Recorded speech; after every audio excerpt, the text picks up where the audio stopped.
23. He just keeps winning. 5 in 95, 7 in all. Now he's won 2 in a row, Daytona and Loudon. His magical season has placed him in some impressive company. It was 85 when $1 Million Bill made his breakthrough into the upper echelons of racing with 11 wins. 1987. Dale Earnhardt became more than a two-time Winston Cup champion. In 87, he became the Intimidator. 1993 was the year Rusty Wallace won 10 events and placed himself firmly in the sports elite. Is 1995 the big breakthrough for Gordon? Last time at Pocono, Pennsylvania, it was full of lessons, hard lessons here, as he was defeated in the final moments. Can Gordon win his third in a row? Find out next. And a good day, America. Welcome to the 2.5 mile Pocono International Raceway. Time to go Winston Cup racing with the Miller Genuine Draft 500. The prime issue today here on TBS. A great race for you. Hello, Ken Squire, topside, getting ready for 200 laps of competition. You can talk about the young phenomena, but if youth is to be served, they've got some running to do. 3 Fords up in front, Elliott, Martin, Shepard, the top 3. And the Stock Car Racing's magazine's editor and our colleague up here today, Dick Berger. And the question is this really a phenomenon that's going on with Jeff Gordon? It's more than a phenomenon. It is a phenomenal phenomenon. Jeff Gordon comes into today's race looking for his third win in a row. Now, other drivers have walked this same path. And in each case, it's been a case of a wonderful driver working with an outstanding crew chief who had powerful engines and excellent chassis. It has always been a combination, and that's what Gordon has. Chad Little is joining us from the Grand National ranks of NASCAR. Delighted to have you up here today. Now, what about the pressure on a young 23-year-old guy like Gordon out here? And pressure it is. Imagine being 23 years old and being pulled in all different directions. I mean, here's Gordon, won 5 races already this year, but today he's got to be focused in the car to try to win number 6. We're just about set for that command that will turn them loose here today. Here is Governor Tom Ridge of Pennsylvania to fire them up. Gentlemen, start your engines! The most competitive stock car racing in the world is ready to get rolling one more time. Race number 17 of the 1995 season coming to you on TBS today. And we'll be back with a starting lineup for all of this shortly. Let's go quickly down to the pit road before we go anywhere else. Trackside for some headlines. Here's Randy Pemberton. Thanks, Ken. Really, the second half of the Winston Cup season has just recently gotten underway. Now, that's where the teams start to shine because the Winston Cup Tour hits most tracks 2 times. And if they learn anything the first time around, they need to start applying it now. That's because Jeff Gordon and his guys, they hit it the first time around. Now let's go to my colleague working alongside me on pit road today, Steve Burns. Steve? Randy, race fans have been saying, hey, where's Bill Elliott? Where's he gone? Folks, here he is on the pole today. His first pole with his brand new race team. His first pole in 42 races since Darlington in the spring. His last win, Darlington in the Southern 500. He's won here 4 times, trying to make it 5. Let's go to Johnny Benson, the Busch Grand National points leader. Yeah, I'm standing next here to the Family Channel 4 driven by Ted Musgrave. He's our surprise guest or winner today, hopefully. And I think he's going to pull it off. You know, he started 17th last week and finished 8th. He starts 7th today. I think he can go off for his first win. Now, those are just some of the sub-stories to today's race. Get ready. It's hot fun in the summertime here at Pocono, Pennsylvania. Back with that lineup after these messages. The Miller Genuine Draft 500 is brought to you by Texaco Haviland Formula 3 Motor Oil, by AutoZone, the best parts in auto parts, by Chevrolet, the cars and trucks 36 million people depend on every day, genuine Chevrolet, and by cold-filtered Miller Genuine Draft, making the world a very cool place. This is Dale Jarrett's NASCAR. You can't get his engine, you can't get his tires, but you can get his motor oil. Texaco Haviland Formula 3. It's formulated to control volatility and fight oil vaporization. It provides complete protection, and it's the exact same Haviland you can buy right off the shelf, which, by the way, is a heck of a lot easier. Add more life to your car. Take it to the stars. NASCAR drivers say there's no track in the world that's tougher on brakes than the one in Martinsville, Virginia. So when they take the green flag here, they all have one thing in common, the same brand of brakes. Because without them, you can't come down this straightaway at 120 miles an hour and still make it through the turn. So which brand do NASCAR drivers use to get them through 500 laps at Martinsville? Performance Friction Carbon Metallic. And we stock them at AutoZone.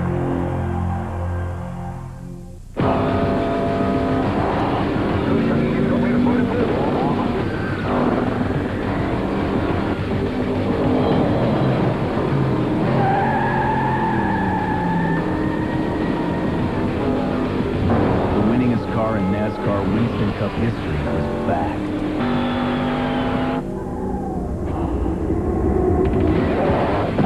Introducing the race-modified Chevrolet Monte Carlo.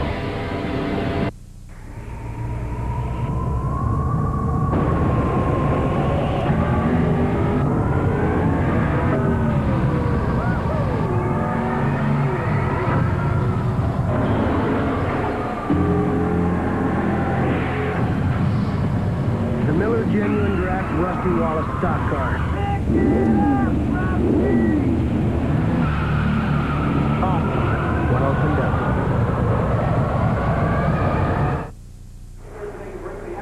Back live at Pocono International Raceway in Long Pond, Pennsylvania. The cars have rolled off, getting ready for a couple of pace laps around this 2.5-mile tri-oval. I'm Rick Benjamin, live at the STP Pit Communications Center along Pit Road here today. A lot of stories we'll be sharing with you, but first, we want to give you our AutoZone race analysis for today's competition. We're on a 2.5-mile speedway here. We'll go 200 laps, 500 miles. 41 cars in the field, $1,082,000 in the purse today. Huge purse here.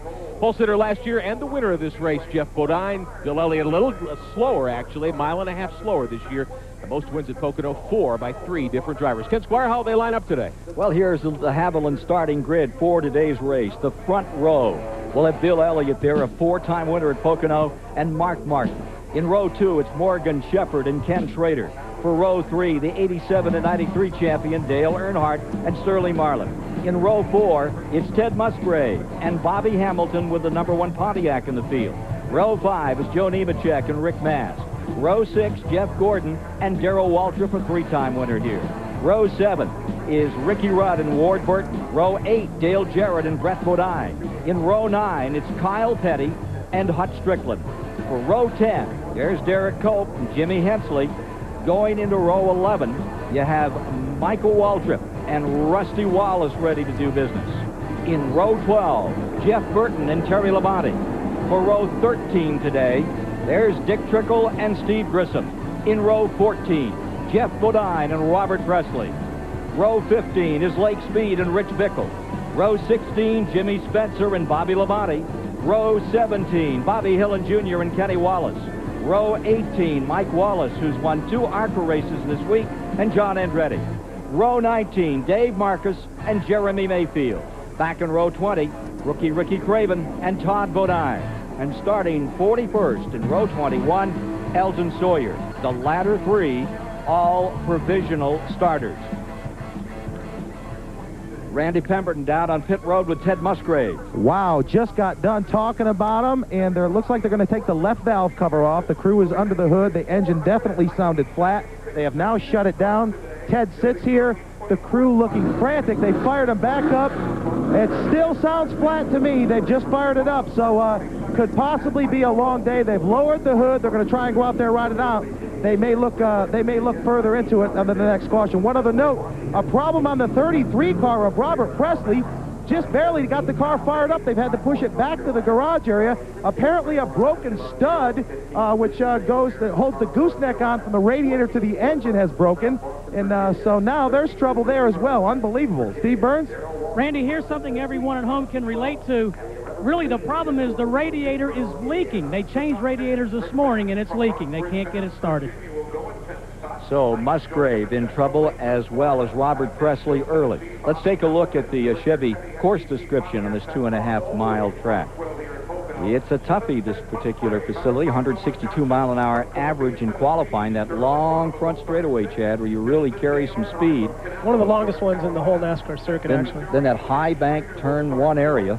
That's where most of the drivers will downshift into what would be third gear there, and then follow that turn around to another long straightaway leading into the tunnel turn, which is one of the trickiest turns in all of NASCAR. And then that flat turn that brings them back to the line as the field is coming by us now.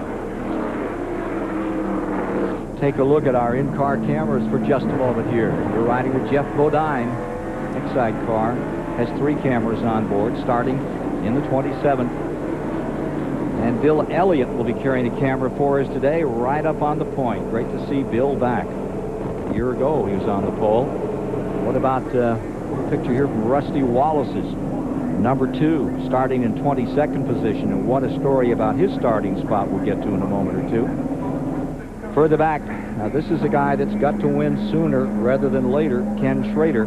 Although all those rumors about him maybe leaving that Hendrick team, they've been thrown away. He's there through 96 at least.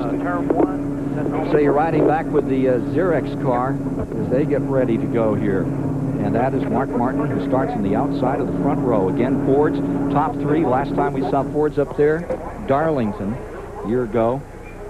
As we get ready to scramble them for 500 miles, 200 laps this afternoon.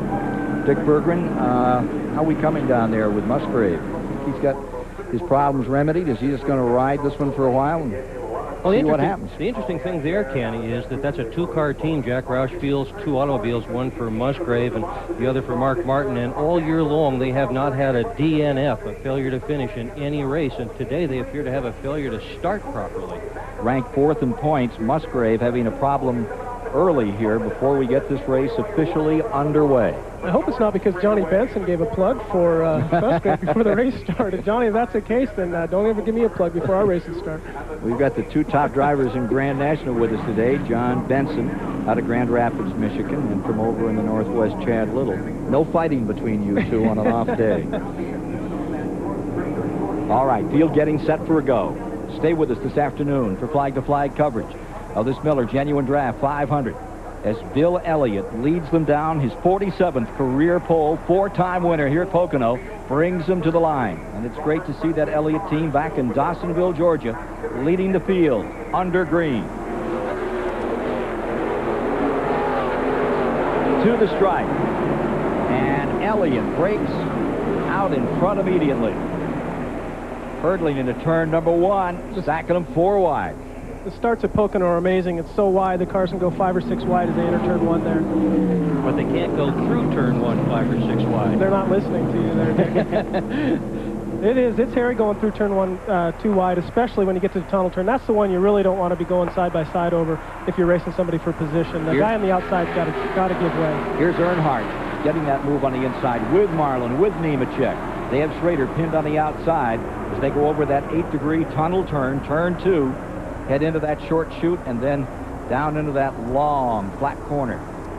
Robert Presley is still on pit road. They have not yet got the engine fired on his car, and he is about to go a lap down. Presley tied for rookie honors with Ricky Craven. Going to hurt him badly. Back they come. And that is the first lap as they come to the stripe that Bill Elliott has led all year. Last race in which he led Phoenix last October. Martin stays right there, and those 3 Fords trying to draw away from the Chevrolet of Earnhardt in 4th, followed by Schrader. And down below the line they go in turn 1.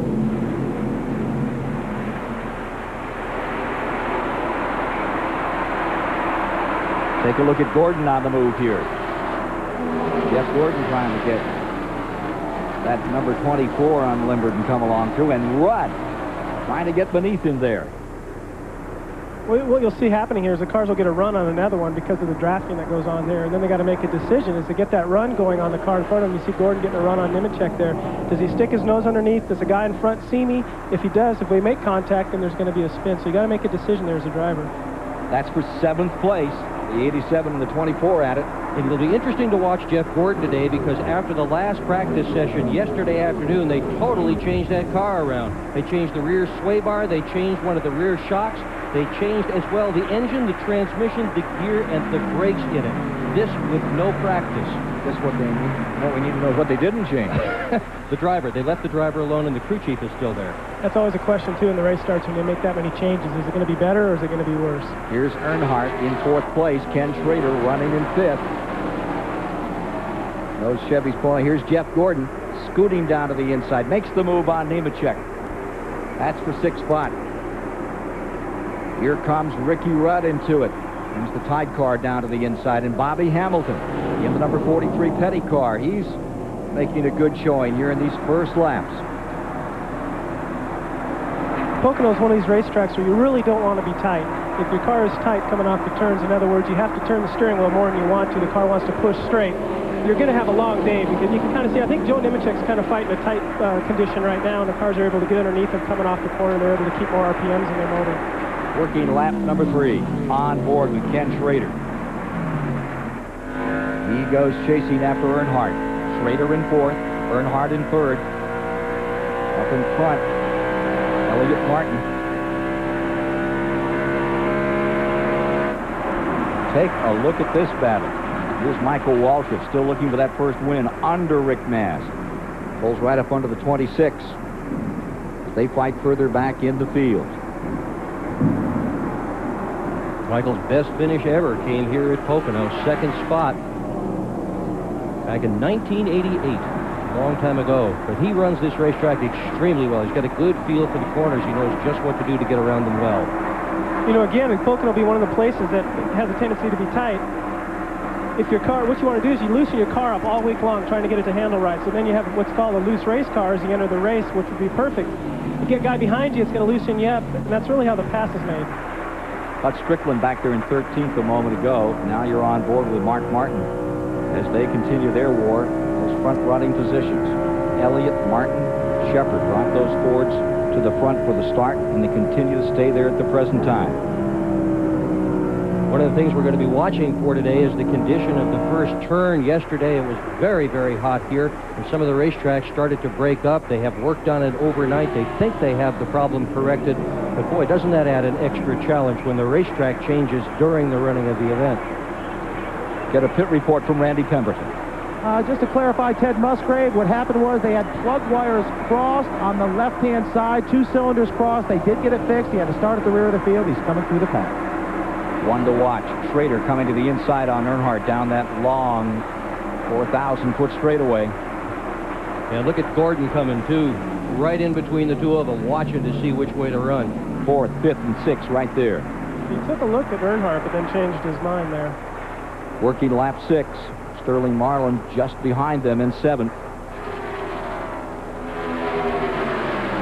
Steve Burns can give us a little additional information here.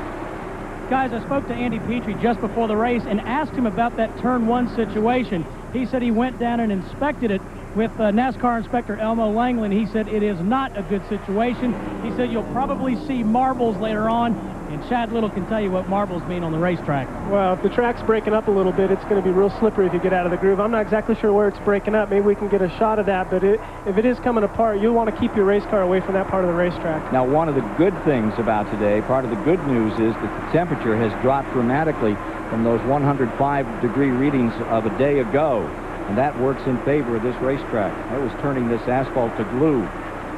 So Elliott, Martin, Shepard up in front, and then a little further back you have this battle. Jeff Gordon got a really good run off of turn number 1 there and got underneath Earnhardt as they go through the tunnel turn. For 5th position. Wonder Boy and the Intimidator. You're going to see a lot more of this, I think, in the years to come. Like I said, the guy on the outside really doesn't have the option, the luxury there, but Earnhardt just made me a liar and drove right around Earnhardt going around over the tunnel turn. And the one that named him the Wonder Boy is the guy in the black number 3, the Intimidator. He'll get you on the track and off the psyche any way he can. Here's Earnhardt holding on to that position after he rode the outside and comes looking for Schrader another time. Rudd is in 8th, Nemechek 9th, Dale Jarrett 10th, Hut Strickland 11th, and D.W. Darrell Waltrip up in 12th position, who had qualified well for today's race. Take a look at Rusty Wallace trying to come up from that 22nd starting position today after the first day of qualifying was discounted. He didn't get a shot at that. Had a little trouble with those flaps up on the top of that car, and they set him down from the first day of qualifying and fined Robin Pemberton some $20,000 on that. And Robin's deal kind of is a tough one because he didn't even know that those flaps were on it. What they had done at the Penske operation was to rebuild the flaps. Now, the Jack Roush organization is supposed to build all the flaps for all the cars, and everybody's car is supposed to be about the same. And apparently the Penske team decided that they were going to try to improve on those flaps. They added some titanium, took away between a pound and a pound and a half, depending on who you talk to in the garage area. NASCAR found it and said, don't mess with the roof flaps. I want to make it very clear here that everybody I talked to this morning at least said that there was no safety issue here at all, that they didn't do anything to disqualify the use of the flaps. What they were just trying to do was to come up with a stronger flap that was at the same time lighter. Take a look at this battle a little further up as we continue to scramble for the 5th position. Gordon and Earnhardt in a real war. This is lap number 9 that they're working at the present time, and Gordon has the advantage. Again, Gordon got a great run coming off of turn number 1 and got underneath Earnhardt. And this time was able to keep the position over the tunnel turn. Earnhardt hangs tough, stays right with him. But all of a sudden, there is a serious new challenger to Earnhardt in this 95 campaign. And for the first time this year, Jeff Gordon leads in the Winston Cup standings. Now take a look at this. The 6th and 21. This is for second spot. Mark Martin and Shepard at it. Shepard making a very good run, and note that Schrader has pulled up nicely. Schrader in 4th, number 25. So we're now working the 10th lap of the 200 to be run today. The leader is Bill Elliott here at Pocono in the 500. Yeah, I'm working on a pretty big project. And I don't have a lot of money to spend. I mean, I want a really good price. That's our pinpoint pricing. At True Value, we've lowered the prices on over 900 items. So no matter what your project needs, you'll find it at just the right price every day. Hey, it's true. Help is just around the corner. They test car batteries here. They test pickup trucks here. And when they test yard machines, they go here, Dave Spivey's house. MTD tractors, chipper shredders, lawnmowers, and edgers tackle the toughest jobs. Look for MTD yard machines at retailers near you. MTD. Wow! I like it! MTD yard machines, American made, American owned. I'll have the chili. Chili? You should know better. And I'll have the fries. Fries? You should know better. And now I'll have the Mylanta. Mylanta? You should know better. You should know. Dose for dose. Tums Ultra neutralizes more acid than Mylanta regular strength. And while this has aluminum and magnesium... Tums Ultra has calcium, something your body needs anyway. You'll like that. I'll have a chili. I know. I should know. No matter where I park, it draws a crowd. It's a 55! It's a 55! 55. 55. This is one of the last real classics of our time. What do you think of the bumper, huh? Everything's original. And I take care of it myself right down to the oil and the Purolator filter. Pure oil now! It's a 55! So when someone asks me how I've kept up the engine, I just show them the Purolator. Purolator! I don't think you'd all fit. Legends live! 55! Purolator! Sunday night, the NFL is back on TNT. August 13th, we kick it off, but it won't be your ordinary preseason matchup. This one's free Super Bowl revenge. 49ers, Chargers, Sunday night NFL on TNT.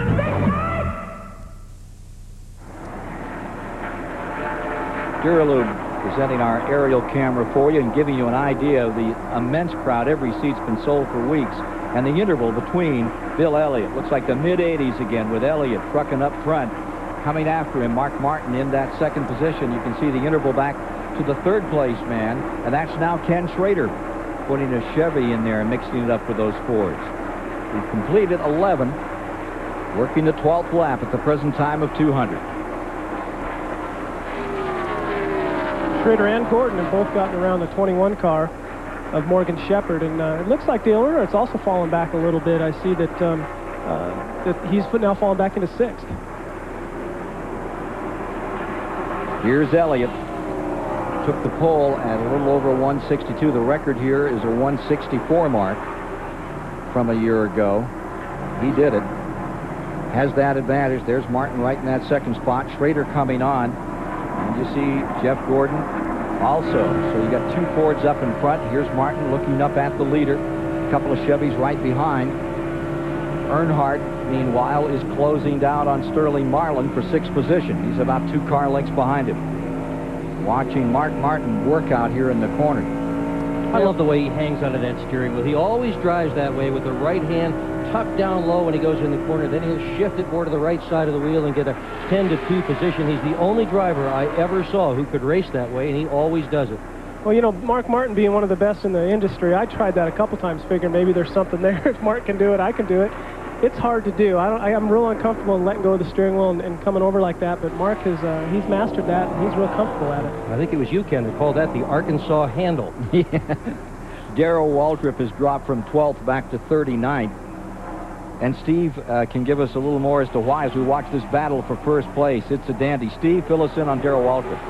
Ken, I'm in his pits. He has radioed in to crew chief Pete Peterson that the car is extremely loose at the very worst, and he may have an even worse problem. He may have a tire going flat, and that's why he's gone backwards. Meanwhile, the number 33 of Robert Presley has come underway, and it is running 10 laps behind. The Presley is back on the track in that number 33.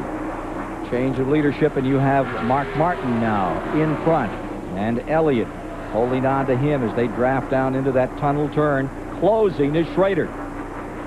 Interesting combination. Mark Martin has never won here. He's finished second. Whoa, boy, did you see that? Elliott and Mark Martin got together there a little bit. Both cars bobbled. The drivers collected it very, very well. Let's watch from Schrader's viewpoint of this contest between the two Fords for the lead. Down into the main straightaway they come to complete 15 laps. That contact back over the tunnel turn between Elliott and Mark Martin, that's really not that big a deal. You know, Elliott just had a good run coming off the tunnel turn. It was going straight. It didn't really get Mark Martin out of shape, and that's kind of give and take a little bit there. But this isn't right there. This is serious racing as they go into turn 1. 3 wide into turn 1. And again, it's Elliott commanding. Schrader to second. Schrader runs well here. Back in June when they came to Pocono, he had a 3rd place finish. And he sure looks like he has Papa Joe Hendricks, number 25, geared right for today. These guys are not holding back at all. I mean, we're in the early stages of the race here, and you see these 4 guys just going at it like the caution or the white flags coming up the next lap. Schrader's another who has never won here. He's been fast. He has 5 career poles here, but has never won a race. Finished 3rd, however, in the race that was held here in June of this year. And back in '88, he had a runner-up spot when Elliott came home. So he knows his way around this place. Here he is making a run going into turn 1. This is the corner that's shaped a bit like Michigan. That second turn a little more like Pocono. And the 3rd, take your choice. Phoenix, Milwaukee, wherever you want to go, it is flat. Now look at this. Gordon's going to follow through. Those are team cars, Schrader and Gordon. You know, the 25 car is very hungry for his first win in a long time, and I'd love to see it happen here today. Yeah, a long time indeed since he has tasted victory, and this could be the time. Hasn't won in Winston Cup since Dover, Delaware, 124 races ago, 1991 at Dover. Well, here's Gordon clambering up. Remember, he started in 11th position, and he is making his weight felt at the present time. It shows how fast things can happen here. A lap ago, you had Mark Martin challenging for the lead, and now he's sitting back in 4th place. He might have just decided to wait for a while there. Those guys being maybe a little too aggressive than he wants to be right now. He knows he has a good car, and he just wants to wait. Terry Labonte won here in June when Jeff Gordon came down on a restart with just a few laps to go and missed a shift. So, Jeff, you missed a shift, and you missed a victory at this track back in June. How do you feel about that now? You know, since we were last here at Pocono, I mean, heck, I thought the season had taken a big turn when we were ready to win a race, and I missed a shift, and man, it just seemed like it was downhill from there. And actually, since then, that's helped us out tremendously. We've you know, finished 2nd at Michigan and won a pole and won 2 races since then. So you know, if anything, that missed shift here at Pocono has helped us out a bunch. He also said he was so embarrassed about that he wanted to come back and rerun the race the next day. Anyway. But you know, the neat thing about that team is when something goes wrong, there is no finger pointing. Everybody just pats everybody else on the back, and they say, don't worry about it, everything will be just fine. And the crew felt that they had let Gordon down in the Daytona 500. Jeff said, don't worry about it, guys. We'll come on back the next week. And that's a lot of what it takes. They all believe in each other. Well, as they work the 19th lap, 47.5 miles into this thing when they come down by, here's Gordon trying to put the squeeze on Bill Elliott. They go double wide down toward the tunnel turn. Bill will probably back off a little bit and let Gordon go on through as he did, which is the wiser thing to do over the tunnel turn there. Better than bumping, and I've been thinking about what you said a couple of minutes ago. No big deal, bumping at 150 miles an hour. Okay for you to say, Chad. Well, it's a lot depends on where you bump and so on. They were going pretty straight at the time. You don't want to hit somebody as they're entering the turn, and that's going to break them loose and more likely spin them out, especially at a fast racetrack like Pocono. Great pictures from Mark Martin's view as he brings that Valvoline Ford into the main straightaway, and he closes in, ready to make a run. As Elliott, in his sights, looks down to the inside and lifts. Love to watch Mark Martin race. So determined. I mean, he gives you every ounce. He has every single lap, every foot of the way. Yeah, he's definitely Mr. Intensity. Take a look further back. Here's Derek Cope scooting to the inside on Michael Waltrip. Here's Rusty Wallace pinned on the outside and Ward Burton just in front. That's for 10th spot, folks. Just saw Rusty hit his shift lifter there, changed gears going into the corner. Rusty in 11th. Trying to close some ground. Morgan Shepherd has fallen from 5th. Well, actually from 3rd at the start. But in the last 4 laps, he's gone back to 14th position in the Wood Brothers, number 21. Now, I tell you, there's a big day coming. Oh, down to the inside. Here's moved by the 24 car, getting under that Robert Presley machine. Lap car, 10 laps down. I understand that Glenn Wood's going to be 70 years old. You can imagine the years that he's put into racing. They're going to start a museum up there. Caution is on the track. First time. It comes as they have completed 20 laps. Caution is out for debris on the track. Not sure where, but it's out. NASCAR sees it. We know that. Doyle Ford has the flag in hand, and so we have our first caution of the day as we complete 20 laps. They're 50 miles through. Watching Schrader's number 25 leading the way at the moment with Jeff Gordon now to second. The Chevys have come up to first and second. The Fords of Bill Elliott and Mark Martin third and fourth, then Earnhardt in fifth. Dale Jarrett has come to sixth in the number 28. Robert Yates car coming up. So, before 62,000 in those seats, and looks like another 62,000 plus in the infield. There's over 200 acres of infield here.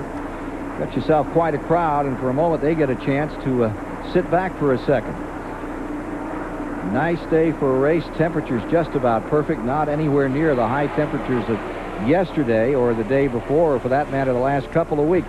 How about that? Now it'll be time for the drivers to relax a little bit, get a drink of water, and the pit crew to go to work. This is where they earn their pay. Now they should go, what, about 34 laps today as we watch Schrader? Yeah, that's what I figured. Talking to some of the crew chiefs this morning, is that you'll see 36, 37 laps as a maximum. But I believe that they'll all be coming in right now. Check their tire wear, get a good temperature on the tires, and go back out. Ward Burton may have the record. Last year he went 41 laps in a single tank of fuel, but it was out by the time he crossed the line. Pace truck has the field in hand as they get them woed for debris on the track. Our first caution of the day. Chevrolets came into this race 1, 2, 3. Rather, Fords came in 1, 2, 3. Now Chevrolets are running first and second. And curiously, Earnhardt has not selected the first pit stall for today's race. Anybody got any idea as to why?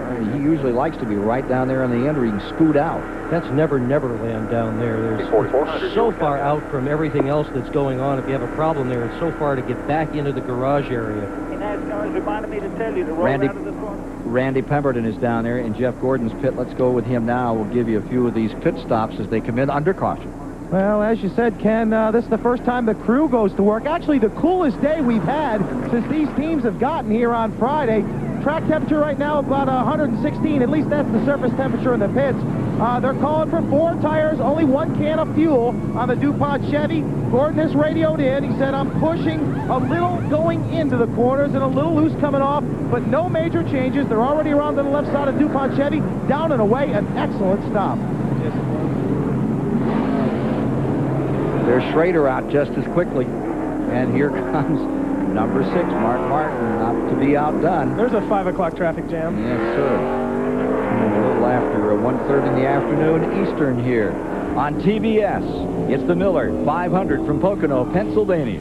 Stay with us.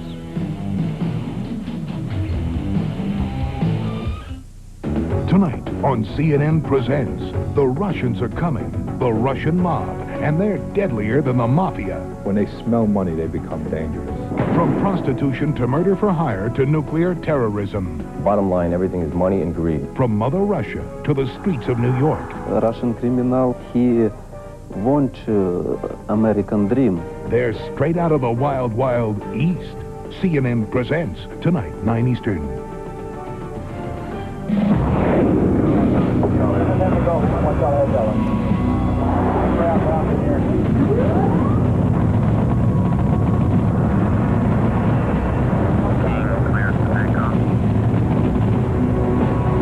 Kenny Bernstein's Budweiser King Top Fuel Dragster.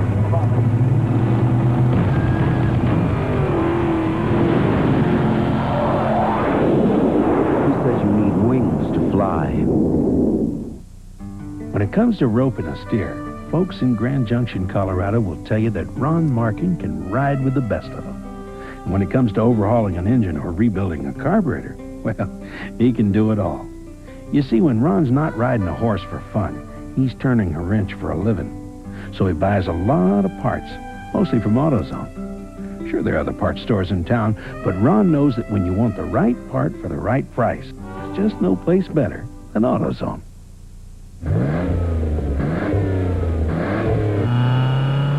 With new spark plugs, you get improved performance for a while. But only Bosch Platinum has a pure platinum center electrode that's heat fused for an airtight seal. So Bosch Platinum reaches its self-cleaning temperature faster for full engine power over a longer performance life, which means you'll replace a lot of other things before you change your Bosch Platinums. Bosch Platinum, the ultimate spark plug. Goodyear wins the Indy 500. It's the greatest race in the world, and winning it gives you a feeling you just can't imagine. Just incredible. Unbelievable. And we had exactly what we needed to get to the finish line first, including our Goodyear Eagles, the tires that know how to win at Indy. Goodyear, #1 at the Indy 500 24 years straight. In my lifetime, there's only been one tire legend at Indy, and that's Goodyear.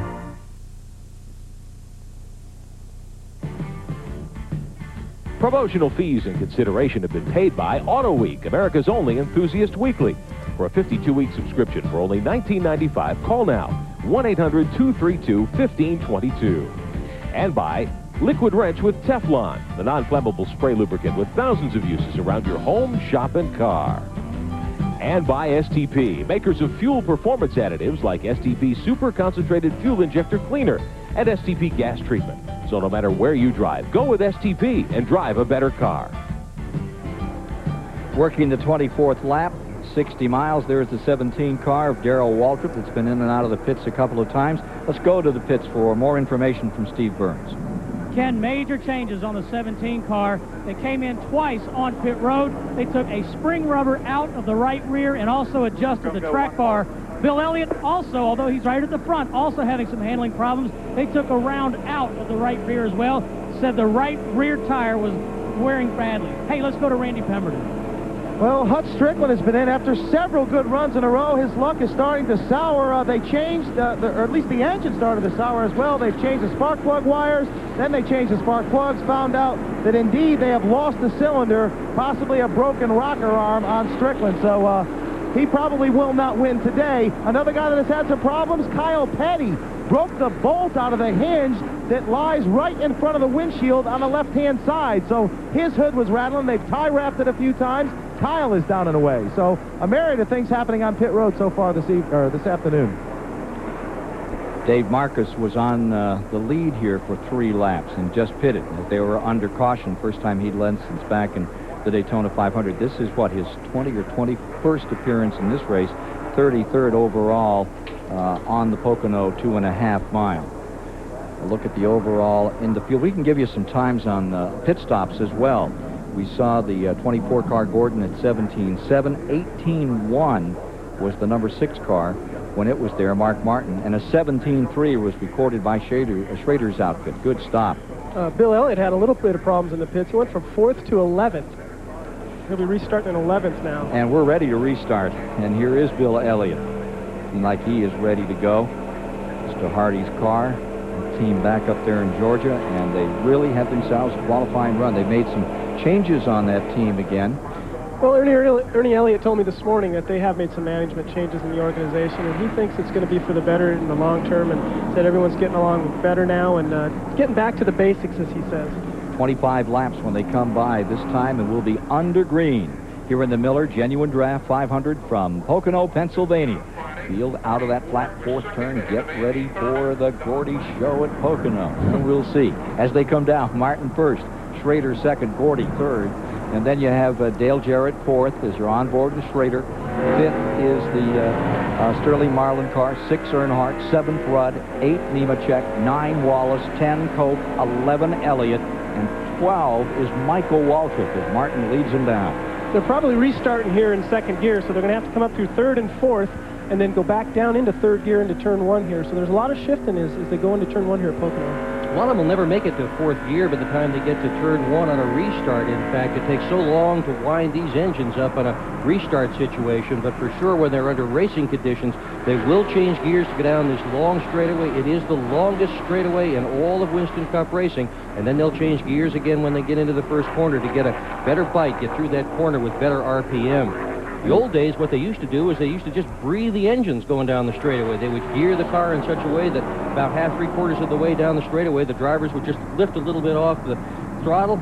And one day Alan Kowicki said, I don't like lifting, and he changed the transmission around, and now everybody's doing what Alan Kowicki did. He changed a lot of things in stock car racing. What they have now is they run an overdrive in 4th gear, where their 3rd gear is a 1-to-1 ratio, and then 4th gear is actually a .92 or a .94, and that enables them to run a little bit more RPM. Oh, how about this move? Schrader sticks his nose down to the bottom and goes for the lead. And right with him comes Dale Jarrett. You're listening to the radio of Schrader up in front. Here comes Jarrett. Really a pretty good motor. I'll say it's really a pretty good motor. That was Schrader commenting on the fact that he has a pretty good motor. That was the man himself, Ken Schrader, saying he thought he had a pretty good motor today. Ken Schrader's always been one of those drivers that's real calm in the car, and he'll talk and joke with you, and he always keeps a real straight head about him. Good run for Jarrett early in the going as we watch, and fading back a bit is the number 6 of Mark Martin. You see Wallace in the number 2, making that move on the inside. He's back there in 9th. Not to go to 8. Derek Cope has been on the move. He's been climbing up through traffic. Rusty decided Derek was going to get the inside groove there. A lot of give and take, as we say as drivers. You saw Derek look to the inside. Rusty pulled low and said, I don't think so, Derek. I'm not going to do that to you yet. The Amoco in-car from Bill Elliott, further back in the field than he might want to be at this point. On the other hand, we're not anywhere near halfway. Battle for second. Here's Gordon down to the inside. And the Robert Yates car with Dale Jarrett at the controls. Stays high, and we have Gordon coming up for second. Here's Sterling Marlin in there. Randy? Well, I'll tell you what, I have something on Dale Jarrett. I was talking with crew chief Larry McReynolds the other day. They said their problem is cured. I said, what is it, Larry? They've had so many problems over the last few weeks. He said Robert Yates found peanuts in the Lance Cracker machine at work. He went up there with the forklift, tried to get them out, couldn't reach it. They went up there, poured all that money in, grabbed all those peanuts, and threw them out of there. I talked to Robert today. I said, where'd you put them? He said, you might find them over at Hendrick's shop. Well, whatever it takes, that's what we say. Ricky Rudd on the high side, and here's Bill Elliott grinding out another position as he fights his way back toward the front. Because you knew that racing peanuts is supposed to be bad luck, just like a green car or getting into the car on the wrong side and all the rest of it. Nemechek loose up there on the outside. Boy, that is some tight racing going through the tunnel turn there again. The reason we always refer to the tunnel turn is it is a real difficult turn. It's very narrow, it's very fast, and a little bit of banking, so you got your hands full going through there. That's why you usually don't see cars side by side there. All of this for 7th position. Nemechek was in 7th. He's fallen back some. Almost got collected on that second turn, the tunnel turn. How fast over that second turn? You're in the neighborhood of 150 miles an hour as you go over the tunnel turn there, and it's actually kind of a blind turn as you enter it. You can't see what's on the other side until you get to about the middle of it. And for the lead, it's Gordon in the 24, back in front again. Can he win 3 in a row? Well, that's the issue today, or one of them, in this Miller 500. 23-year-old Jeff Gordon sticks the 24 back in front of the Hendrick cars. Papa Joe's runs in first. Kendrick's number 25 right there in second. And now the only race he has not led all year long was Sears Point. Every other race Jeff Gordon has led, and that is domination. It's a very strong team. Jeff's doing a good job behind the wheel. Pulling away by 2 and 3 car lengths. Take another look at that battle back in 7th position that we've been watching. Talk about the bump and run. This is a moment ago, the last lap. For Waltrip down there, Derek Cope in the 12 in the middle of that sandwich. You're just kind of holding on there and hoping that nobody slips, because if there is a slip, it's going to be a wreck. That's for sure. You can see the rumple strip there. Right now, Derek Cope in the 12 car is running over. It's real bumpy right there. The car doesn't grip real good when you get down that low, so that's some good, hard racing right there. Here you see the deuce and the 3 still at it pretty good, and that's for 5th position. Wallace into 5th. Earnhardt challenging.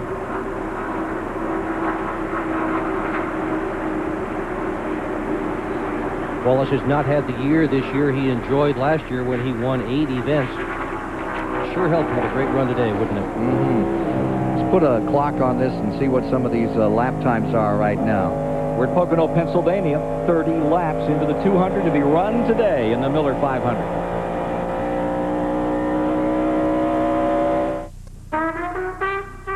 This is a gold card. It can't grant you inner peace. I don't know. No card on the planet's more accepted, so you could go someplace peaceful. And with a credit line of at least $5,000, you'll have the freedom to relax. And freedom like that might be the path of true wisdom. So I guess Gold MasterCard can help you to see the light. Just remember to wear sunscreen. Gold MasterCard, it's more than a gold card, it's smart money. Look for your Gold MasterCard application and apply. It's summer break. Whose? Yours? No, theirs. Your kids. And you, sir, are their coach, their doctor, their pony, and their chauffeur. Our tip? Take a break.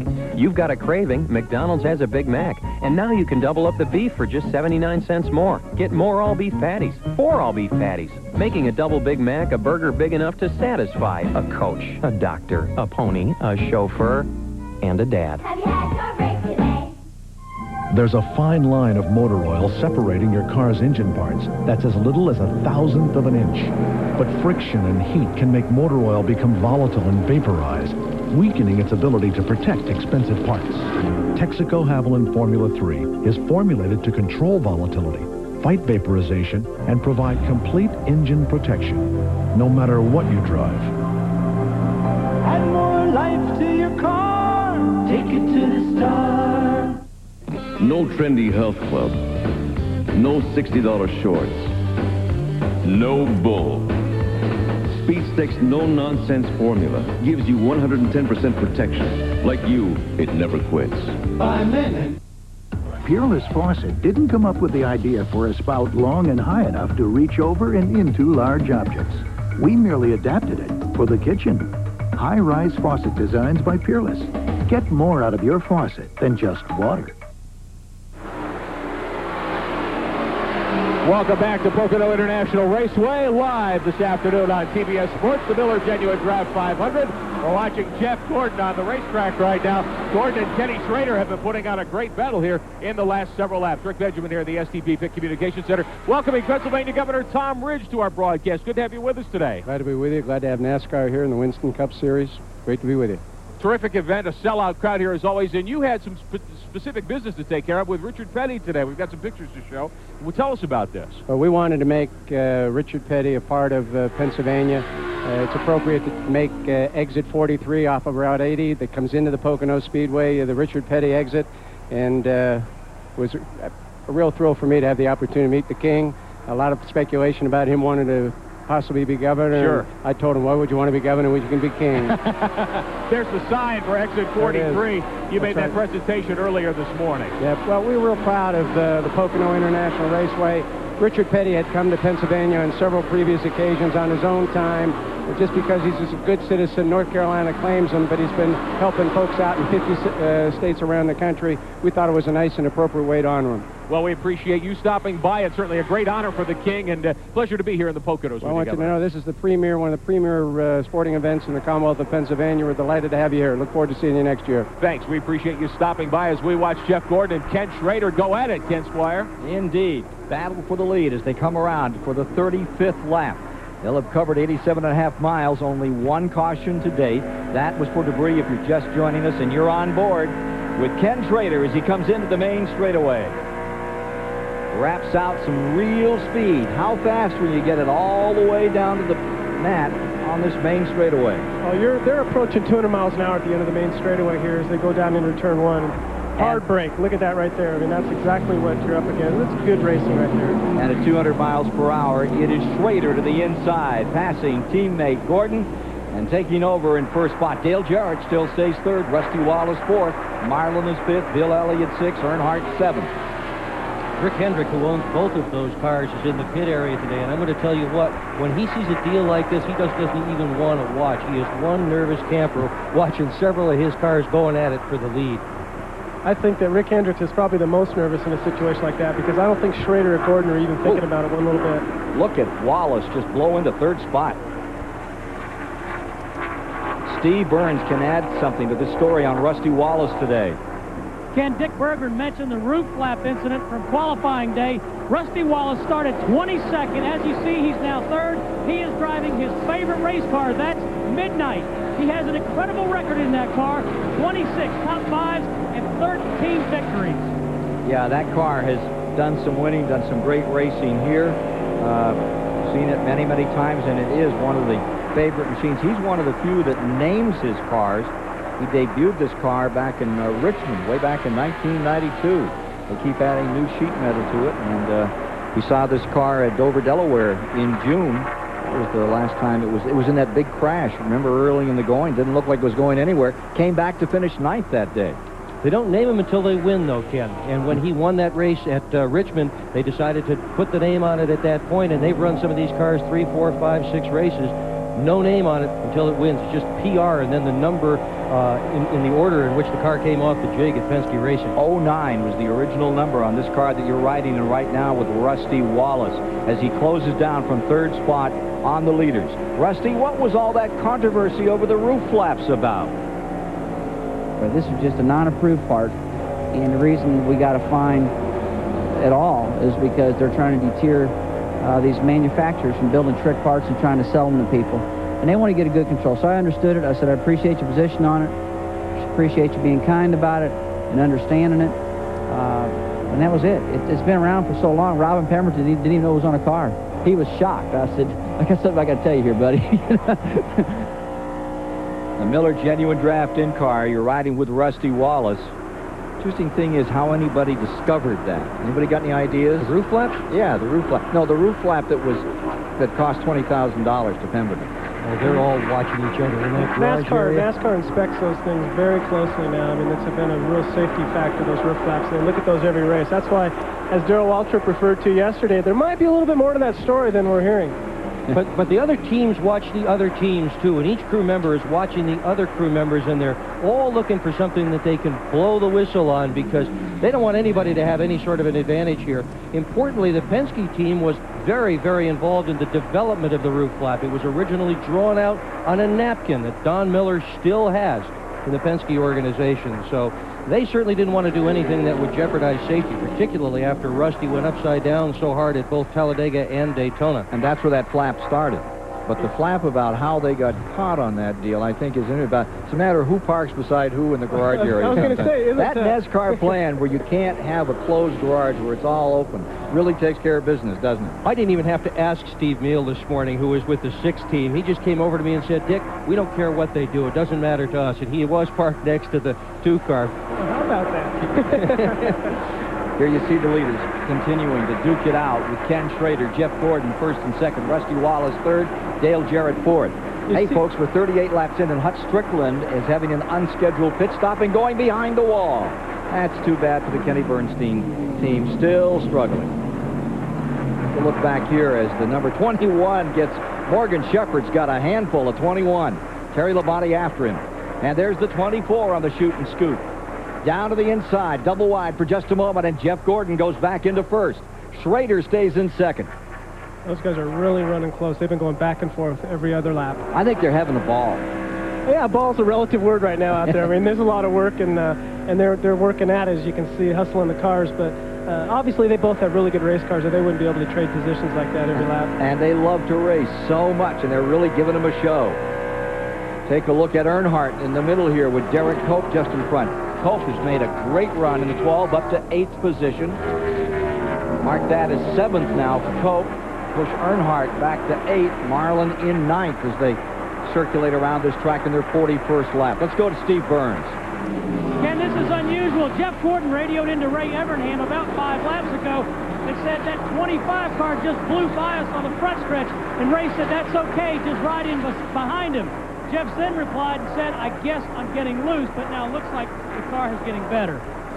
If that's loose, gets it up a little there. Look at Rusty Wallace coming on. He is coming, isn't he? Look at the strength Rusty Wallace is showing.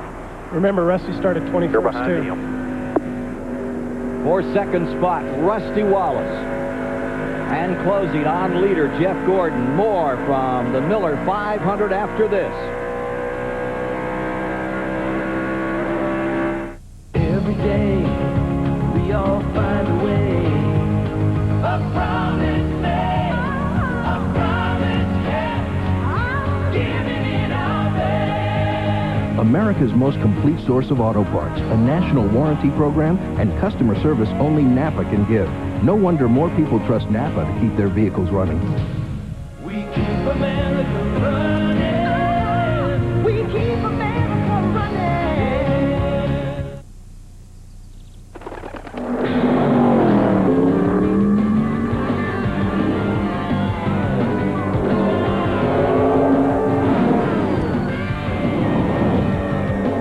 Which NASCAR race team will have what it takes to win the UAW GM Teamwork of Excellence Award?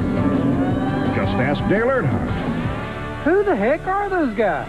UAW GM, assembly line to finish line, teamwork wins. Lowe's Home Improvement Warehouse has created its own very challenging do-it-yourself project. To build a Winston Cup car from the ground up. To turn cold steel into 700 wild horses. To put together the best team in the business. Presenting the Team Lowe's Ford Thunderbird. When you want the job done right, Lowe's knows what it takes. This is Dale Jarrett's NASCAR. You can't get his engine, you can't get his tires, but you can get his motor oil. Texaco Havoline Formula 3. It's formulated to control volatility and fight oil vaporization. It provides complete protection, and it's the exact same Havoline you can buy right off the shelf, which, by the way, is a heck of a lot easier. Add more life to your car. Take it to the stars. Nobody else has it. Only Headline News has the Sports Ticker. Continuous updated scores from around the major leagues, even while the games are in progress. Headline News Sports Ticker. This season, you'll always know the score. We're back with you working lap 44. On lap 42, Rusty Wallace drove into the lead. Then he backed up, and it was rather dramatic. Let's take a look at what happened. Coming out of turn number 1 there, and you can see that Rusty had a good good run going into one, and then here comes Gordon right alongside of him. He had a better run coming out of one, so you kind of set yourself up for that. Might give up a little bit getting in for more coming out. They usually say coming out's what's important because that leads onto the straightaway of where you're going to accelerate and get your speed.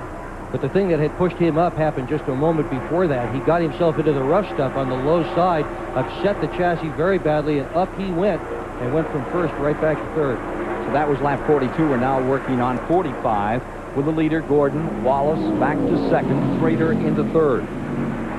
Those are the top three. And you see Rusty Wallace, who had this race for a moment, stuck the nose of that car out in front. I don't know if he got an official lap on that one or not, and got himself to 5 points. Had that lead briefly, but here's Jeff Gordon back in command another time. Jeff Gordon's a very smooth driver. As I mentioned earlier, Gordon has led 16 of 17 races this year. Times are beginning to fall off just a little bit. On lap 21, they all took on new tires, and they were running in the low 59s, or low 57s, rather. Right now, they're running in the low 58s, so they've slowed down a full second in the last 23 laps. And that's what happens as the tires begin to wear out. The cars get more difficult to handle, and they slow down as well. Here's where the big battle is right now. Is back just a couple more spots with Derek Cope and Sterling and Earnhardt there. They're really going after it. 7th spot, Cope, 8th, Marlin, and Earnhardt all in there in a bundle. And it is, again, the number 3 of Earnhardt that's challenging, the 2-time winner of this 500. And see Jimmy Spencer in there. He's running well, too. He is charged from well back up to 8th now. He started 31st on the day. He needs a good run. Spencer has had an absolutely terrible year in 1995. Began by failing to qualify for the Daytona 500, and from there it just does not seem to have gotten any better at all. But a good run here could help get rid of a lot of bad memories this season. A little tippy in the tail end right there as Earnhardt closes down. Marlin comes with him. That's an example of how the cars get loose again, because they loosen them up because the track has a tendency to be tight, and you can see there Earnhardt gets right on his bumper or on his back and does loosen them up. And Marlin comes to the inside to challenge Earnhardt. That for 9th with Spencer just in front of them. Here you see Derek Cope, the number 12 car for Bobby Allison, in 7th place. Jimmy Spencer, he is flying. Nemechek getting under Earnhardt. Makes you wonder about the 3 car at this point, Dick Berggren. Yeah, he got Earnhardt bobbling. It was almost an Earnhardt move done by another driver on Earnhardt. Nemechek got his nose right underneath there, and Earnhardt got a little wobbly, and there it went. Well, for the lead. Yep, and then some. Wallace is so strong this afternoon. Wallace bounces back into first spot by 2 car lengths. This while they're working lap number 47. When they come by, they'll have 117.5 miles in the book. That's the 12th lead change of the day. It puts Gordon back to second, leaves Schrader in third. Some kind of racing. Here's Schrader ready to make a challenge. That 200-mile-an-hour mark on the racetrack, down into turn number 1. Schrader all the way on the bottom. And Rick Hendricks chewing his fingernails again. Guaranteed. Looks like Kenny's going to get a run on the long side of him here going down the short chute leading into the tunnel turn. He'll probably end up with the position as they go across the tunnel turn there. And he does.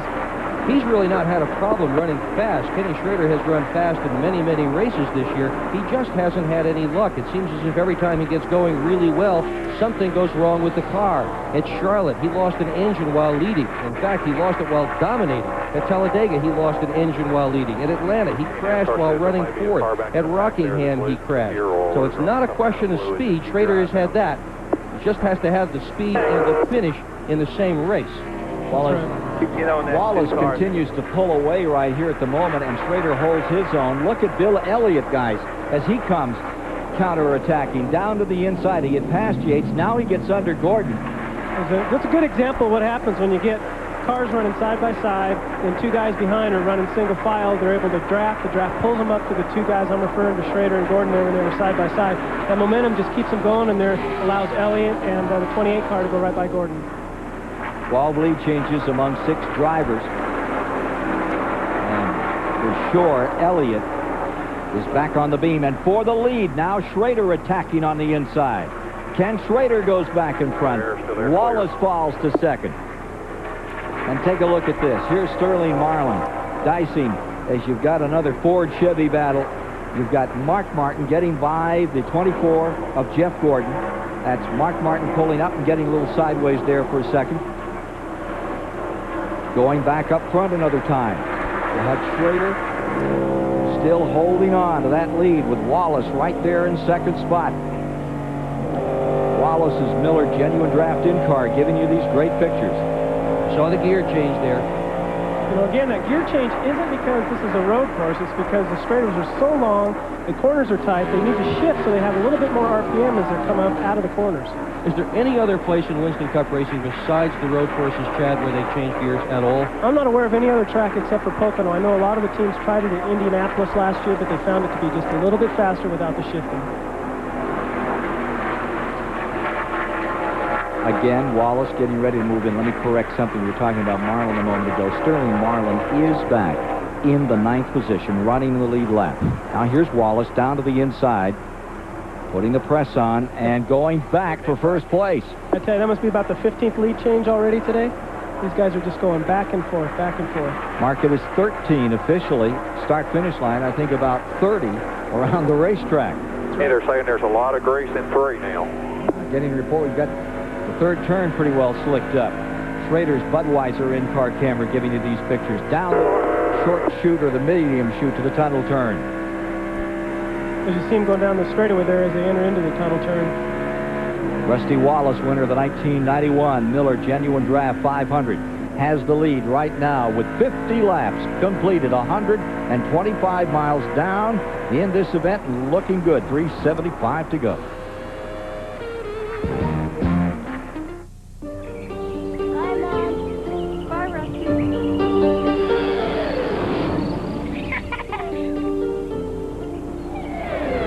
For most people in the world, the intense power of the F-16 is thousands of feet above. For you, it's a phone call away.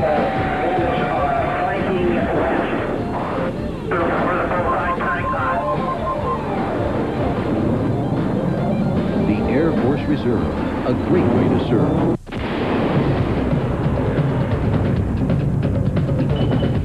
This is the desert.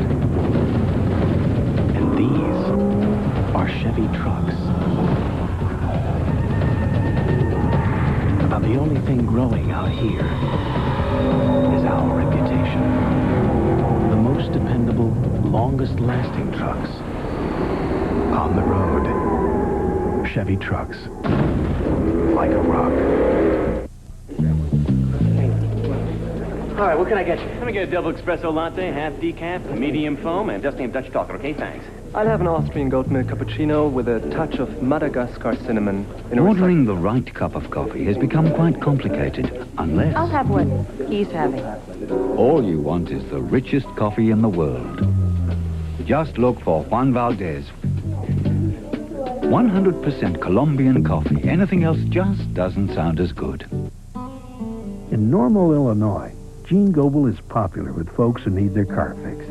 He does good work, and he doesn't charge an arm and a leg. Because when he needs auto parts, Gene buys a lot of them at AutoZone. You see, the prices are low every day at AutoZone. So a lot of good mechanics like Gene just pass the savings on to their customers. Plus, they can still get the best quality parts. Sure, they know how to do the work right, but they also know how to save money doing it at AutoZone.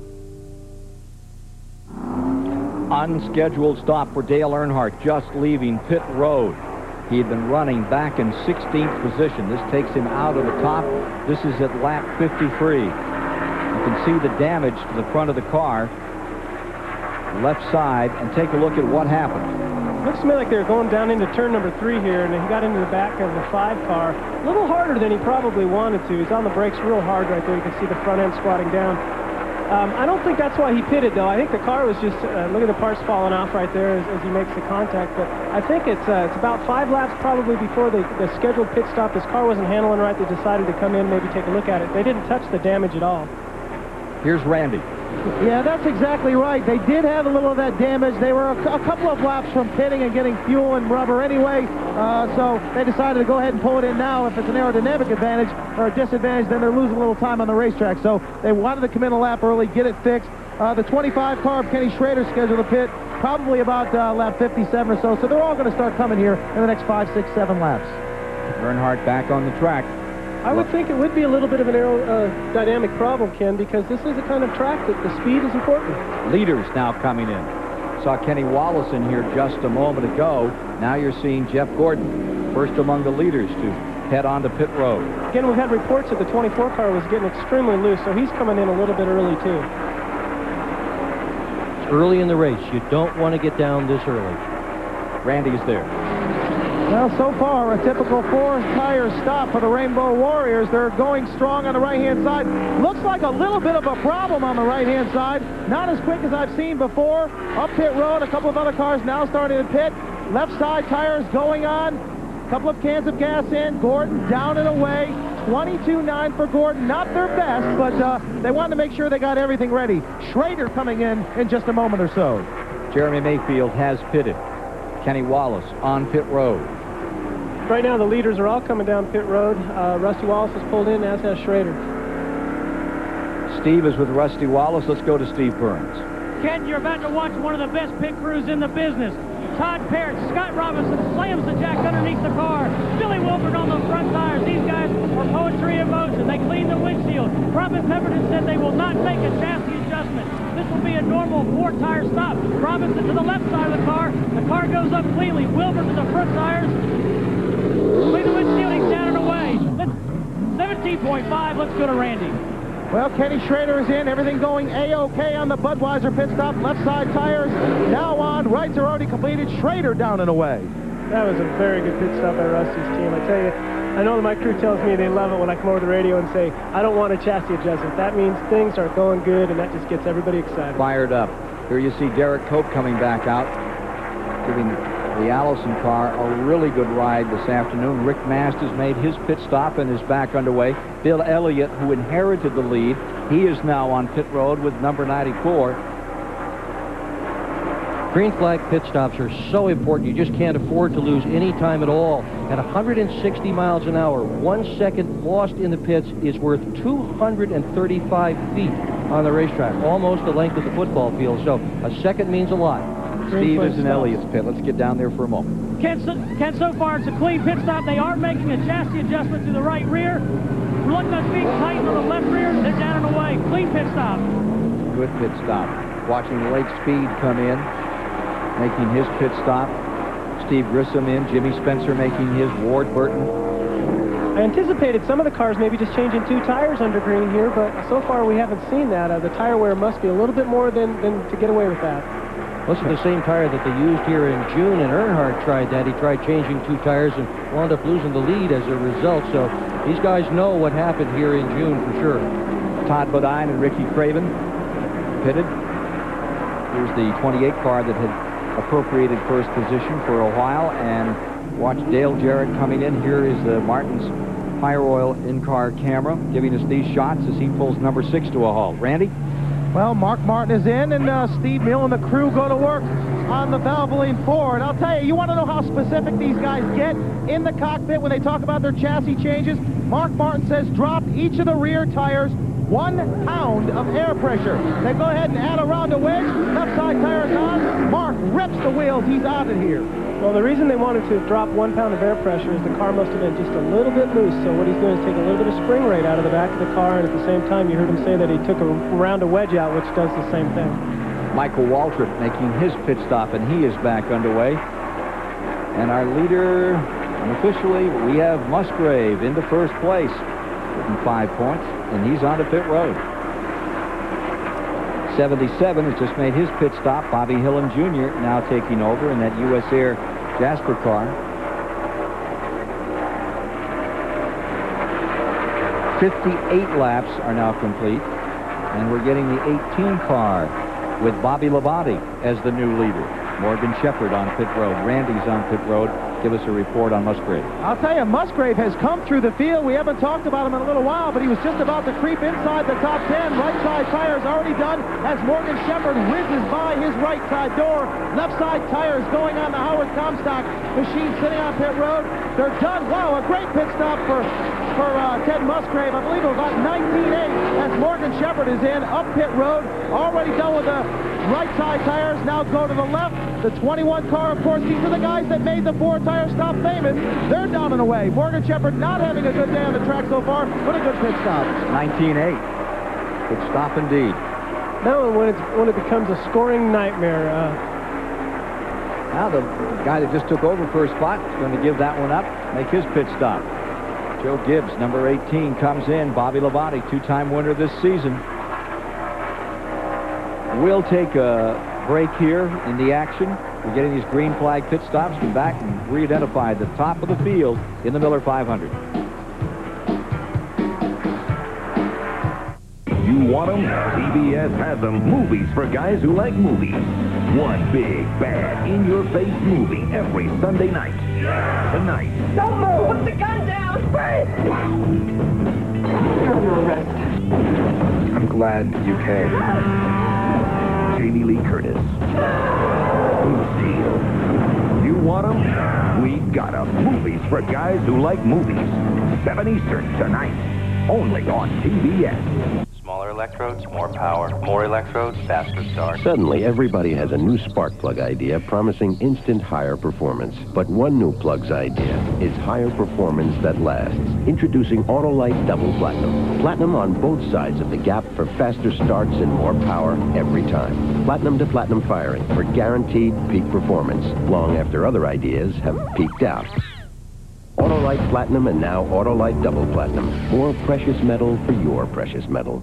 Oh, well, I'm the kind of light that likes to bend around. You can point me left or right, or hang me upside down. But I'm not the kind of light you have to hang on to. Just use me when you need 3 hands, but you've got only 2. Cause I'm the snake light. They call me the snake light. It's the totally flexible hands-free flashlight from Black & Decker. Yeah, well, the snake lights from Black & Decker. We get around, around, around, around, around. You know, at AutoZone, we know our customers work just as hard as we do. So we're open when they need us, at night and on Sundays. And since 2 million folks each week count on AutoZone for what they need, when they need it, we're not about to let them down. That's why we carry so many parts and why we price them so low every day. You see, selling top quality parts at low prices every day is how we make a living. But helping customers, well, that's how we make friends.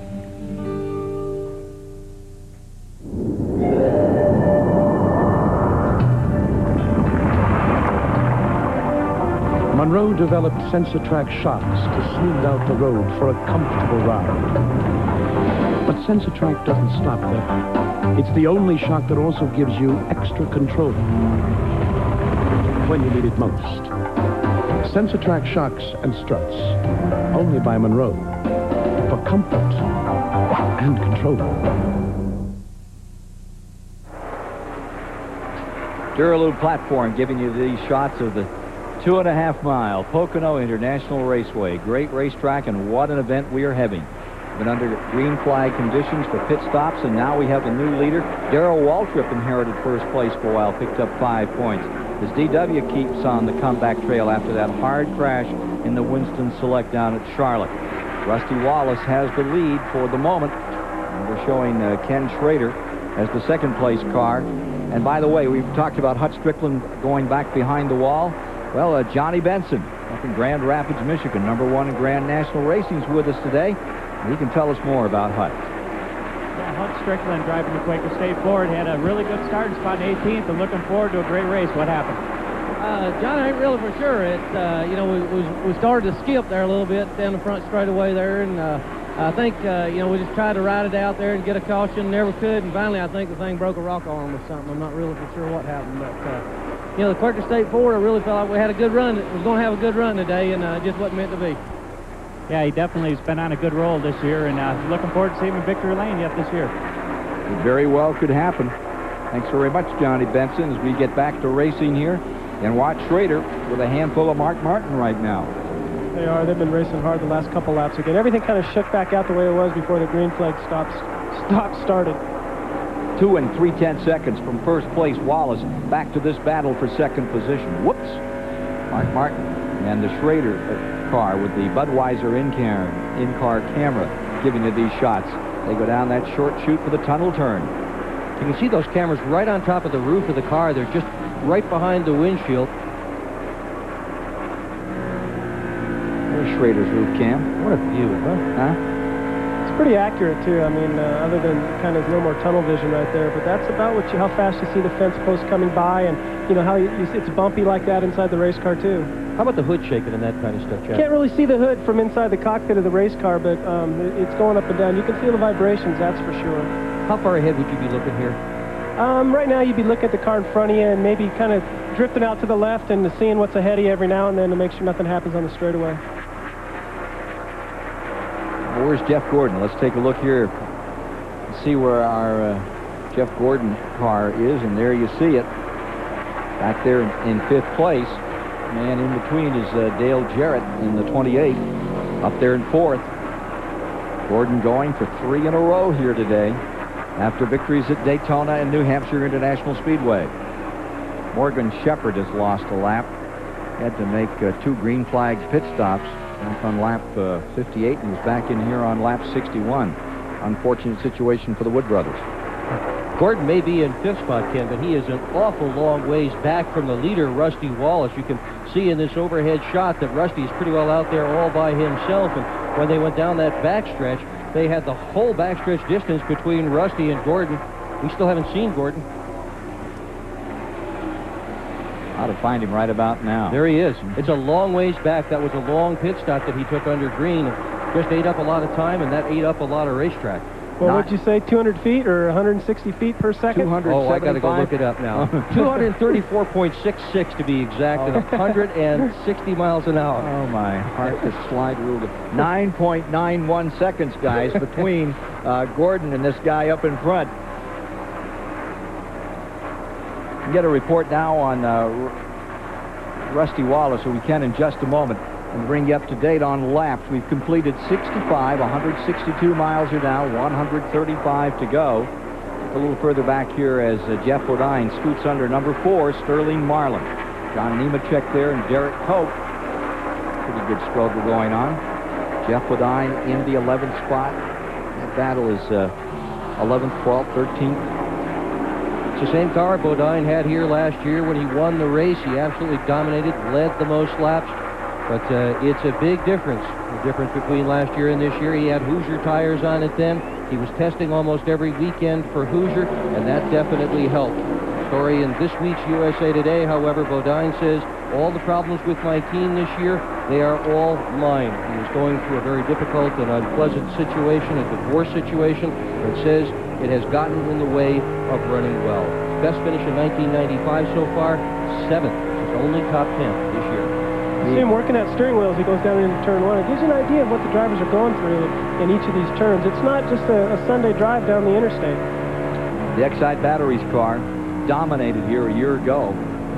Led well over 150 laps. He's a great racer, and he is going to come back, Ken. And I bet when he comes back, he's going to come back stronger than ever. And he may well do it at a place like this. His career was very much cut at Pocono International Raceway. Well, he looked great at New Hampshire last week. He was terrific. And he was down the lap, and he got penalized, and he still kept coming on. He had the car as fast as anything. Notice how I almost said truck. The car as fast as anything on the track. And it was all torn up. You did say truck now. You were at the truck race yesterday. I did not say that. I said car. You came close yesterday. What'd you think of the trucks? Hey, I loved them. Weren't they great? They were. I had a good time, too. Yes, we were in Denver yesterday, Chad, and saw the truck race out there. And we'll have it for you in this Auto Week report upcoming. I mean, incredible finish. Anyway, take a look at Bobby Allison's number 12. That's Derek Cope. And there's Bobby Allison. Hey, you know, we were talking earlier about Jeff Gordon leading 16 to 17 races this year. You want to talk about guys that got it done to get the Joe DiMaggio record. That was it right there. Bobby Allison.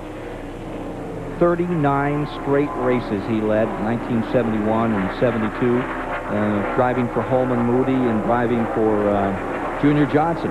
take a look at this as you see the 28 car moving into the 25. But you talk about DiMaggio and his record of 56 consecutive games of Joltin' Joe hitting the ball, 39 straight races. Robert Allison, those were in his golden days. We get back to that theme we were talking about with Jeff Gordon earlier. Is this going to be his year like Allison had in those early 70s? Stay tuned. 19 lead changes among 9 drivers thus far today. Steve Burns is down there with the crew chief on car 2. Ken, Robin Pemberton has been at the center of the roof flap controversy. He was fined $20,000 and put on probation until August 20th. But, Robin, you've got this team ready to race today. Yeah, they're doing a good job. The pit crew's done an excellent job. They knocked out a couple of good stops. We're running pretty good. Kenny and Mark are awful strong. We're only a little over a third of the way through the race, so anything can happen. We're pleased right now. Thank you. We'll take a quick break and be back with you. 70 laps complete. And come by the line this time in the Pocono 500 with Rusty Wallace out in front. Come on along and head for the mountains of Bush Beer. Head for the mountains, it's cold and it's smooth and it's waiting for you. Come on, head for the mountains of Bush Beer. Leave it to Peerless Faucet to create a shower so smart, it can not only sense when a toilet has been flushed, it can also adjust the water temperature accordingly. Scald Guard technology by Peerless. Get more out of your faucet than just water. A car engine has as little as 1/1000th of an inch of motor oil protecting its parts. But friction and heat can make motor oil become volatile and vaporize, weakening its ability to protect vital parts. Texaco Haviland Formula 3 is formulated to control volatility, fight vaporization, and provide complete engine protection, no matter what you drive. Add more life to your car. Take it to the star. Someday in the future, every car will be maintained by Precision Tune. Every brake job, oil change, and scheduled maintenance service will be performed by our skilled technicians at prices that are the envy of dealerships. All backed by our 12-month, 12,000-mile guarantee, leaving tow trucks free to spend their time on more artistic pursuits. Precision Tune, a lot more than tune-ups. Dear Midas, back in the 70s, I purchased the Midas muffler for my 51 Ford wagon, given to me by my father. When the muffler finally wore out, your mechanic, Miguel Serna, said, "Well, the warranty's still good." To my amazement, I was given a brand new muffler at no cost. I plan on keeping my family heirloom for many years. See you folks next time. Sincerely, James Van Dolphin.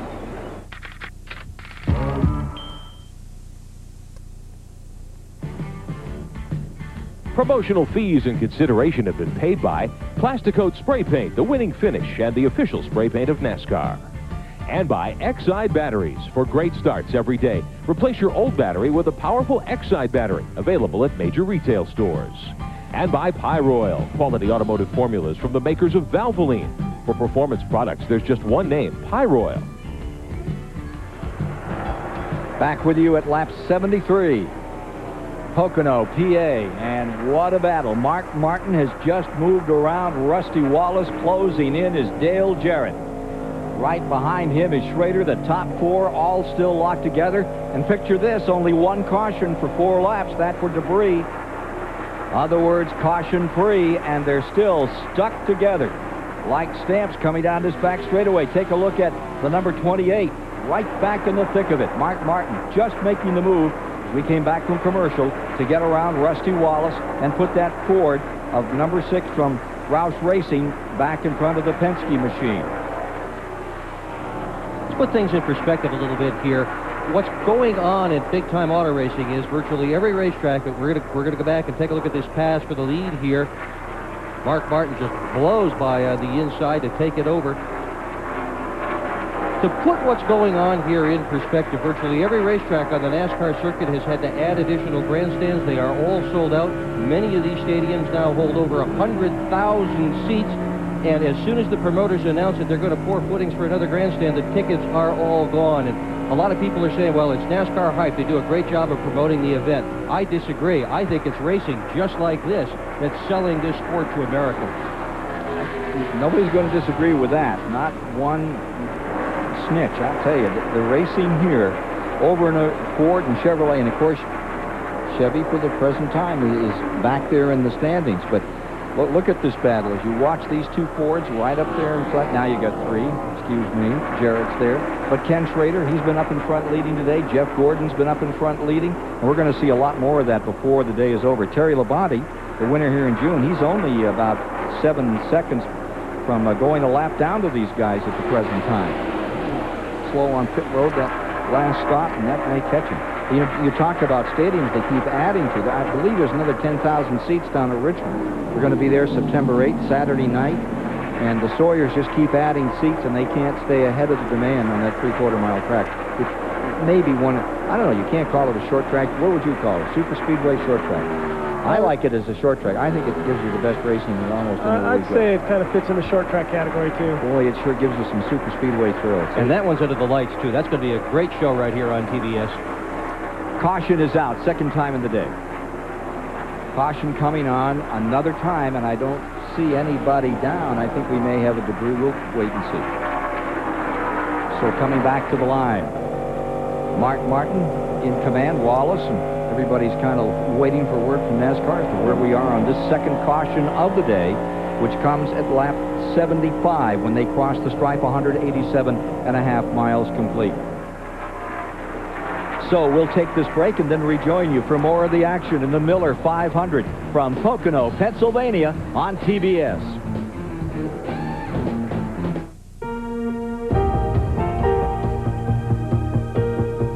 It's a funny old business. I've had years when I thought I should have won and didn't. And I had a year when I didn't think I would win and I did. So you got to be prepared with the best car, the best people, and Goodyear Eagles. The only tire to have if you want to win the championship. Goodyear, #1 in racing, #1 in tires. Goodyear Eagles, I can give you a million reasons why. They're the best tires in the world. Innovations in Racing, brought to you by Peerless Faucet. Get more out of your faucet than just water. During the summer, NASCAR competition is about as hot as the temperature outside. What innovation in racing helps drivers keep a cool head? The answer in a moment. Leave it to Peerless Faucet to create a shower so smart, it can not only sense when a toilet has been flushed, it can also adjust the water temperature accordingly. Scald Guard technology by Peerless. Get more out of your faucet than just water.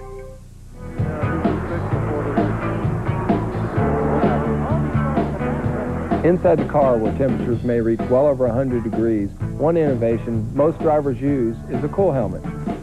Air goes through a filter and flows through a hose, which connects to the helmet, thus cleaning and cooling the air and lowering the driver's body temperature and keeping him cool. Innovations in Racing, brought to you by Peerless Faucet. Get more out of your faucet than just water. Presenting TBS Award Wednesday. This Wednesday, 8 Academy Awards and 19 nominations.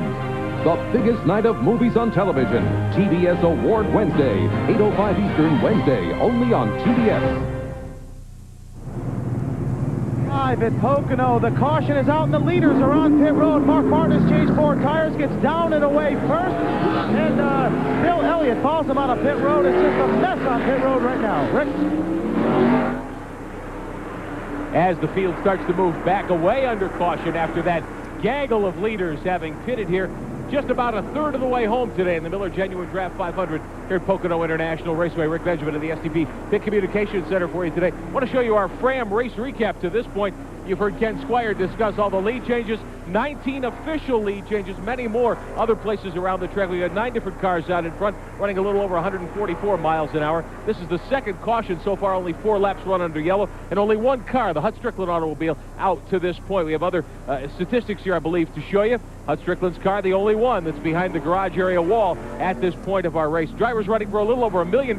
Here are the drivers who've led laps so far. Bill Elliott led early on, then Mark Martin and Elliott again. Kenny Schrader took over for a good long stretch from 17th to the 22nd lap. Dave Marcus led under caution for a couple of laps. Mark Martin got back out in front, lap 25, led a few laps there.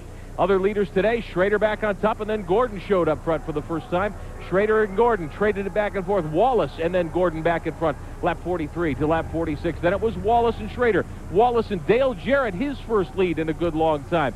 Ted Musgrave, who's come back after troubles off the green flag today, and Bobby Labonte, who won here a month ago when Gordon had his shifting problems. Wallace reclaimed the lead at lap 60. Martin took over at 71. That's where we are right now with the cars coming back out after this round of caution flag pit stops. Gentlemen, it's been a great battle so far. Ken Squire, I don't know what else we could expect here in the second two-thirds of this race. Well, how about this? A little different racetrack as we understand it.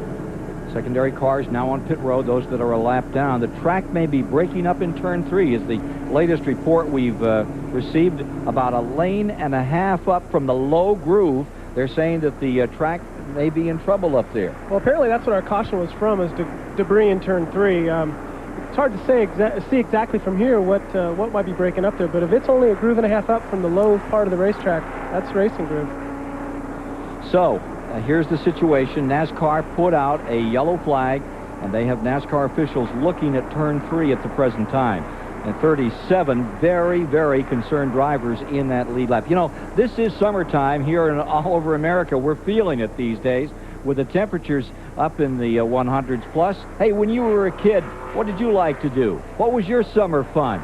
Here's Darrell Walters. Went to the crawdad hole. That's what it was a big old ditch that ran behind the houses there, and that's where we went. And we'd spend the whole day down at the crawdad hole, just kind of jumping in now. Running the creek. It was more like a creek, whatever you want to call it. Wasn't a real swimming hole or anything. Just a place to go play in the mud and get all wet and have a good time. Come home, let your mama whip your butt because you got your shoes all muddy. The Miller Genuine Draft 500 is brought to you by Texaco Havoline Formula 3 Motor Oil, by McDonald's, and by Purolator. This is the Texaco Havoline stock car. And this is the Texaco Havoline Indy car. And while these cars run on special fuels, we figured it was still a good way to remind you that Texaco Clean System 3 gasolines give your car unsurpassed performance. And Texaco Havoline Formula 3 Motor Oil and Texaco Antifreeze Coolant provide complete protection. But if we really wanted you to remember our name, maybe we should have sponsored something slower.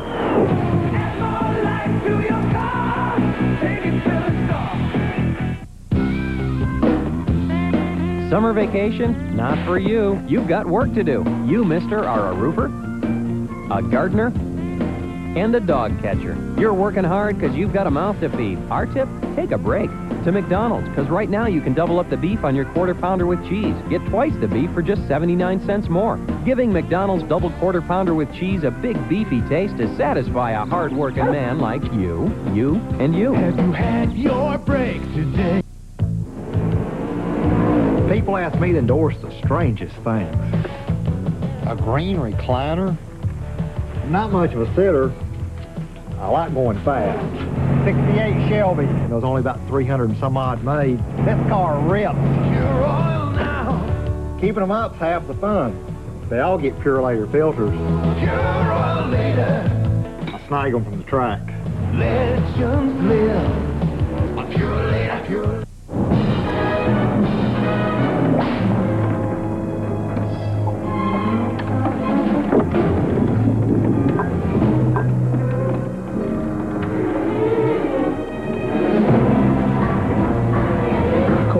Miller Genuine Draft. The cold one.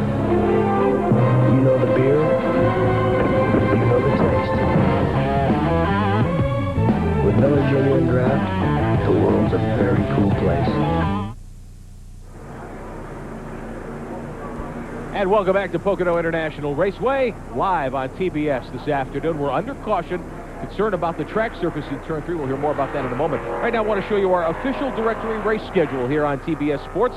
Rest of the season, we'll be with you from Richmond on September the 9th. That's the Saturday night show that everyone enjoys so much under the lights at the sold-out Richmond Speedway. And then on October 9th, we're back in Charlotte for the UAW GM Quality 500. You'll see that Sunday afternoon, of course, too, here on TBS. Now, for all your race schedules and track maps, phone numbers, it's found only in the official directory of NASCAR Racing called 1-800-RACE-345. That's 1-800-RACE-345. Just $21.95 for the book. Orders are taken 24 hours a day. Give them a call. Get your credit card handy. You'll find out all the information you need to get your official directory and be in shape when you make your next trip to a Winston Cup event. Ken Squire, interesting situation with this track surface. A lot of worry about that here. Indeed. Corner 3 is where they're taking a gander right now. The NASCAR officials up there continuing to look over a lane and a half up from the low groove. And when you think about the pounding that this track has taken, they've had 2 major ARCA races. We'll tell you more about that in our Auto Week report shortly. They had some sportsman racing here, a lot of stuff, and you can see they've already brought the brush out, and they're trying to clean up some of that third turn. So this is a real issue. Yeah, you can see, look down there, that's turn that's 1. a 1? Yeah, and you can actually see where you see the NASCAR officials down there looking. I mean, their primary concern is safety. You got to remember that. I mean, we want to put on a good show, but we've got to have a safe show. And you can see right there the pavement is actually breaking apart. Pieces are flying up the track. It could cut a tire. They need to ascertain how much is breaking up. Are the pieces sharp? Are they just rolling up? Is it something that the drivers can maybe drive around or drive over? I mean, this is a pretty major deal right now. So this is down in turn 1. Our initial report for the caution out was in turn 3, but certainly they got the brush down there in 1 at the present time. And Steve Burns can update us more, I believe, on the Earnhardt story. He's been back in the pits again. Ken, the 3 car just came in, and they changed the left rear shock. They had to change the left rear shock, and yes, he's entering pit road once again. We'll take a look and see what they're going to do. It was a left rear shock. 3 or 4 guys underneath the car. Everybody's scurrying about. Also want to update you, Bill Elliott took 2 tires on that last stop, which is unusual. So the left side of the car on Dale Earnhardt goes back up. They're underneath the left rear again. Looking at that shock, they're going to tighten it, make sure everything's okay.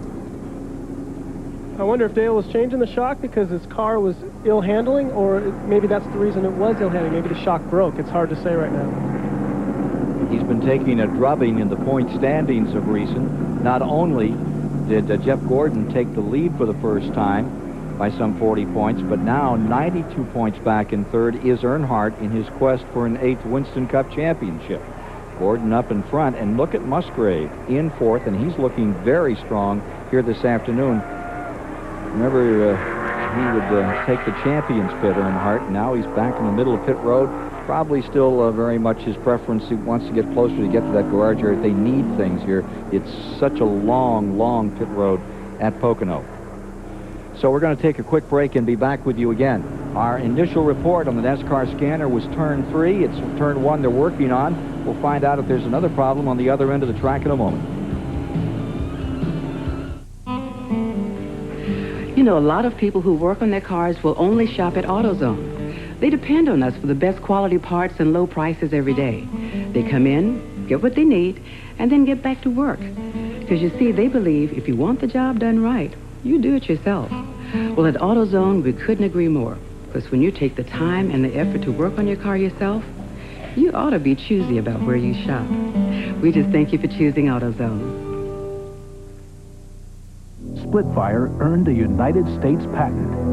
Splitfire doesn't look like any other spark plug.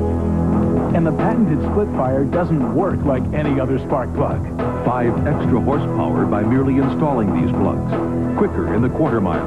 A 4.8% gain in mileage. There's nothing like a Splitfire. You'll get more power and more mileage, or your money back. Get the guaranteed Splitfire advantage at leading automotive stores from coast to coast. Look, a MasterCard won't make you different or unique, okay? Actually, maybe it will. I mean, millions of people use MasterCard, but yours is meant for you and you alone. So if someone steals it, instead of worrying about people running around pretending to be you, call right away and cancel it, because after all, there's only one you.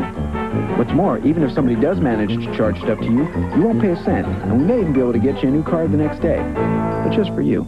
Now, how's that for a useful card? MasterCard, it's more than a credit card, it's smart money. For cars that can benefit from higher octane... Frank, we're late. Texaco Clean System 3 Power Plus and Power Premium are formulated to clean your engine's intake valves, fuel injectors, and combustion chambers while you're driving. For smooth starts and sure acceleration. Just give us 5 tanks, and we think you'll see a difference. A word of advice, though. Maybe you'd better leave the windows rolled up. Add more life to your car. Take it to the star. 200 miles are in the book. We're under caution for the second time, and the issue is turn 1. Let's see, any activity around turn 3. It's down here at turn 1. where they're working, and they're also working on pit road. Randy can give us an update on some of the problems there.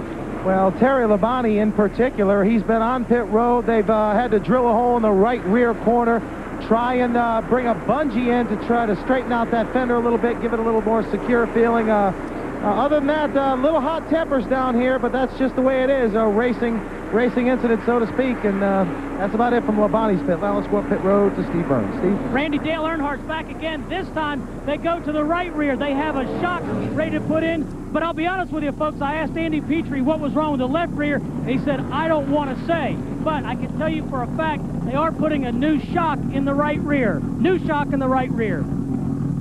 Let's go to Rick Benjamin.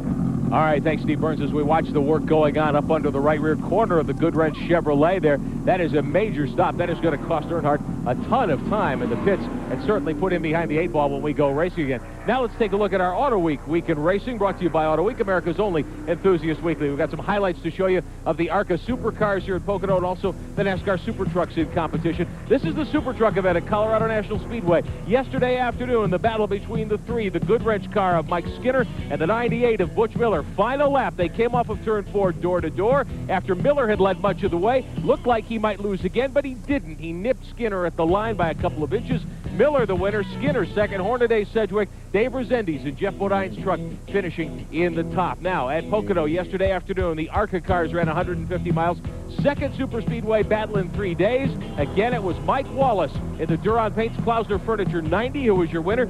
2 in a row. This time, though, he had his hands full. Tim Steele in the red number 16 led much of the race, too. They battled back and forth almost the entire afternoon. Wallace over Steele, Bob Schacht at barrier. Andy Hillenberg, the series point leader, with a 5th place finish. Call 1-800-232-1522 now and get yourself a subscription to Auto Week. 52 weeks, $19.95. Auto Week has all the inside news of racing, personalities, driving impressions, and more. Call now for Auto Week. The offer ends tomorrow, so do not delay. And I guess we're still in a delay situation on the speedway as we remain under caution because of that problem with the surface. It's cooled off a lot at Pocono. We'll take a look at that and all the other stories of interest when we come back.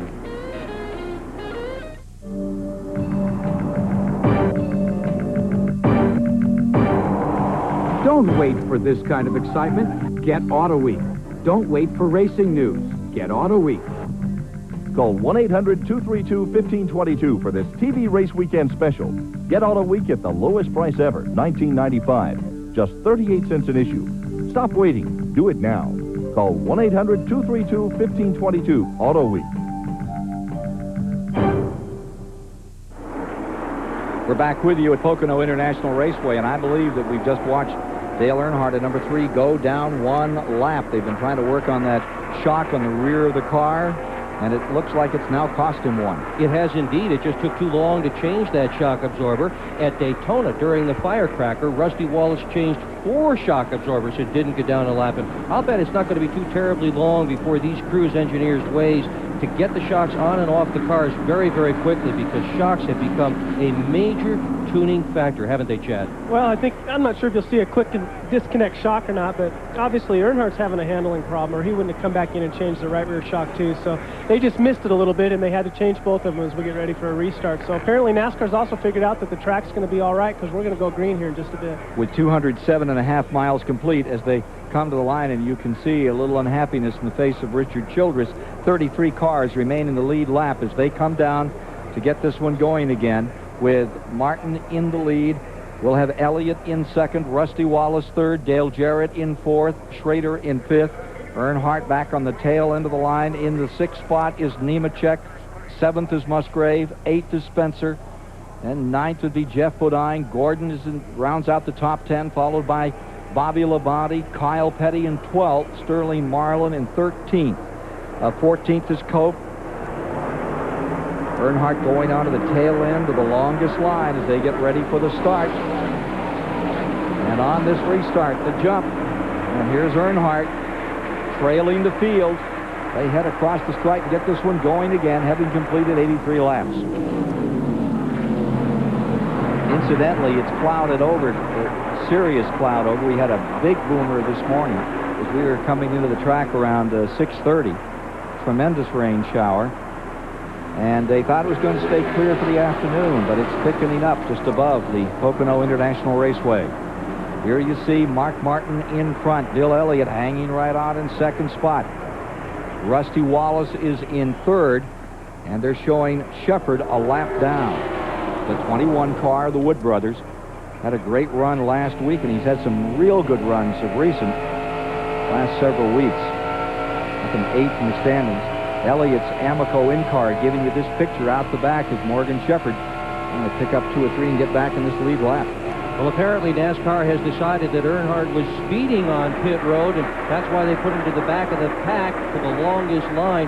How do they measure speed on pit road? They do it by having a bunch of experts sit up here at the top of the grandstand with stopwatches.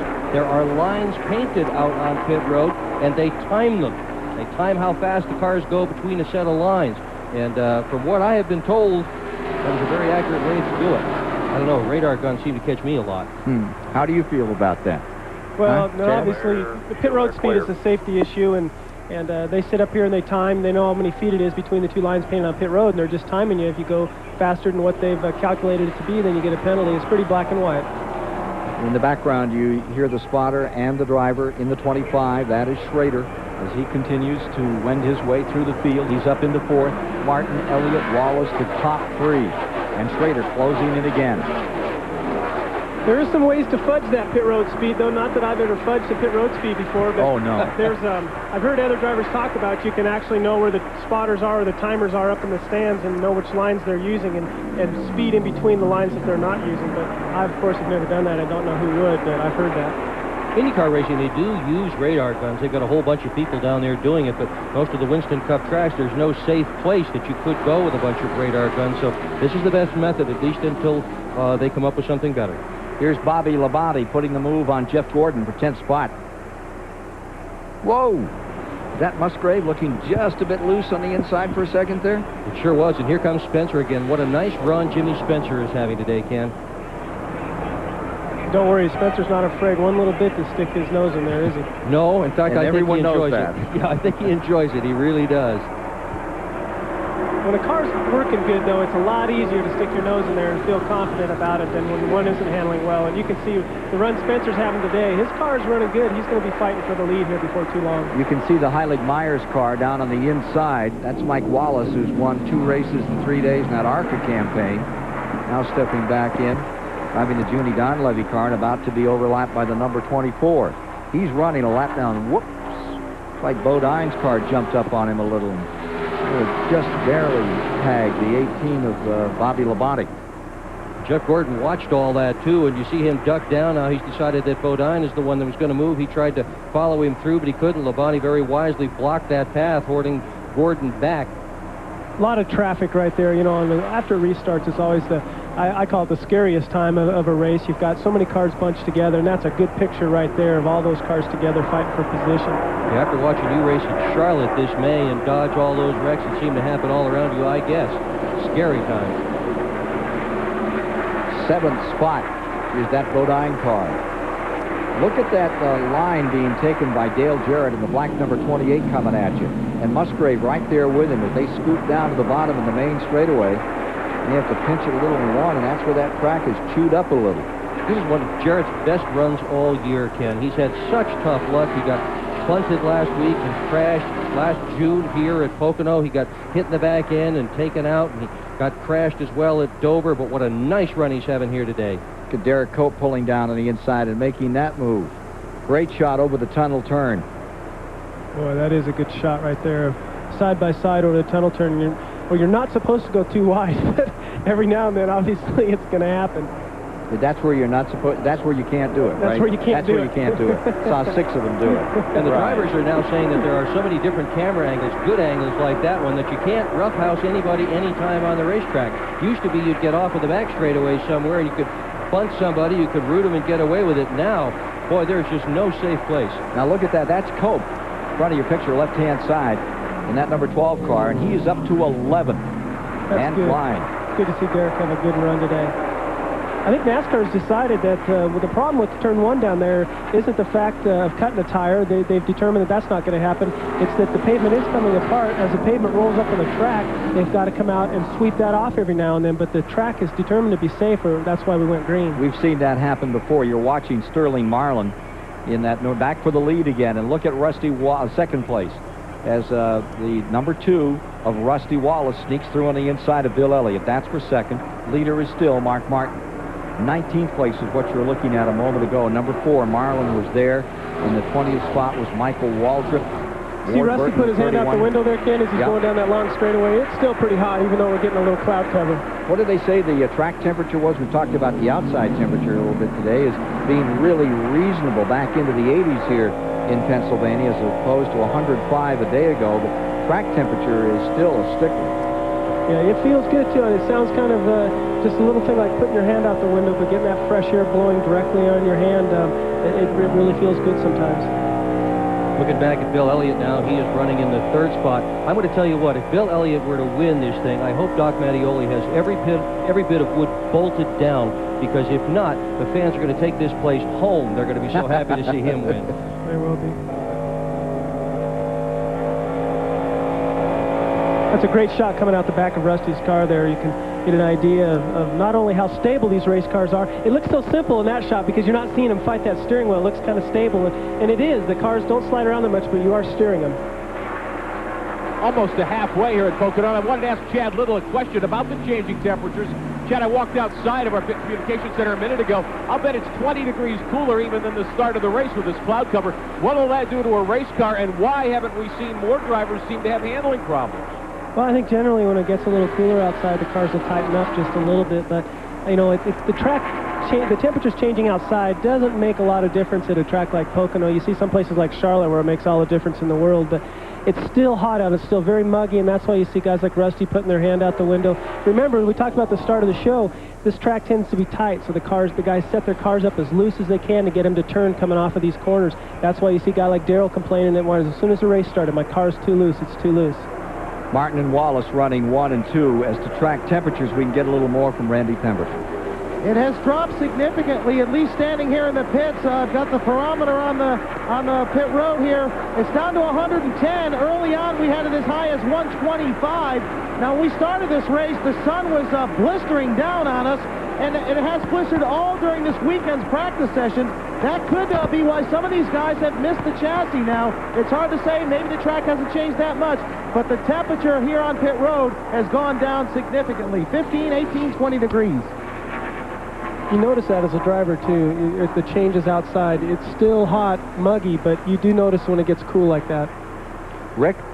Want to remind everybody, too, yesterday, we've talked about how hot it was here at Pocono. These guys went out for last practice when the air temperature was 106 degrees, and the track temperature was in the 130 range. So I'm really surprised more people haven't missed on the setup today, since that was the last chance they had to work on these race cars. Rusty Wallace with that Miller Genuine Draft car. Ooh, 25, blowing up. Oh, that's too bad. He had such a good run going today, too. Every time he gets going good, something bad happens to Kenny Schrader. I tell you, the guy's just got no luck at all. Star-crossed. Yep. You see him pulling low there to get out of the way of the other cars, just in case he's putting anything down on the track. With Rick Hendricks since '88, Rick says he'll be here in '96 and into the future. There was a lot of media hype about the fact that Schrader might be on his way out. That Budweiser in-car camera giving you these shots of Ken Schrader as he eases that machine in. But Mr. Hendrick himself took an opportunity here to talk to the press and say, no way, Schrader stays with us. Back for the lead. Here's Martin and Wallace, still at it. Hammer and tong at lap number 92. They haven't given up on this one. One whit, 230 miles complete. You know, it's interesting that we don't see the Fords having the handling problems that some of the other racetracks they've seen so far this year. You see Martin and Rusty there. Is that because they've got a little more blade, a little more spoiler on these things? I don't think that can hurt at all. Obviously, NASCAR's gave them a little bit more spoiler, but I think it also has to do with the fact that the corner speeds here aren't nearly as fast as they are, say, some of the high-banked ovals that we race on. The other interesting thing is, as Schrader goes down pit road and out of this event, that neither of his teammates has lost an engine in 1995, and Schrader has had nothing but engine troubles. They all are designed the same, basically all built the same. The number 5 of Labonte and the number 24 of Gordon and Schrader, but Schrader is the one that's having the problems. So Ken Schrader eases it back in, still looking for another one. It'll be 125 before he gets a shot at another win since Dover. If you don't replace your air and oil filters regularly, you might as well drive your car off a cliff, because dirt can really mess up an engine. Fram Extra Life air filters and Fram Extra Guard oil filters keep out dirt best to protect your engine. Fram, America's #1 premium brand. Pay a little now or a lot later. Get a $2 rebate on Fram air filters at participating retailers. On the road again.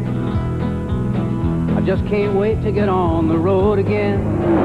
Now, get on the road in this custom racing jacket for just $19.95 when you buy 4 General, Continental, or Hoosier brand tires. And while you're at it, play our winning drive contest for a chance to win a trip to the General Tire Hoosier 500 in Atlanta. Sooner or later, you'll own Generals.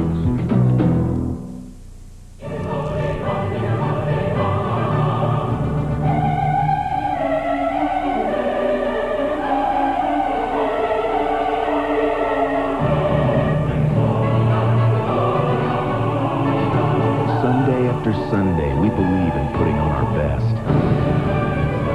Maybe that's why no car company has won more races in the history of NASCAR than Chevrolet.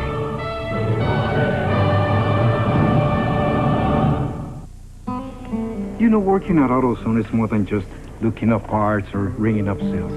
Most of all is listening. Because my customers know more about their cars than I'll ever know. They know every rattle by heart. I mean, that car is their baby. So when they got a problem they're going to fix themselves, I'm going to do my best to help them get whatever they need, no matter what it takes. Because people like that, they don't deserve anything less than the best I can give them. The highest running Chevy in the field, number 18 right there, was 7th. Ford was 1 through 6. Turn 1, in the wall. Bobby Labonte out of Corpus Christi, Texas, now limping back toward the garage area. And again, we have a caution flag on the track. So one would wonder what happened down there in turn 1, and we'll get as much information for you as possible. 31 cars remain in the lead lap, but you can see that Bobby Labonte took a hard lick in the Interstate Joe Gibbs car. Brought it down off the wall, rolled it across the line, and now is trying to get back around this 2.5-mile track. So caution coming out at lap 95. That is the 3rd caution of the day as we watch the Bobby Labonte car coming onto pit road.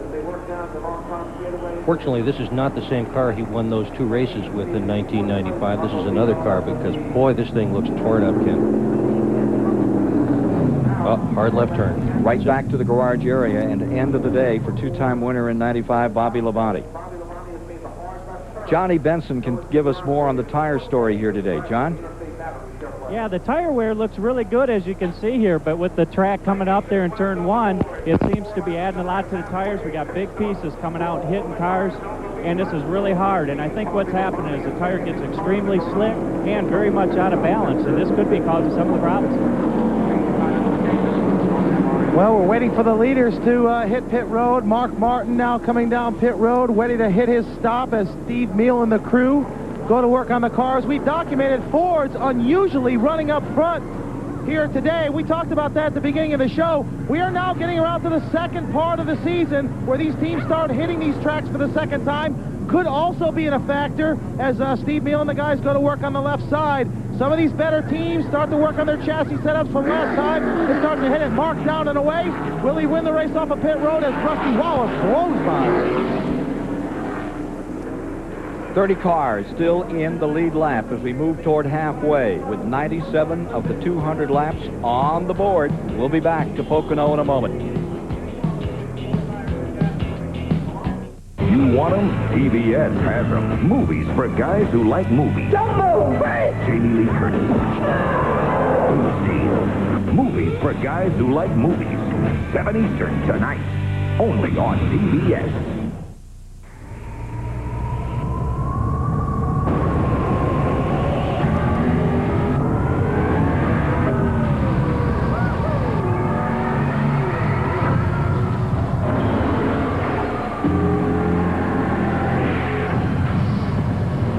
Miller Genuine Draft Rusty Wallace stock car.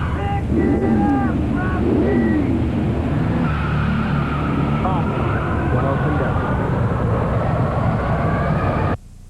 Today's cars and trucks are more advanced than ever, but there is a price. Their harder working engines can wreak havoc on the motor oil, breaking it down almost immediately. That's why Castrol GTX provides maximum protection against viscosity and thermal breakdown. So use Castrol, or your harder working engine could make things hard on you. Castrol GTX, engineered for greater protection against breakdown.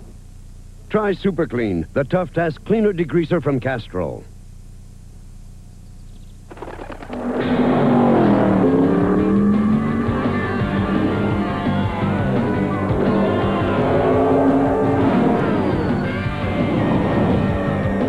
Which NASCAR race team will have what it takes to win the UAW GM Teamwork of Excellence Award?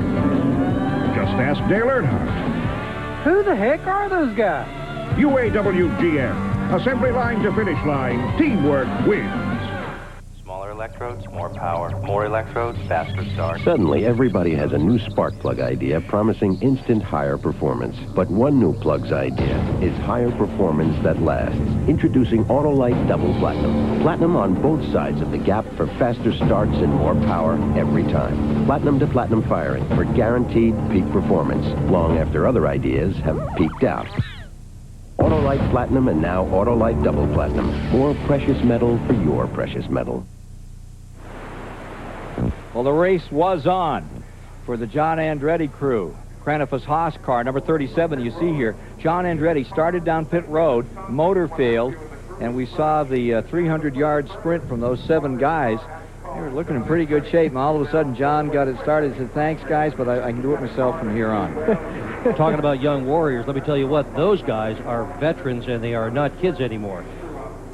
Johnny Benson is standing by with a guy who's really had hard luck here today. Yeah, he sure has. I'm here with Bobby Labonte, and I tell you what, top running Chevrolet, and this happens. You going to try to get back on the track, or what are you going to do? Yeah, we're going to get it back on the racetrack, but you know, it's aerodynamically hurt, and the frame's bent on the rear end. But you know, that's the way it goes. Interstate Battery Chevrolet. We had a good race car today. Just got in there too hard, and yeah, basically got over my head on the part of the racetrack just tore up a little bit, and you know, knew it was tore up, and just got in at the wrong place at the wrong time. That's Bobby Labonte with the Interstate Battery Chevrolet, and looks like they're trying to get her back on the track for him. Pretty candid about that, wasn't he, guys? Yeah, real honest. I mean, you know, sometimes you just got to call a spade a spade. If he got in too hard, he did. I mean, he's a great race car driver. He has nothing to be ashamed of. Everybody does it, and he's trying real hard. I mean, he's up in 6th or 7th place, and that's what you got to do to get into 4th, and he needed to do it. He's got to find how far he can push it. He just pushed it a little too far. Chad Little with us today, and also up here Dick Berggren as we look the field over, coming to halfway this time by. And we can get a message from Steve Burns, sending smoke signals from pit road that he knows something about Rusty Wallace down there. Stephen. Ken, wanted to update you on a couple of teams. Rusty Wallace's pit stop was flawless. As I said earlier, they're one of the best in the business. Now, that Bobby Labonte's misfortune on that last caution was a big advantage for Bill Elliott. On the last pit stop, Bill Elliott only took 2 tires, and they were real happy to see that caution came out because they changed 4 tires last time. I think you would have seen his car go backwards had they stayed out much longer under green. Thanks for that report. There's the story on 94. Opportunity knocks once in a while here in unexpected ways, as, for example, Ricky Craven, who led for the first time in his career in a Winston Cup race in this caution period, stayed out and got himself 5 points for the Hedrick team. Something I think interesting that's going on right now is you saw Elliott take on 2 tires. He was able to get great track position, was able to race up there, really didn't fall back. He might have started to fall back if the track would have remained green for a long time. What just happened out there on the track, Dick, is you said that Jeff Gordon just took on 2 tires. And he did that same thing last week at New Hampshire and used it to his advantage to get track position. His problem all day today, Chad, has been that Jeff Gordon has not had track position. By taking just 2 tires, they pick up about 6 seconds on a pit stop, and that's usually enough to get you right up front. It was not. Gordon is still mired deep in the field here, but it certainly helped. Did indeed. He's not mired that far back. Oh, no, he's not way back. Position. And Spencer is now leading as Craven has pitted. So as they get ready to go again, we'll have Jimmy Spencer leading them down. Hey, halfway in this race, this time by last year at this point, we had 18 lead changes. We had 18 lead changes all day last year. How about 21 lead changes already today? Darn good race at Pocono. You're on TBS. Green is out, and Jimmy Spencer brings him down. Rick Mast in the number 1 finds himself in second spot. Shuffling down to the inside. You see Mark Martin making that move. 21 car on the bottom trying to get a lap back. Morgan Shepherd. You can guarantee Earnhardt's going to be trying to get a lap back too. Can't win the race if you're a lap down. Jimmy Spencer comes out a little sideways, picks it up. Here's Morgan Shepherd going for the tunnel turn. Jimmy Spencer only took on 2 tires. And that last, and look at Mark Martin giving you these shots as he pulls along second place. Rick Master is second place. This is for second, and Martin with the pyro in-car camera takes you right up there into that second spot. This is heart in your throat stuff, running this hard. Earnhardt trying to get his lap back. You see Morgan up there. He's going to be in a good position if the caution comes back out. It looks like Earnhardt will be also. Mark Martin makes a 3 wide going down the front straightaway as they go down into turn number 1. Take a look at this. That's Martin on the inside. Did I say 3 wide? I meant 4. 4. Now Wallace decided he'd pull back for a second. Mark Martin all the way on the bottom. Earnhardt right there with him. That looked like they slapped some paint. I think they found their way through that corner by Braille, Ken. Close your eyes and pray. You may want to look at that one again. Here they are, headed down, fastest part of the track, well over 190, close to 200. Little contact right there. Yep, they touched. It's amazing to me how good Earnhardt is in those situations. Over and over again, a lot of people lose the whole thing. At that speed, putting on the binders, the weight's all the wrong way, and he drives out of those time after time. Name me a situation Earnhardt isn't good at. He just does everything so well. All right, well, for the moment, he's made up the lap, and so has the number 21 car, Morgan Shepherd. Leader in the event is Mark Martin in that number 6. Behind the 21 car, running on the tail end of the lead lap. Made it up, and now he has lost it again, has that number 3, Earnhardt. Had it for a second, now it's gone back the other way. He's got to get by the 6, Mark Martin, in order to get his lap back, and then the next thing he's going to need is a caution flag. If we get a caution now, Morgan Shepherd's going to get his lap back. He would go to the back of the lead lap, but he'd be on the lead lap. Well, he's done it once. Can he do it again? He pulled it through before, and Martin got in there, came down the inside, and closed the door in turn 1. So Earnhardt has to start over, trying to get that lap back. Meanwhile, Morgan Shepherd, 2 car lengths in front of the leader. And Morgan is running good enough, too, that he'd be fighting for the lead if they had a caution right now. Remember, a while back ago, he had to pit again. He thought he had a flat right front tire, and he came in a subsequent pit stop, lost his lap. But he needs to get it. He's hoping for a caution right now because he's running good. One of the problems with being Dale Earnhardt is nobody wants to give you anything. If he were 3 laps down, they'd be trying to keep him 3 laps down. They absolutely do not want this guy in the lead lap because every time he gets on the lead lap, he is a threat to win the race. You can watch Mark Martin. He is going to do everything he can to keep Earnhardt back there. That's when you're in the lead, that's one of the things you want to do is you don't want to give anybody their lap back if you can. It just might be one more person that's going to be fighting you for the win. That spotter system these days must help a lot with that, so you can drive defensive. Yeah, in fact, it's real important. It's happened a couple times to us this year. The spotter, that's one of the spotter's job, this kind of unwritten rule is, to know who the leader is at all times so he can help you out with that. Again, the spotters are kind of up here on the top. They get a good view of the racetrack to help the drivers out with when there's an accident, when they're clear, if they're passing somebody, and so on. Let's take you back through the top 10. Martin leading, Wallace second, Jimmy Spencer third, Mast, Jeff Gordon, Dale Jarrett to 6, Musgrave coming by in 7th, Sterling is 8th, Derek Hope running in 9th, and in 10th is Bill Elliott. Just behind him, Waltrip is 11th, and Jeff Bodine in 12th.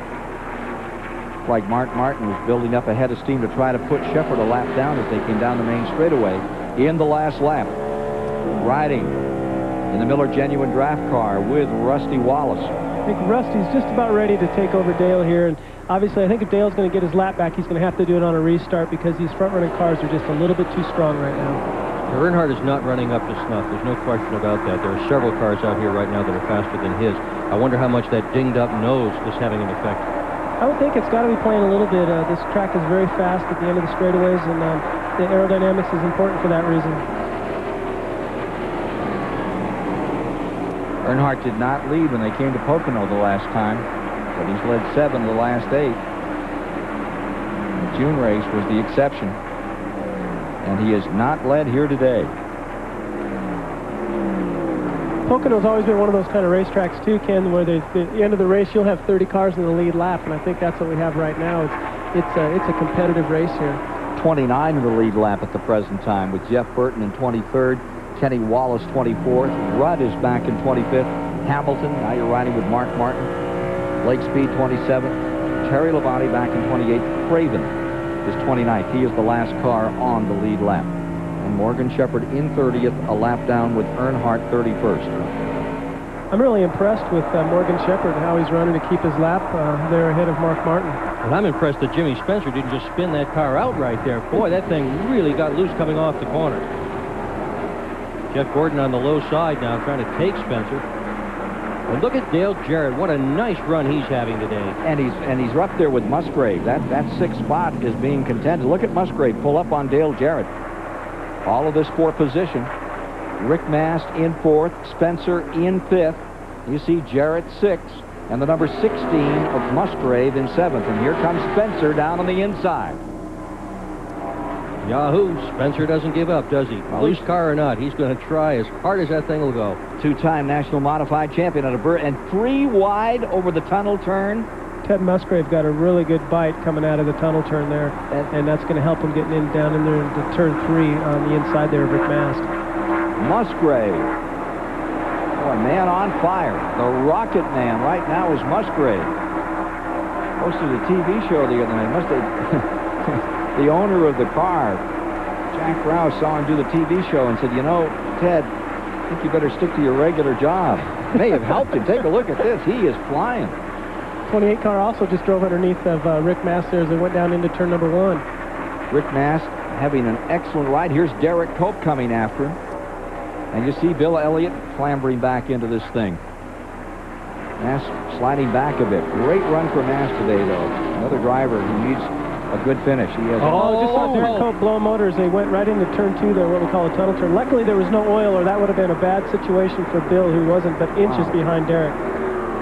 You saw that happen right on camera, too. It just let go. You could see a little bit of smoke coming out of the exhaust, and it just got bigger and bigger and bigger, and that was all she wrote. I tell you, when you're a driver in that situation, you take a big swallow because for a second you just have to maintain straight. You don't want to do any drastic movements, but you wait to see and feel what's happening, and Bill probably swallowed pretty deep right there. No caution out.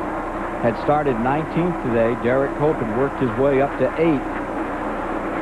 2-time winner, and was looking strong all over for him. And the advantage Morgan Shepherd had getting his lap back, that's all over. Morgan is back in the field again, and he is still 1 lap down now. Let's take a look at this lead change while Derek Cope was blowing up. This is lap 108.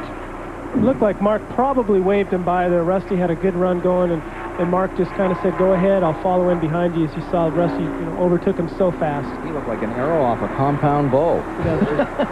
Wham. A lot of give and take, and drivers use their hand signals a lot. Might hold your hand up and wave it back and forth, just like you're doing going down the road as you're going to wave at somebody, telling the guy to go ahead and go by me, I'm going to follow behind you. Look at Spencer, just the back end of that car wobbling around. Musgrave trying to loosen him up a little bit more if he can in the 16 car to try to get by, get position. 4th, 5th, and 6th. Spencer in the yellow number 23. And Musgrave. Now, Musgrave's had a 2nd place finish in this track. He's darn near won a race on this track. Here's Musgrave coming after Jimmy Spencer. And Spencer used to sit up here in this grandstand and wish for the day he could be out there. He'd love to have a great day in the state of Pennsylvania. In fact, Musgrave's 2nd was right here in June. And he also has a 2nd at Martinsville this year, a 3rd at Dover, a 4th in the Daytona 500, a 5th in the Firecracker, 6th at Sears Point in Wilkesboro. When a guy finishes that far up front that often, he is due, and Ted Musgrave is definitely due. And he's also why he's sitting in 4th place in points. Yeah.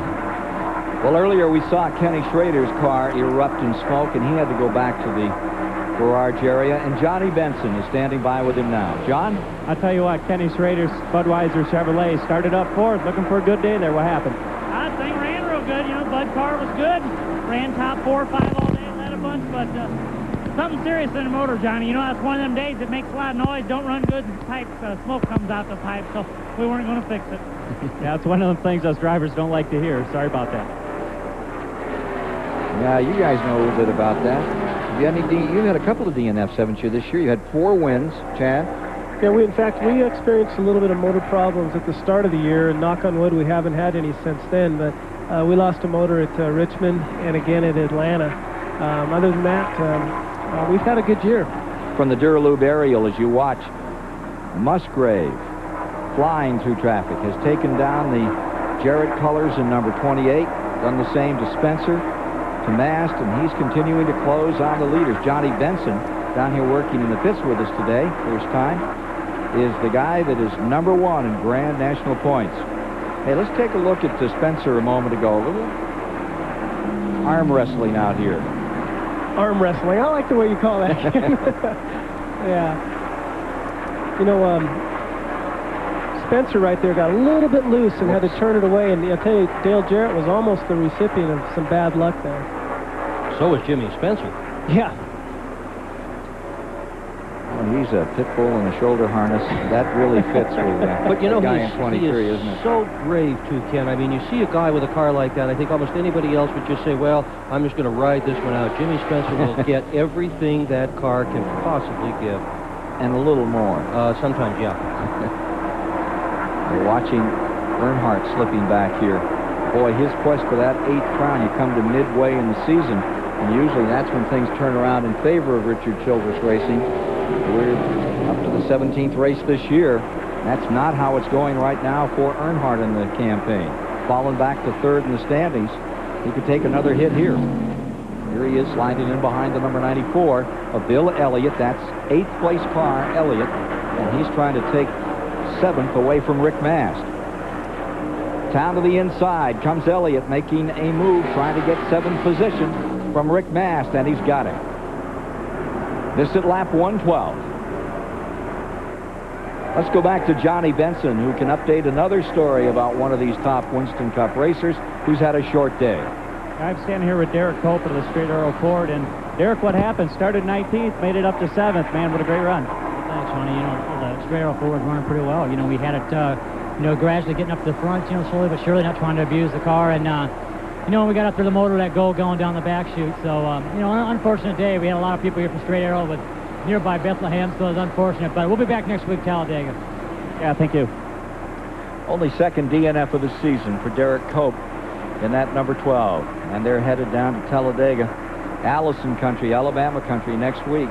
They'll be set for that one for sure. Watching as Musgrave continues to close on the leaders. He is now 4th. Jarrett is in 5th. Spencer is in 6th. So, we're at lap 113 this afternoon of 200 to be run at Pocono, PA. Hey, race fans, Budweiser asks who won March 7th, 1993 at Richmond International Raceway. Early in the event, Ford drivers Morgan Shepherd in the 21 car and Alan Kulwicki's number 7 powered past Chevrolet-mounted Ken Schrader in his number 25. Also moving to the front in a hurry, 6-time Richmond winner Darrell Waldrop in the 17 car, Kyle Petty on board the 42. And sneaking into contention after starting 14th was Davey Allison on the Robert Yates Ford, the 28. But who won? Here's the list of contenders. We'll have the answer after the break. Every day, we all find a way. A promise made, a promise kept, giving it our best. America's most complete source of auto parts, a national warranty program, and customer service only Napa can give. No wonder more people trust Napa to keep their vehicles running. We keep America running. We keep America running. Today's cars and trucks are more advanced than ever, but there is a price. Their harder working engines can wreak havoc on the motor oil, breaking it down almost immediately. That's why Castrol GTX provides maximum protection against viscosity and thermal breakdown. So use Castrol, or your harder working engine could make things hard on you. Castrol GTX, engineered for greater protection against breakdown. Try Super Clean, the Tough Task Cleaner Degreaser from Castrol. When the job is tough, you need the best. And when you need the best, you reach for Channel Lock. For the power. The precision. For just plain counting on, there's only one. Channel Lock. Be sure you're getting genuine Channel Lock tools. Look for this trademark. I'm Walt Garrison. No matter where or how you spend your time, you depend on your equipment. I count on my old-timer knife by Schrade for the really tough jobs. Handcrafted here in the USA, Old-Timer, Uncle Henry, and Schrade knives all have one thing in common: Schrade's lifetime warranty. So whether it's a simple chore or something that requires just a little bit more attention, be sure it's a Schrade. Schrade cutlery, built to last a lifetime.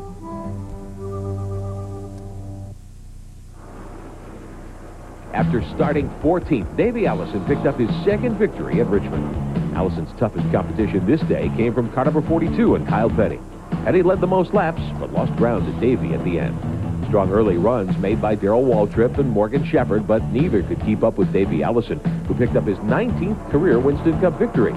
Who Won is brought to you by Budweiser, for that clean, crisp, cold taste. Nothing beats a Bud. Kenny Wallace getting back into his car, and for more on that story, here's Johnny Benson. Kenny, you're running good, but where's the other half of the spoiler here? Well, darn it, this is the first time, the TIC car was running good. We held off Mark there to stay on the lead lap. The guys got the car real good, but the spoiler broke off, didn't have enough welds on it. So my crew chief,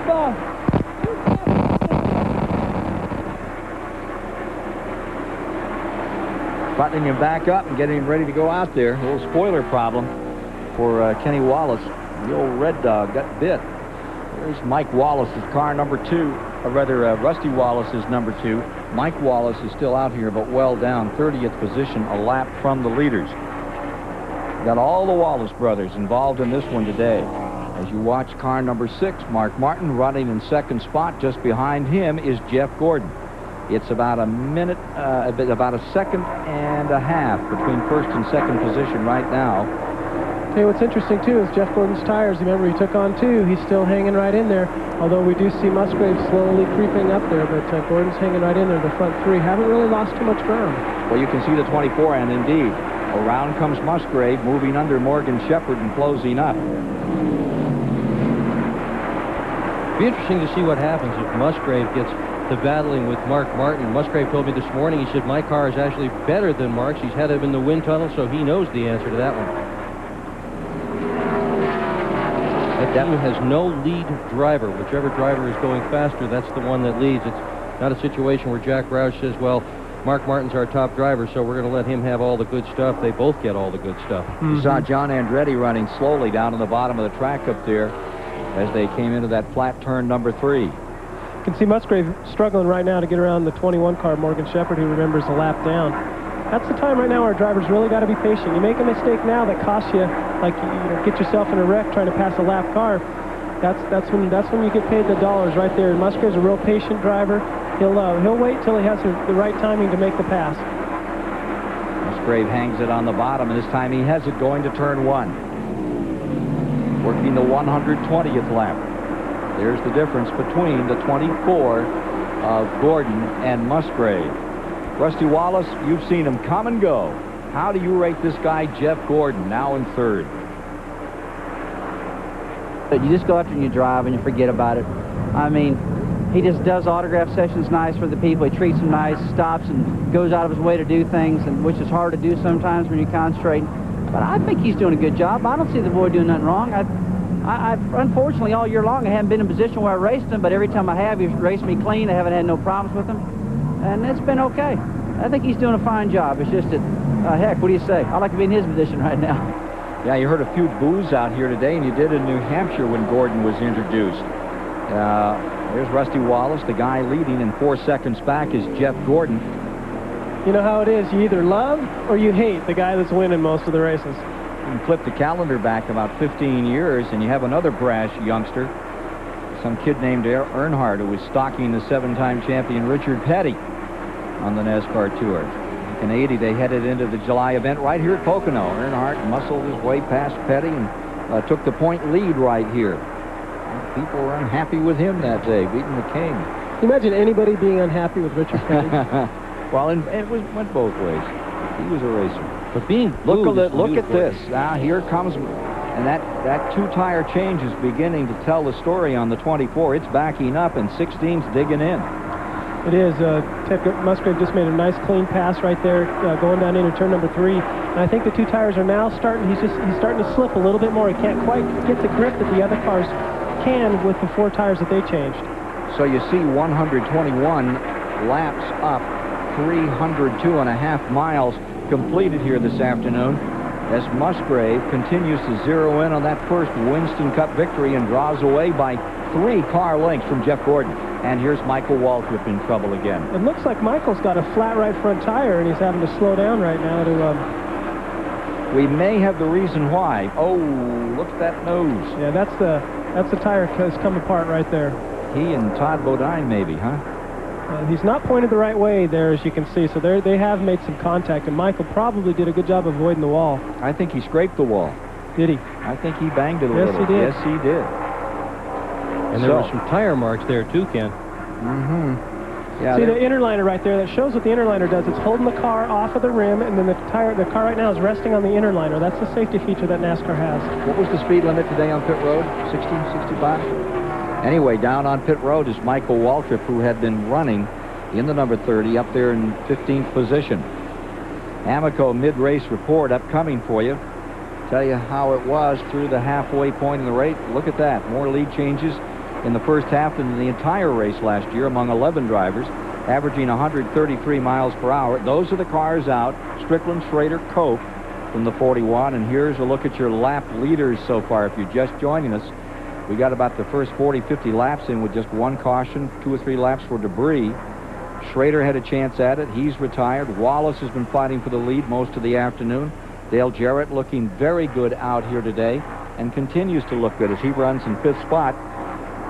Yeah, that's how the leadership has been split up thus far in the Miller Genuine Draft 500. So we'll take a quick break and be back. One of the riders out here that we haven't talked too much about as we get ready for another pit stop is Jeremy Mayfield. That story when we return.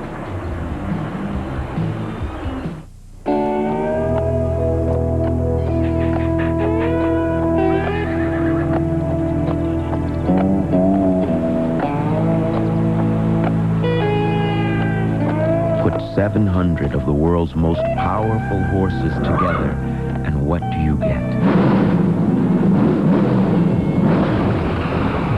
You get out of the way. The Budweiser Ken Schrader stock car. See you at the races. Oh, well, I'm the kind of light that likes to bend around. You can point me left or right, or hang me upside down. But I'm not the kind of light you have to hang on to. Just use me when you need 3 hands, but you've got only 2. Cause I'm the snake light. They call me the snake light. It's the totally flexible hands-free flashlight from Black & Decker. Yeah, well, the snake lights from Black & Decker. We get around, around, around, around, around. No trendy health club. No $60 shorts. No bull. Speed Stick's no-nonsense formula gives you 110% protection. Like you, it never quits. By minute. NASCAR drivers say there's no track in the world that's tougher on brakes than the one in Martinsville, Virginia. So when they take the green flag here, they all have one thing in common, the same brand of brakes. Because without them, you can't come down this straightaway at 120 miles an hour and still make it through the turn. So which brand do NASCAR drivers use to get them through 500 laps at Martinsville? Performance Friction Carbon Metallic. And we stock them at AutoZone. Peerless Faucet didn't come up with the idea for a spout long and high enough to reach over and into large objects. We merely adapted it for the kitchen. High-rise faucet designs by Peerless. Get more out of your faucet than just water. On the next National Geographic Explorer, Life is no day at the beach for these little guys. See the incredible odyssey of the baby sea turtle, a perilous journey into an unknown world that only 1 in 1,000 will survive. Then, take an amazing behind-the-scenes look at modern air travel as Explorer soars to the skies for an unforgettable flight across the world. Join TBS for the last great adventure of the weekend, National Geographic Explorer. Tonight at 9 Eastern, turn to TBS. I tell you, we got everything at Pocono. Here's a hot dog and a mud bug. Hello, Hertz, about that vehicle I rented. Actually, I think that's your rental car, Ken. No, it's Bergren's. I rode in it this morning. Oh, gosh. There's action everywhere. And some of the best action is being furnished right now by number 98. Jeremy Mayfield is up to 9th. He is closing on Bodine. Jeremy Mayfield started 38th out here today, bidding for his first career top 10 finish, and he's looking stout. Jimmy Spencer just up there in front of him. Mayfield has gone by Kyle Petty and Sterling Marlin. Rick Mast moved up into this top 10 spot, and he's not letting off. Jeremy having a wonderful run in that RCA car for Cale Yarborough. Three-way battle back here. When you talk about youngsters, he's only 26 years old, Ken. He is one of the young lions, one of the racers of the future. Yeah, when you talk about the phenomena of the young that keep breaking through, a lot of people say, including Cale Yarborough, that Jeremy Mayfield, now the move. As you saw the 23 car get a little loose, and Bodine scooted right down to the inside and took advantage and brought Mayfield with him. So that brings Mayfield up another spot. What did that give him, 8th? He's going to make a move right now coming out of turn 3, it looks like, too. How about for 7th? Jeremy Mayfield. He's really running good right now. The engine builder for that car is Tony Cola, and he's the one who started me out in the Winston West Series. I know they've got a good engine builder behind them. Getting a report that the 42 car is showing a loose tailpipe now on Kyle Petty's car. But look at this struggle. 7th, and that is Bodine. And he has 7th spot. It may be just a momentary hold in that position as Jeremy Mayfield bears down. Chief Bob Johnson's done a lot of work on this car, and it's performing beautifully for Jeremy. So much irony here. When Jeff Bodine was a young man, a racer trying to make a name for himself in this sport, this is the racetrack where he made moves like this and where he suddenly came into national attention for running so well, so strongly. And look at this. 26-year-old Jeremy Mayfield right on his tail. I believe Bob Johnson's off that team. Yeah, I think he is. I think he is. So, here's Mayfield again to the inside. Looking for 7th, and then slides back in behind car number 7, Bodine. Black flag on the 42. Dragging the tailpipe. Header down on number 42, so the consultation flag went out on him. Just a couple more laps here, and I think we're going to start seeing some more green flag pit stops. What did we hear about lap 132, was it, or 134, and we were supposed to see Gordon come in with the 16 car. We'll see.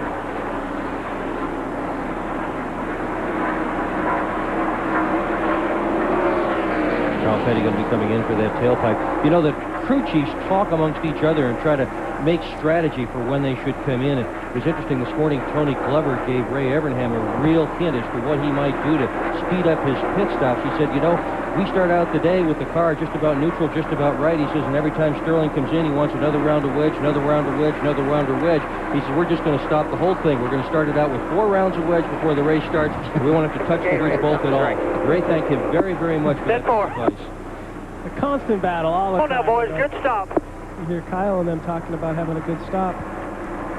It's always a constant battle. You know, crew chief driver, need a round. The car's loose. The car's pushing. You never can get it perfect, except when you win the race. And even then, sometimes you're saying, you know, I could have lapped the field if it would have been just a little bit better.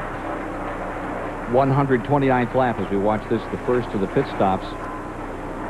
We'll get him pretty close to home. 19 and 18 seconds. Get us all you can now, buddy. Get us all you can means go as fast as you can down pit road without exceeding the speed limit. Do not exceed the speed limit or you get in trouble. You know where those timers are. 3rd and 4th place coming at you. You know, they watch the marks. You guys watch the marks on the racetrack, don't you? And you know when you get out of it, and you know when you can step on it and go, Chad? Well, when you get in your pit road speed under caution at the start of the race, you watch your RPM on your tach. That's what you gauge your speed by going down pit road. I noticed, too, look at Jeff Gordon here. He still hasn't fallen off very much, taking on 2 tires. I really think that's going to play into it at the end of the race if we have green flag conditions. 23 lead changes among 11 drivers, 3 cautions for 16 laps. The story thus far in this race. The Miller Genuine Draft 500. Ooh, Gordon backed up a little there. Had to come out of that throttle just a bit. Keep that car balanced up, and the 16 continues to wheel away. Musgrave looking for that first Winston Cup victory. Comes into this day's event 4th in points after 6 races. This number 16 has 6 top 5s, 10 top 10s. He's had a great year. It's just a wonderful year for him, especially without he hasn't won a race yet, and he's sitting 4th in points. That'd be a comfortable position. About 54 behind Earnhardt coming in. Rusty Wallace should be getting ready to come on pit road shortly. Dick Trickle is already bringing the Bud Moore Motorcraft car in. Jimmy Spencer is on pit road. Spencer, who had been running in 10th, coming in. We still have 26 cars in the lead lap, with Kyle Petty on the tail end of that affair, making it unscheduled stop, and 25th Craven, 24th Hamilton, 23rd Jeff Burton. Bobby Hamilton now on pit road. Leader is in and Martin is in. First and second place headed on to pit road, so let's go down there and follow the action from where it's going to happen as the teams take over. Martin and Wallace. Rusty Wallace into his pit stall. These guys have been flawless all day. Earl Barber's a gas man. Scott Robinson's a jack man. Everything going smoothly as usual. They come around to the driver's side. Scott Robinson slams the car up. The tires go on in unison. Front, left, right, he's down and away. Nice stop. 16.5 seconds. Unbelievable good stop. That's a first-class pit stop right there. That could make the difference. Yep. Gordon took 4 that time around. And remember, at 160 miles an hour, we're going 230 feet a second. Stop reading over Bergman's shoulder there. It makes me sound good. All right, we're getting ready to go to break. All the leaders are on pit road. Green flag stop, second time today this has happened. We'll tell you how they stand in a moment.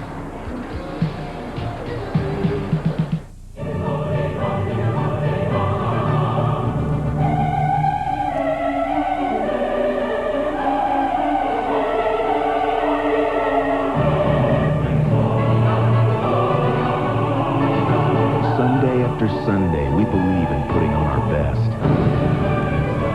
Maybe that's why no car company has won more races in the history of NASCAR than Chevrolet.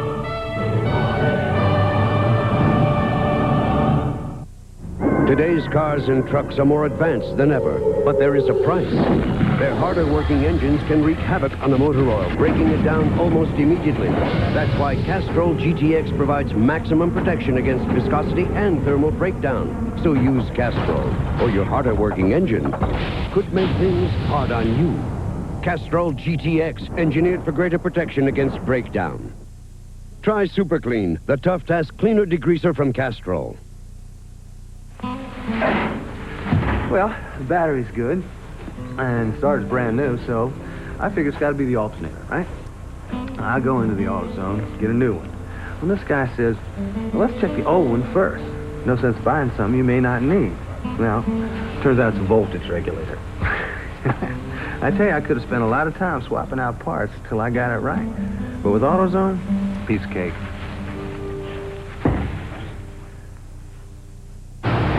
Hey, you know my crew spends hundreds of hours building those 5,000 horsepower motors. I can explode one in 5 seconds. And when that happens, nobody eats. That's why my guys won't run anything but Fram fillers. You know, Fram gets the nasty stuff out of the oil, so I can go to the other end with my candles lit. And you know, that's in about 5 seconds, nearly 300 miles an hour. You can look at these guys and see they eat pretty near every day.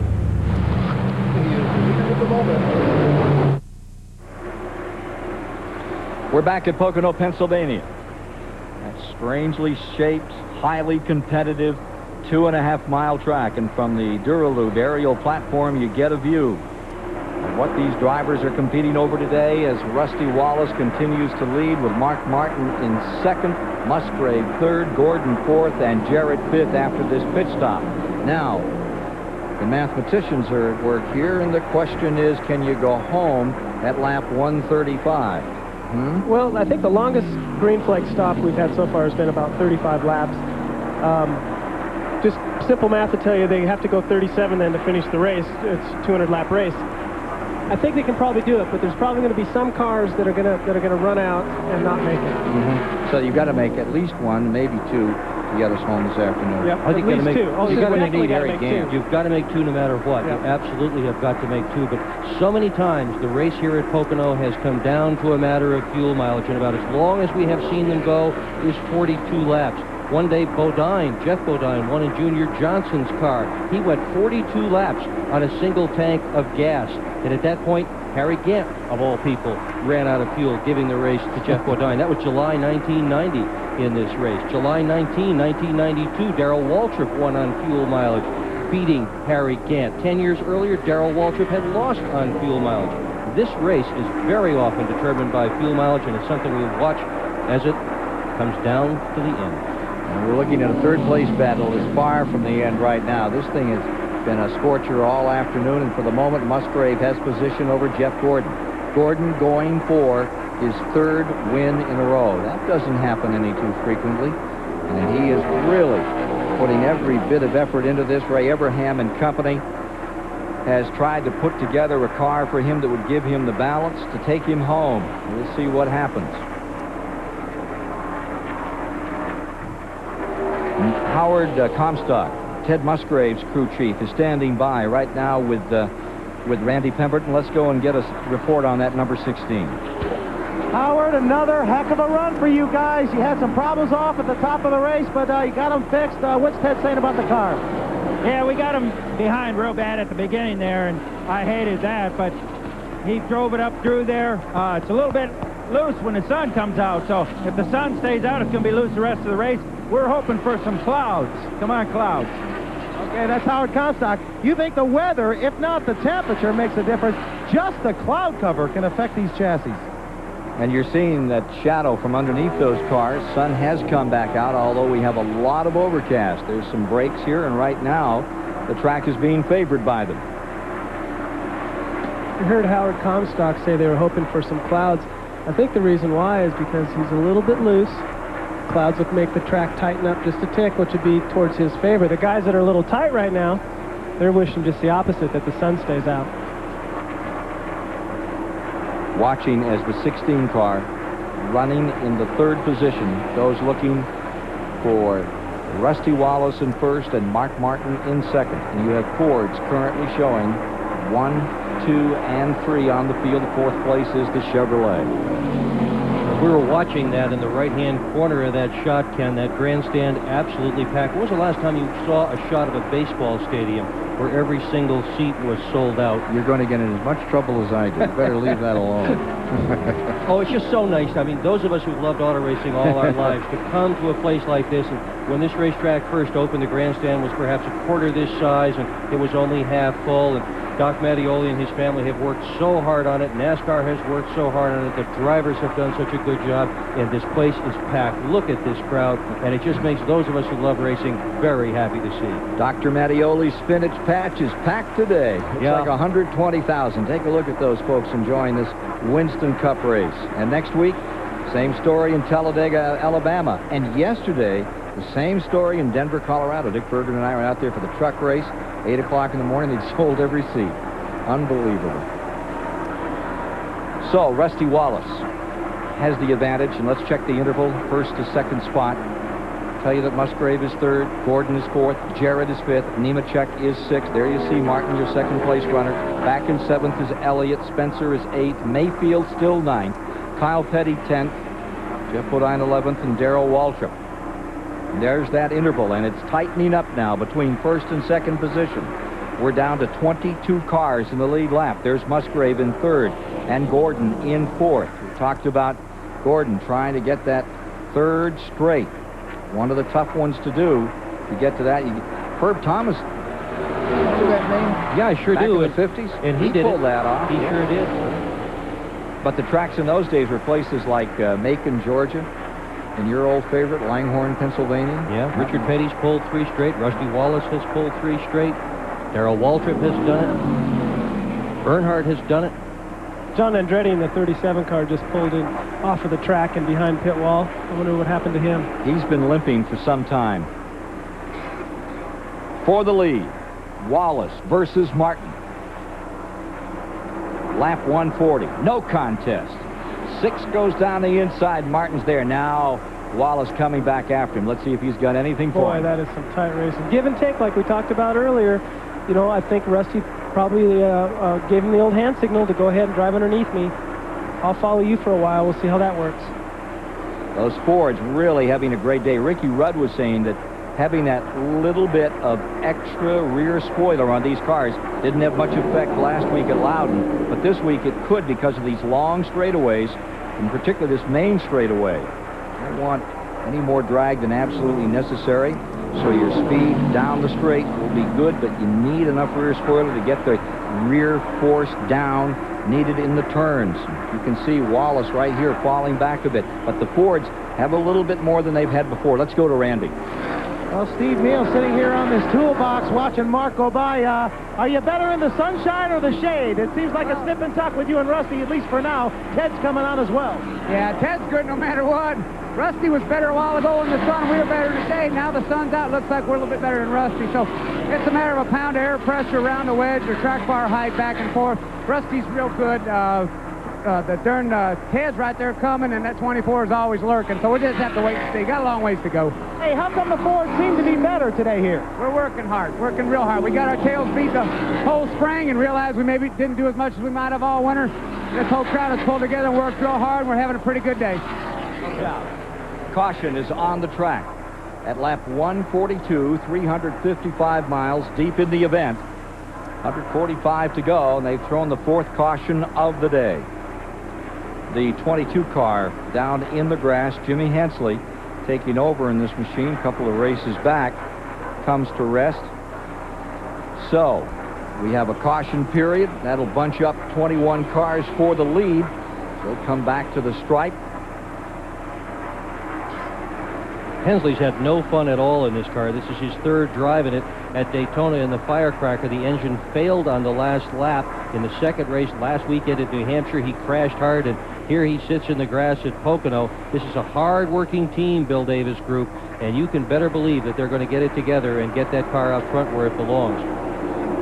Jimmy Hensley back with an old friend, Chris Hussey. As a 12-year-old kid, started to come out and follow him at the Caraway Speedway, with him off and on over the years, through some great years, and delighted to be back in that Bill Davis team, but it's not a good day for either Chris Hussey or Jimmy Hensley, or for that matter, Bill Davis right now with the 22 car lies stationary on the grass here at Pocono. Remember, Pocono is one of the hardest racetracks of all the NASCAR tracks on motors. The valve train turns so hard here at the end of the straightaway. That's also one of the reasons that they started using the overdrive, so you wouldn't have to turn the motor so hard at the end of the straightaway. So it's about this time of the race that you start to see motors let go. The valve train just gets abused. You start breaking valves, breaking springs. Attrition rate beginning to build. Chad Little with us. Dick Berggren along this afternoon on TBS as we cover the Miller Genuine Draft 500 for you. Coming up later this season, first week of September, Saturday night, join us at Richmond, Virginia. Winston Cup stars will be there on that 3/4 mile track. There you see the 2 leaders at the present time. And now you find the number 16 of Musgrave right there in 3rd. Barry Muse, the jackman on the 24 car. Give you a little up close and personal on some of these folks that work along pit road. They get ready to bring these machines in. Here are the top 3. These Ford products all coming down. Here's Jeff Gordon and Barry Muse. Take a gander at this jackman as he comes in. He's all set, guys? He's a big guy, too. 6'2", 230 pounds. I'll tell you, Dick has all the stats. Loves it.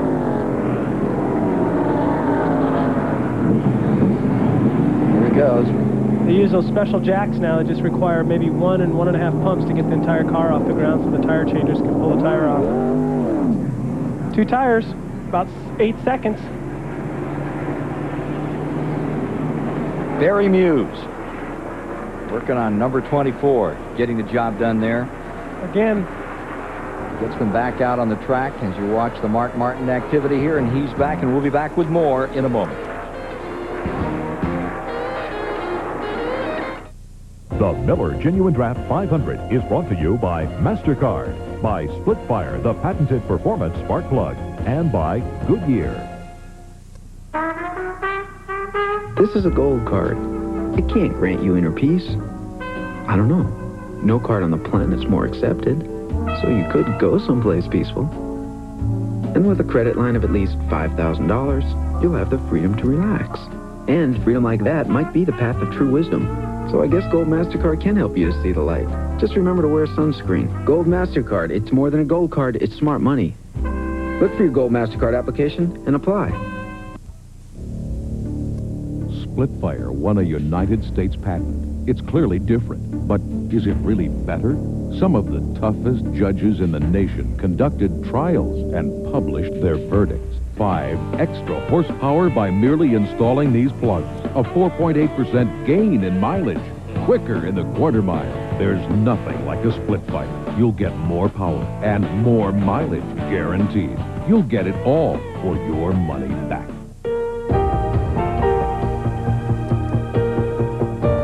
It's not about winning the most races. I tried that 2 years in a row. You just got to surround yourself with the best people, the best car, and Goodyear Eagles, the best tires in the world.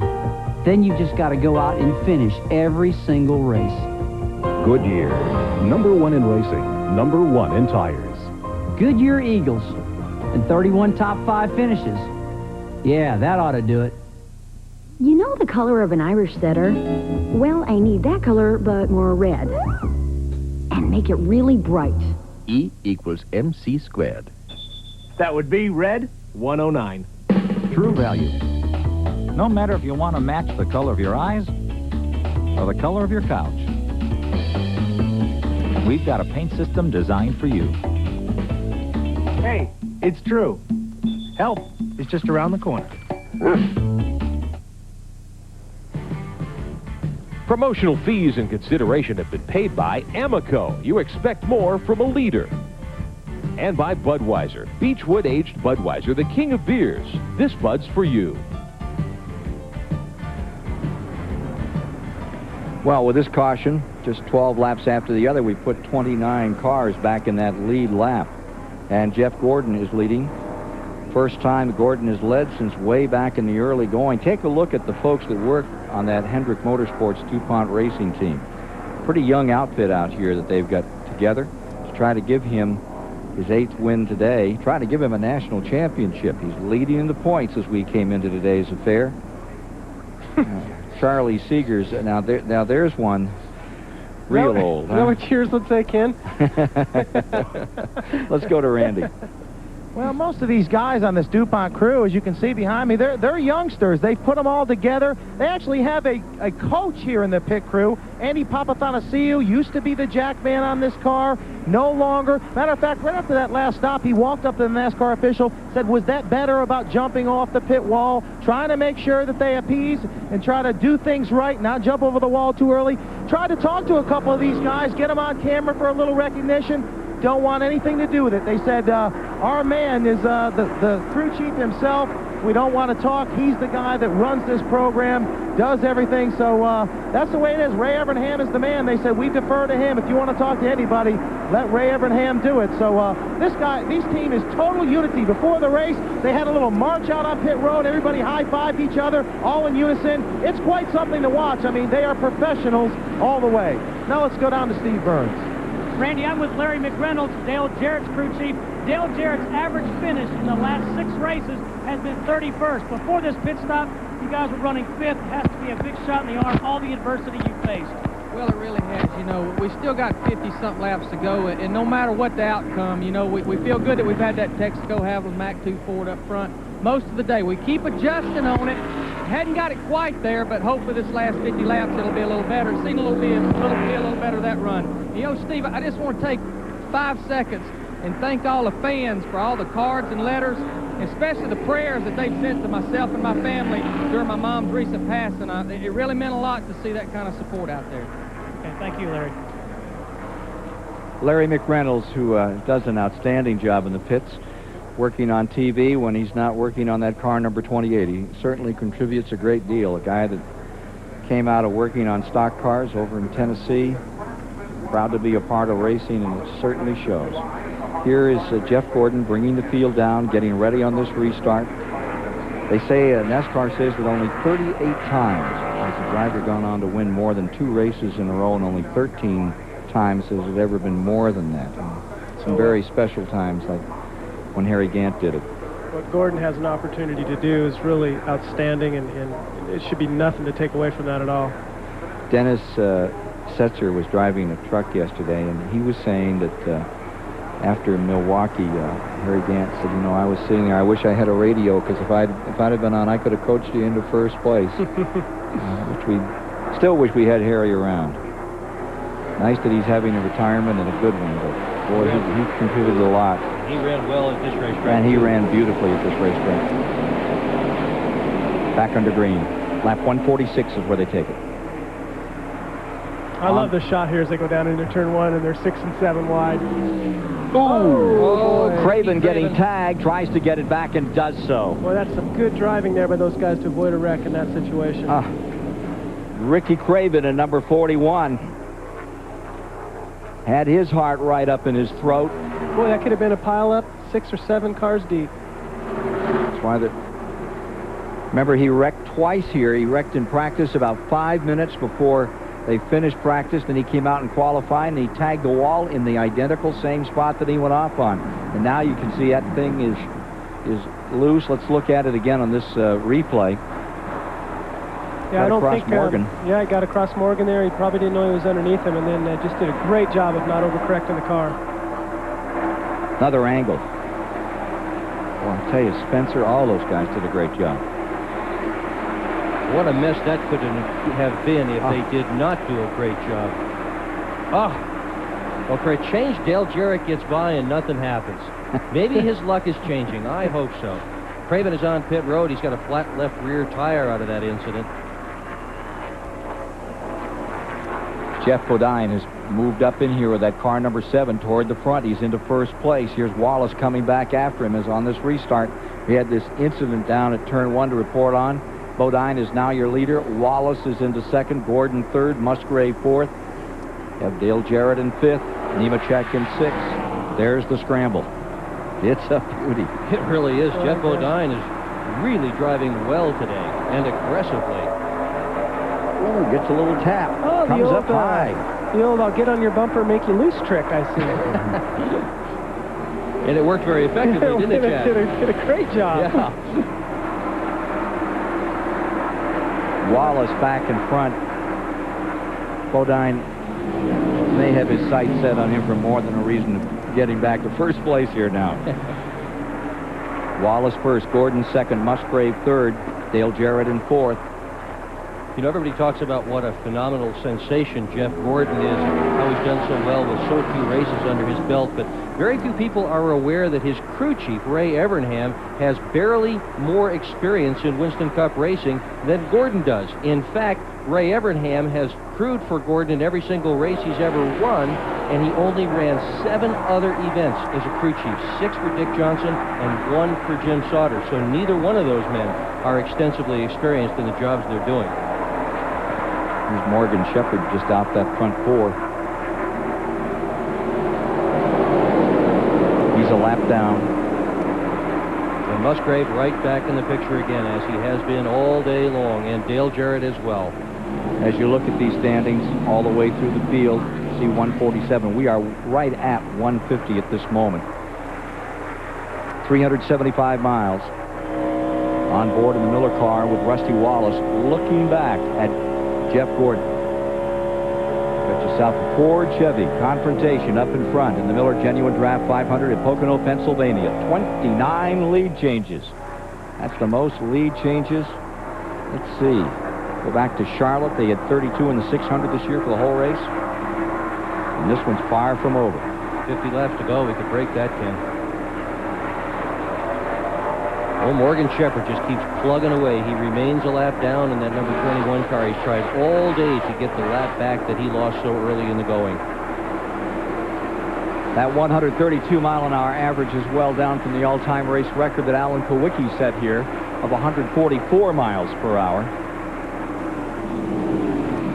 Mark Martin and Elliott got the position on the 7-car, Jeff Bodine, as they, well, again, Jeff makes a liar out of me. Jeff said, I don't think so, Bill. I'm going to go ahead and keep this spot right now. Getting a little aggressive out here as we get down toward the end of this one. Well, it's frustrated as a driver when you get hung on the outside and you know the people on the inside are going to have the position on you.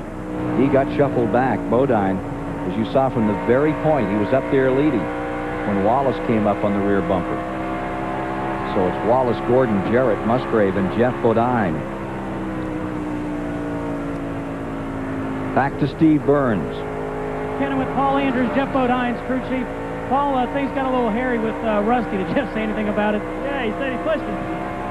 Yeah, you know, we done those 2 cars trying to get that Exide Ford out in front. It worked good, you know, we got a good car. We've been struggling our way up to the front of the pack. You know, we've got a real good car here for the end of the race. It's a shame the guys had to get a little carried away out there. I know Rusty's got a great car, getting a little impatient. I guess Mark was also, but we're going to have a good finish here. We just got to make sure we get all the way to the finish. The Exide Batteries car of Jeff Bodine, having slipped back in the field after being up in front, trying to charge back through. Meanwhile, for the lead, Wallace and Gordon running in first and second. Just behind them, change of position here. You've got Dale Jarrett coming into third and falling to fourth is Musgrave. Randy Pemberton.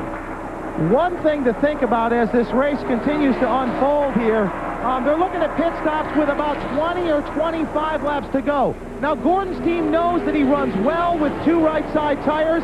That would mean if they wanted to take on 2 rights, they would go the final 55 laps on their left. I don't even think that's a problem, but where it might become a problem for the rest of these teams, if they pit under green flag and Gordon comes in after they do a lap or so, could he force these guys to take on 2 tires? Because if they take on 4, he is going to take on 2, and he's going to do it in 10 seconds, and they're going to do it in 19, and they'll be running second for sure. So a lot of pit strategy down here to try to figure out as this race unfolds. And then that is exactly right, and what we were referring to earlier, saying that if it does come down to green the rest of the way Gordon's car's been running on just 2 tires, he's in the seat right there. He's going to force the other guys to either take on 2, or else he's going to beat them by position on the track. Because again, you can go, how many, 230 feet at 160 miles an hour? Well, they talk about Earnhardt being the intimidator. What's really happening this year in Winston Cup racing is that Jeff Gordon and his team are forcing other people to have to play their game. They're causing the rest of the field to do what they are doing if they want to keep up. We'll take a quick break and be back as we watch these 3 cars actually getting collected right now by Musgrave moving in and Nemechek back in 5th along with Martin. Presenting TBS Award Wednesday. This Wednesday, 8 Academy Awards and 19 nominations. The biggest night of movies on television. TBS Award Wednesday, 8:05 Eastern, Wednesday, only on TBS. Every day, we all find a way.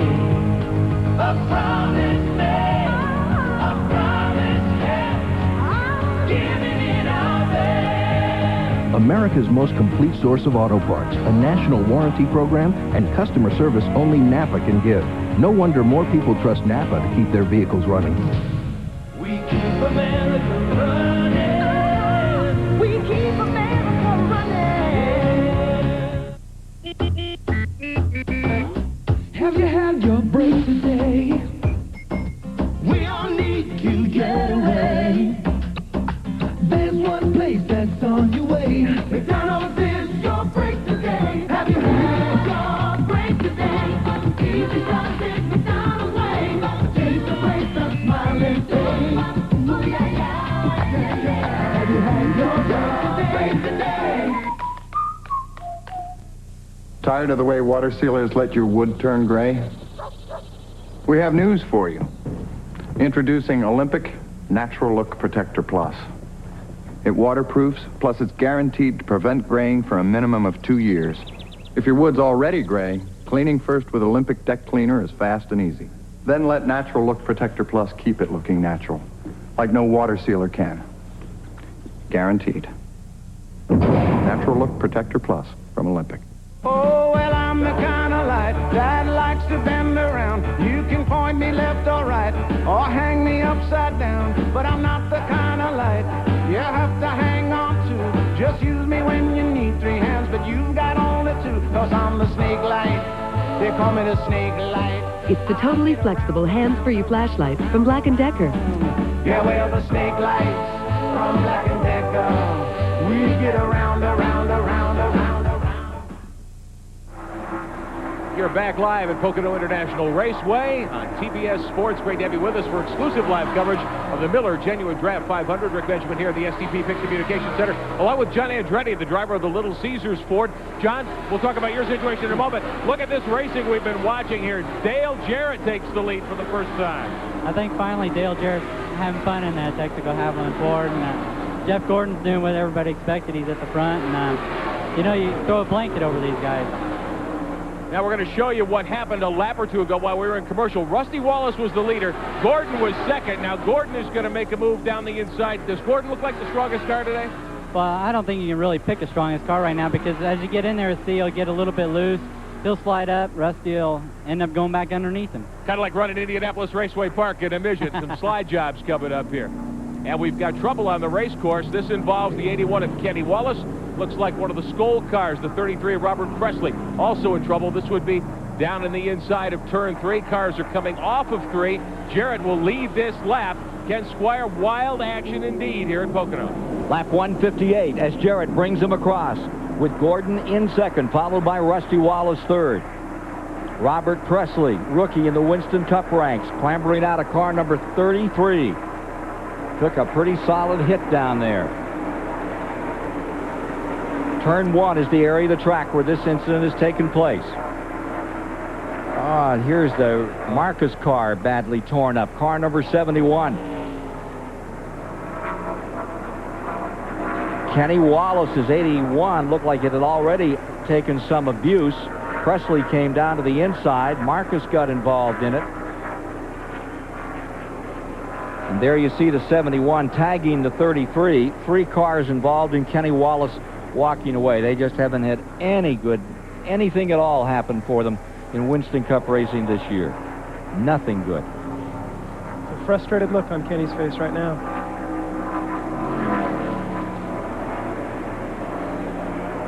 Well, that incident happened just before that picture came up. You could see that already there was some damage on the front. That Matuzzi car, number 81, and away it went, caught Presley, and then Dave Marcus was caught up in the incident.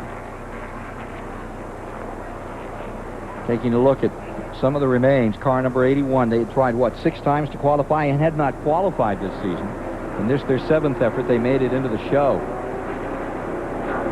That thing is absolutely a mess, isn't it? Seeing that second hit, it's sort of like you got a sore finger or something, you slam it in the door. Pit road's a busy place. Here we go. He took a wallop in the wall. Whole front flip is gone and moved back on car number 81. Kenny Wallace. And this could be the final set of stops.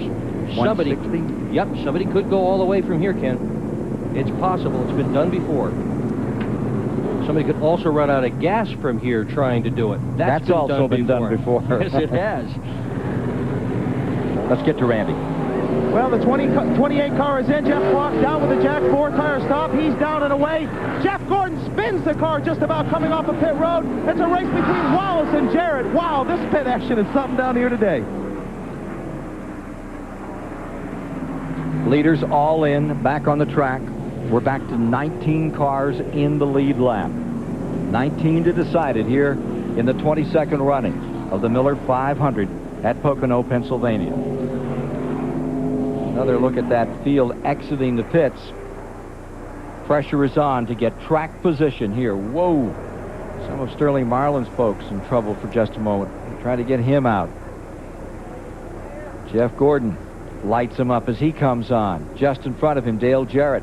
Musgrave coming out. Nemechek on his way, sideways. And right in front of the group, Rusty Wallace.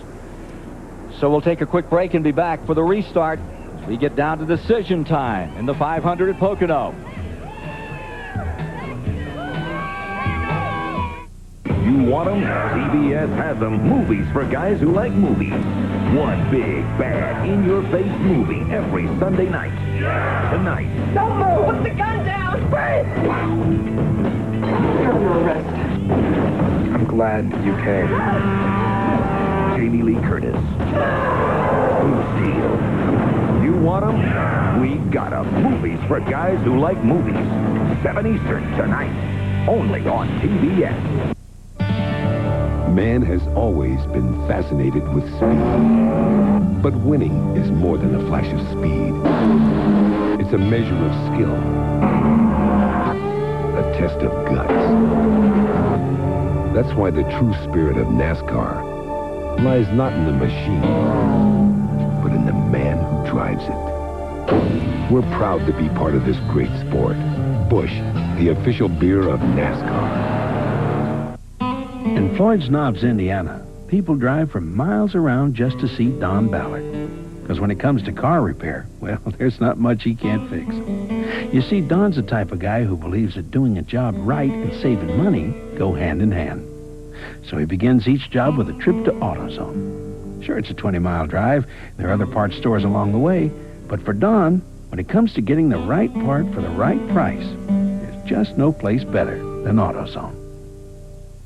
If you don't replace your air and oil filters regularly, you might as well drive your car off a cliff, because dirt can really mess up an engine. Fram Extra Life air filters and Fram Extra Guard oil filters keep out dirt best to protect your engine. Fram, America's #1 premium brand. Pay a little now for a lot later. Get a $2 rebate on Fram air filters at participating retailers. Promotional fees and consideration have been paid by Miller Genuine Draft. With Miller Genuine Draft, the world is a very cool place. And by the Official Directory. Call now and get your complete guide to Winston Cup racing for only $21.95 plus shipping and handling. Call 1-800-RACE-345. And by Duralube Engine Treatment. Tomorrow's technology today. Back live at Pocono, under caution, 39 laps to go after the wreck down in Turn 1 involving Kenny Wallace, Dave Marcus, and the Robert Presley automobile. Back with John Andretti, driver of the Little Caesars Ford. I wasn't going to let you get away as we look at Jeff Bodine out through the windshield, actually, of Bodine's car. We're going to show that pass that we started to show. Before this caution, some great racing going on. This is out of Turn 3 here. Gordon and now Dale Jarrett makes it 3 wide. Do you dare do that at Pocono? Yeah, Pocono's the one place where you can go 3, 4 wide, but the further down you go, the bumpier it gets. You'll probably see Dale Jarrett start bouncing as he gets in there, but a great pass, and that's where you want to be, in the lead. He made it work, indeed. Now, what about your car today? Well, I'll tell you, it's like Tim Brewer said, the Kmart Little Caesars car was on self-destruct because at the beginning, even before the first yellow, the motor started going away a little bit.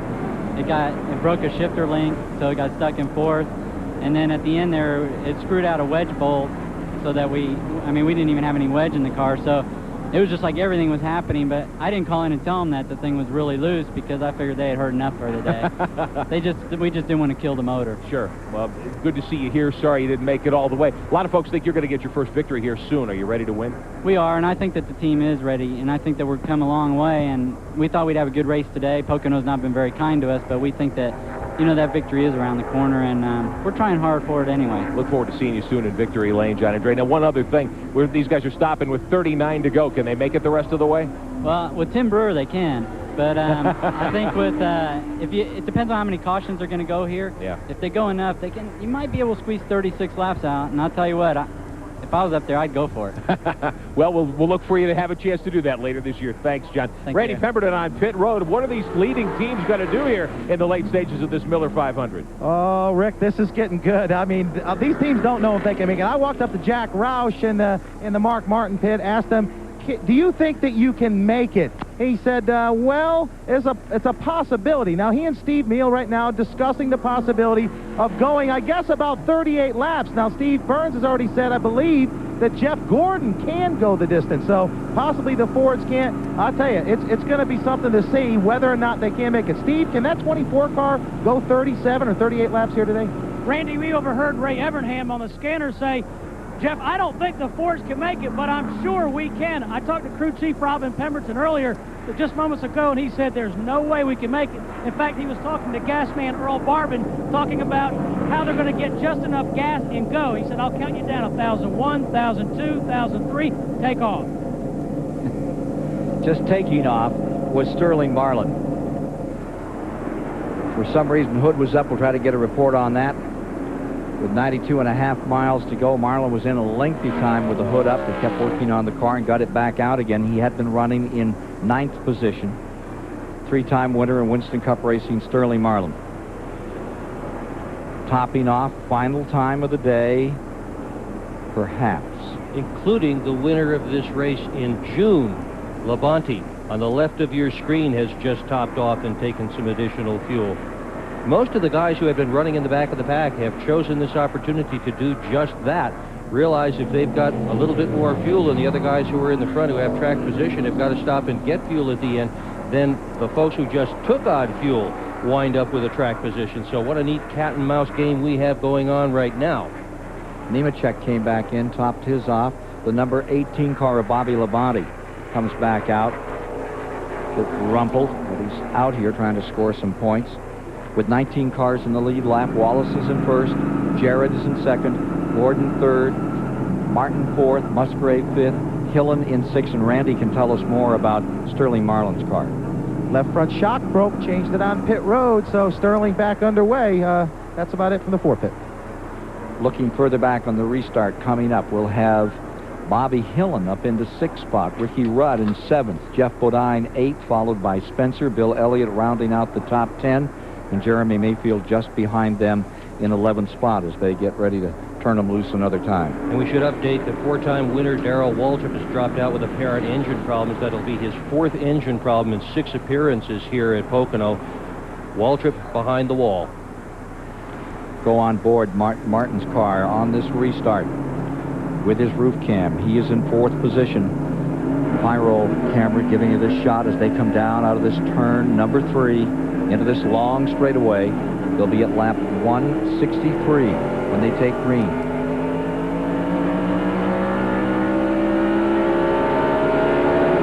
Underway. Down into turn number 1. Rusty Wallace leads the pack. The 28 car, Dale Jarrett, right there in 2nd spot. Jeff Gordon getting sorted out on the outside. Remember that Earnhardt a lap down in this affair. Dale Earnhardt being shown back in 20th position. Morgan Shepherd in the 21 is 21st. And Hamilton in the 43 back there in 22nd as they come up. Rusty jumped out to a real comfortable lead right off the bat. He really was flying. Wallace out in front. Wants this one bad. Take a look at this. Here's Mark Martin and Musgrave. And there you see the Gordon car looking at 3rd, 4th, and 5th there as they close it down and come into the main straightaway.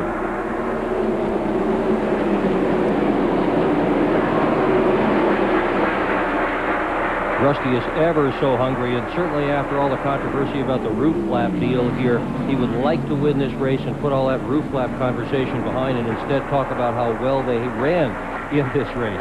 Well, that would also help pay for that fine they got over the weekend. I think Roger can afford it. You think? Yeah, I think, yeah. From 22nd position up for the lead, Rusty Wallace now in front.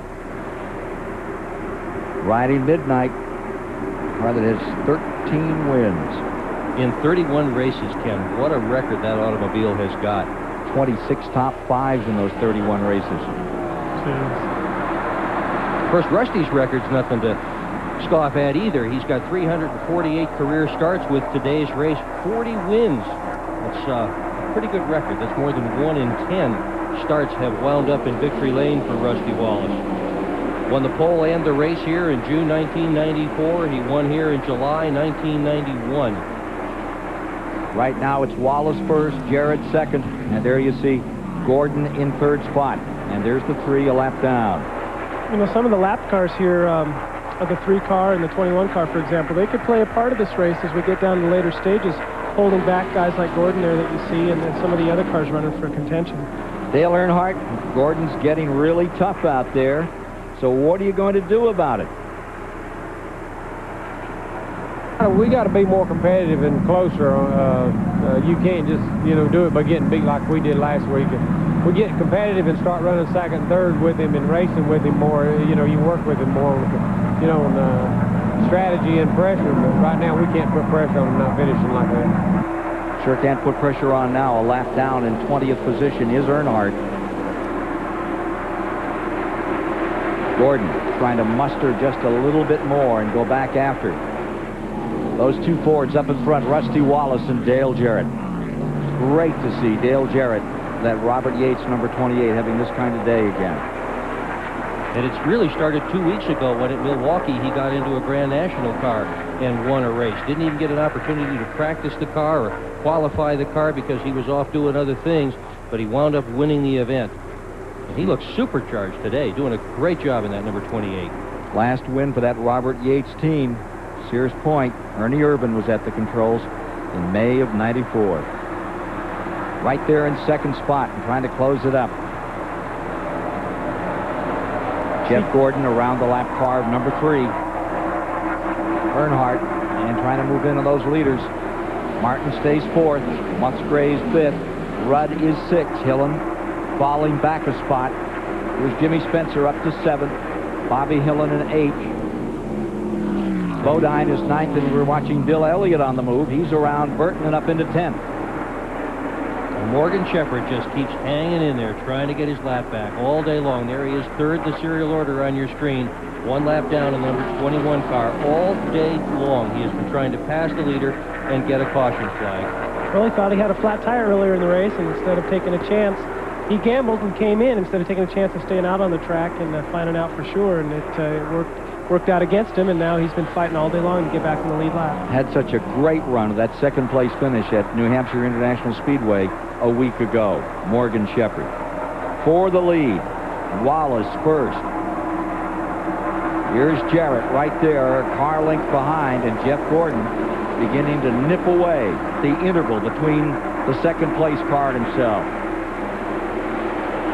The leader has won twice here. Jarrett in the 28 has never won here, nor has his team ever won here.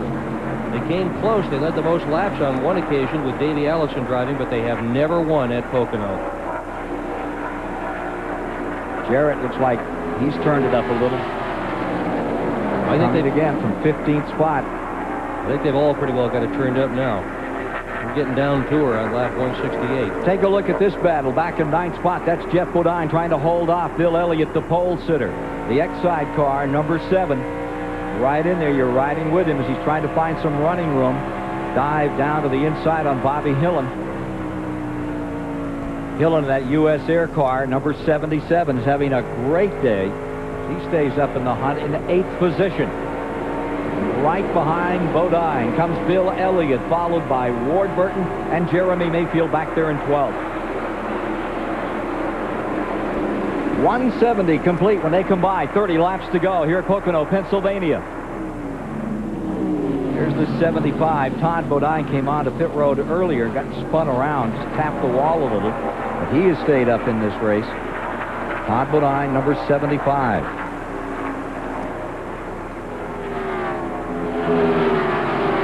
Bill Elliott closing in on Jeff Bodine. Todd's car is 1 lap down and running in 23rd. 18 cars remain in the lead lap. On the tail end of that lap is Jeff Burton. Rick Mast is 17th. Marlin is 16th. Brett Bodine in number 11 is 15th. Terry Labonte is 14th. Nemechek in 13th. Mayfield in 12th. 75 running a lap down. Jeff Bodine trying to make a move in through here. Meanwhile, further up, Musgrave riding this one out for the moment in 5th spot. Race is stabilized among those leaders with Wallace, Jarrett, Gordon, 1, 2, 3. And just behind them, Martin in 4th, Musgrave in 5th. Earnhardt just joining us. He's a lap back. going to hurt him in the points today again, big time. Yep. See that Jeff finally got around the lap car of Todd Bodine. A lot of patience being shown out there today, especially racing some of the lapped cars. Chad made an interesting point a little while ago about engines and DNFs, and this is about the point in the race when we can really expect to see people having engine problems. Rusty Wallace right now, leading this event, has 5 career Pocono DNFs. Guess what? Every single one of them came from a failed engine. This race in the spring here at Pocono, 5 engine failures. Last year in July, this race, 7 engine failures. And most often they come toward the end of the race. Look at Jarrett on the bottom side. Here's Jarrett going for it. Puts that Haviland Texaco car to work and has himself almost first place. Let's see, tunnel turn. He's going to take it, and here comes Morgan Shepherd trying to get that lap back. And you can guarantee Morgan is going to give an inch because that means getting his lap back right there. And with them comes Jeff Gordon. Yep. Gordon pops up into second. Wallace back to third. Wallace counterattacks. It's the old slip and dive deal right there. You saw Dale Jarrett knew that Morgan got in the corner extra hard to get his lap back, and then all of a sudden Jarrett just kind of waited. He knew Morgan was going to slide up a little bit, and he did, and Jarrett got the position again. So Morgan Shepherd is still a lap down. Dale Jarrett spurts out in front. Wallace back to second. 34th lead change in the Miller 500. Chad, how frustrating is that when you're all day long just trying to accomplish one single solitary thing, get your lap back? What's it feel like to run that many laps and not have it happen? It's very frustrating. I mean, you say to yourself, it's all in vain because he's not in 4th place. As you see his car there, he's lapped down in 20th or in that position. So it's very frustrating. But he's got to remember, if he makes a mistake that costs him, he's looking at points, and he's up in the points battle, so he's just got to have a good day. That move was so strong, so good. Shot right down the inside for just a moment. There. I'm there. And then you're nowhere. You're right back in second, third, fourth in the line and running a lap down, as is Morgan Shepherd right now, but he certainly gave it a great shot. Look at this shot. The aerial with Jarrett, Wallace, Gordon, giving us this great race in front of this tremendous crowd. No time to call your bet in right now, let me tell you. No. That one's wide open. It sure is. And I'll tell you what, the people in this grandstand, I don't know why anybody paid for a seat here. Everybody has been standing up since that lap when the lead changed on 3 occasions. Here's another good reason to stand up. I don't think there's a soul in this place that's sitting down. Rusty's car to me right now, you guys, looks like it's a little bit tight. You watch him going down into turn number 1. He slides up about a half a car length each time. It allows the guy behind him to get right up on his bumper and get a better run coming off the turns. And right here in the tunnel turns where he got knocked down before. We'll see what happens next time in turn number 1 as Jeff Gordon squares up the number 24 and comes after Rusty Wallace. Won this race in 1991. If we have Chad Little come back and do another race, Ken, and I hope we do, we need to have an in-booth camera focused on his hands. Because I don't know if he could talk about cars if he couldn't use his right hand and his left hand to talk about how one passes another and one is beside another. It's really fun up here to watch. That's, it's just one of those things. You get used to that sort of thing, though, talking to your crew chief, don't you? That's right. That's right. Saw that shift up. 6 cars, nose to tail, with Jarrett, Wallace, Gordon, Martin, Musgrave, those 6. Then Jimmy Spencer to 7th. Jeff Bodine back in 8th. Bill Elliott still lies 9th. Rusty Wallace having some hot fun out here in this summertime at Pocono, Pennsylvania. Perfect day for a race, and this is what he loves the most. Just to go out there and go racing. He used to go racing with his brothers all the time. That must have been quite a thing. Here he is trying to close in another time on Dale Jarrett. Coming off 3, he's got a little. Rusty Wallace out of St. Louis, Missouri. What were those hot summers like in Missouri for the 3 Wallace brothers who were all in this race today? Oh, there's been many times we got in such arguments. I remember one night me and Mike got in such an argument that Mom and Dad took us out, took Mike and he set him down, took a garden hose and cooled him off. He was so damn mad at me. I can't remember what it was. A long time ago at the race shop. We got into it about something, but that's about the only story I got as far as getting cooled off. He got cooled off quick there. Come on along, head for the mountains of Bush Beer. Head for the mountains, it's cold and it's smooth, and it's waiting for you. Come on, head for the mountains of Bush Beer. Hi, can I help you? Yeah, I've got this white house. Uh-huh. And I'm thinking about a new color. No problem there. And I need protection. Yeah, I mean a lot of protection. You should try our True Test paints. At True Value, you'll find all kinds of durable exterior paints, stains, and sealers, plus everything you need to use them. So if you want it to last, we're the place to start. Hey, it's true. Help is just around the corner. Leave it to Peerless Faucet to create a shower so smart, it can not only sense when a toilet has been flushed, it can also adjust the water temperature accordingly. Scald Guard technology by Peerless. Get more out of your faucet than just water. Have you had your break today? We all need to get away. There's one place that's on your way. McDonald's is your break today. Have you had your break today? Easy classic McDonald's way. Taste the place of smiling day. Ooh, yeah, yeah, yeah, yeah. Have you had your break today? Every day, we all find a way. A promise made, a promise kept, giving it our best. America's most complete source of auto parts, a national warranty program, and customer service only Napa can give. No wonder more people trust Napa to keep their vehicles running. We keep America running. We keep America running. 22 laps to go, and they come by this time of this 2.5-mile Pocono International Raceway.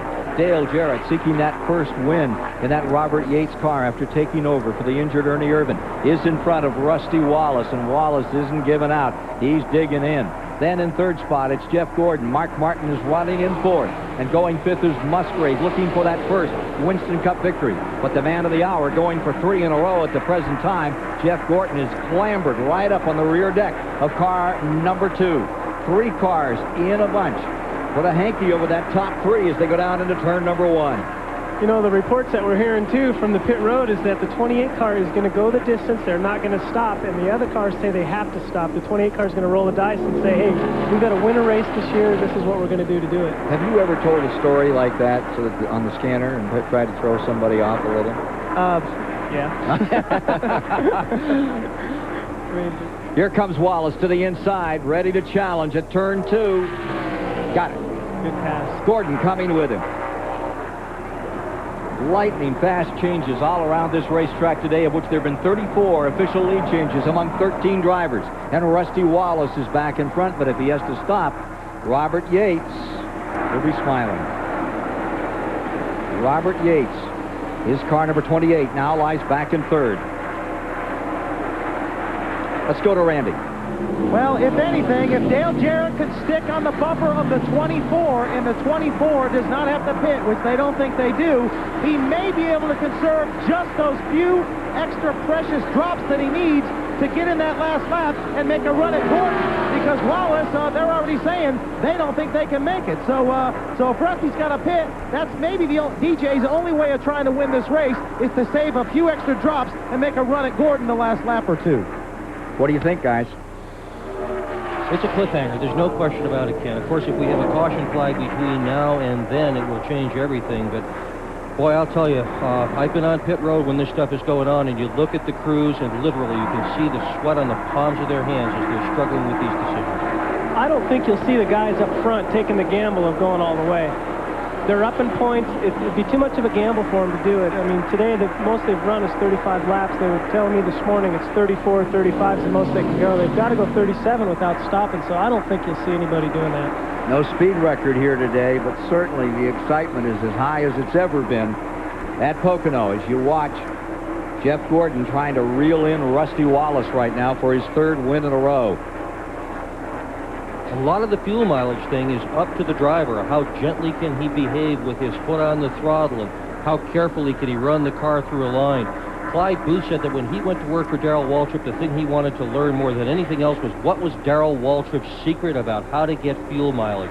And he looked at the car, and he chased it all around, and he discovered it wasn't the car, it was the driver that got the fuel mileage. Because he was so smooth. That's right. Main straightaway, and you're watching first and second. See how close Gordon is, and then you see back there to Dale Jarrett. Now take a look. We'll give you the rest of the interval. There's Mark Martin.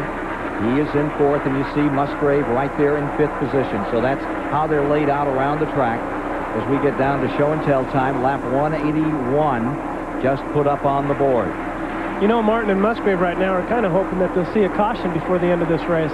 They'll get bunched back up, and that'll change the strategy completely. Morgan Shepherd, what a go he's given it today. But still, looking up from 19th, a lap down. Jeff Burton is 20th. Earnhardt back in 21st. Gordon again closing in. Does he have any more left to go after that Ford that's up in front? Ford and Chevy 1 and 2. Think about all the things they changed in Gordon's car, Ken. They changed the engine, the transmission, the brakes. They changed the suspension, and look at how well he is running. For such a young team to have gone through that and be here where they are today is just amazing. Bobby Hillen's fallen back a little, folks. He's back to 13th from 7th in just the last few laps. He's given that number 77 U.S. Air car a whale of a ride out here today. Ooh. There's your caution right there, you guys. Guys watching back at home, that'll be your caution in just a couple laps. I'll make a bet on it. Exhaust header? Yeah, it's a piece of exhaust pipe, I think. Header pipe. No sign of a caution on the track. 182 complete. We'll take a quick break and come back to finish it up for you today here at Pocono, Pennsylvania, with Wallace and Gordon hard after it.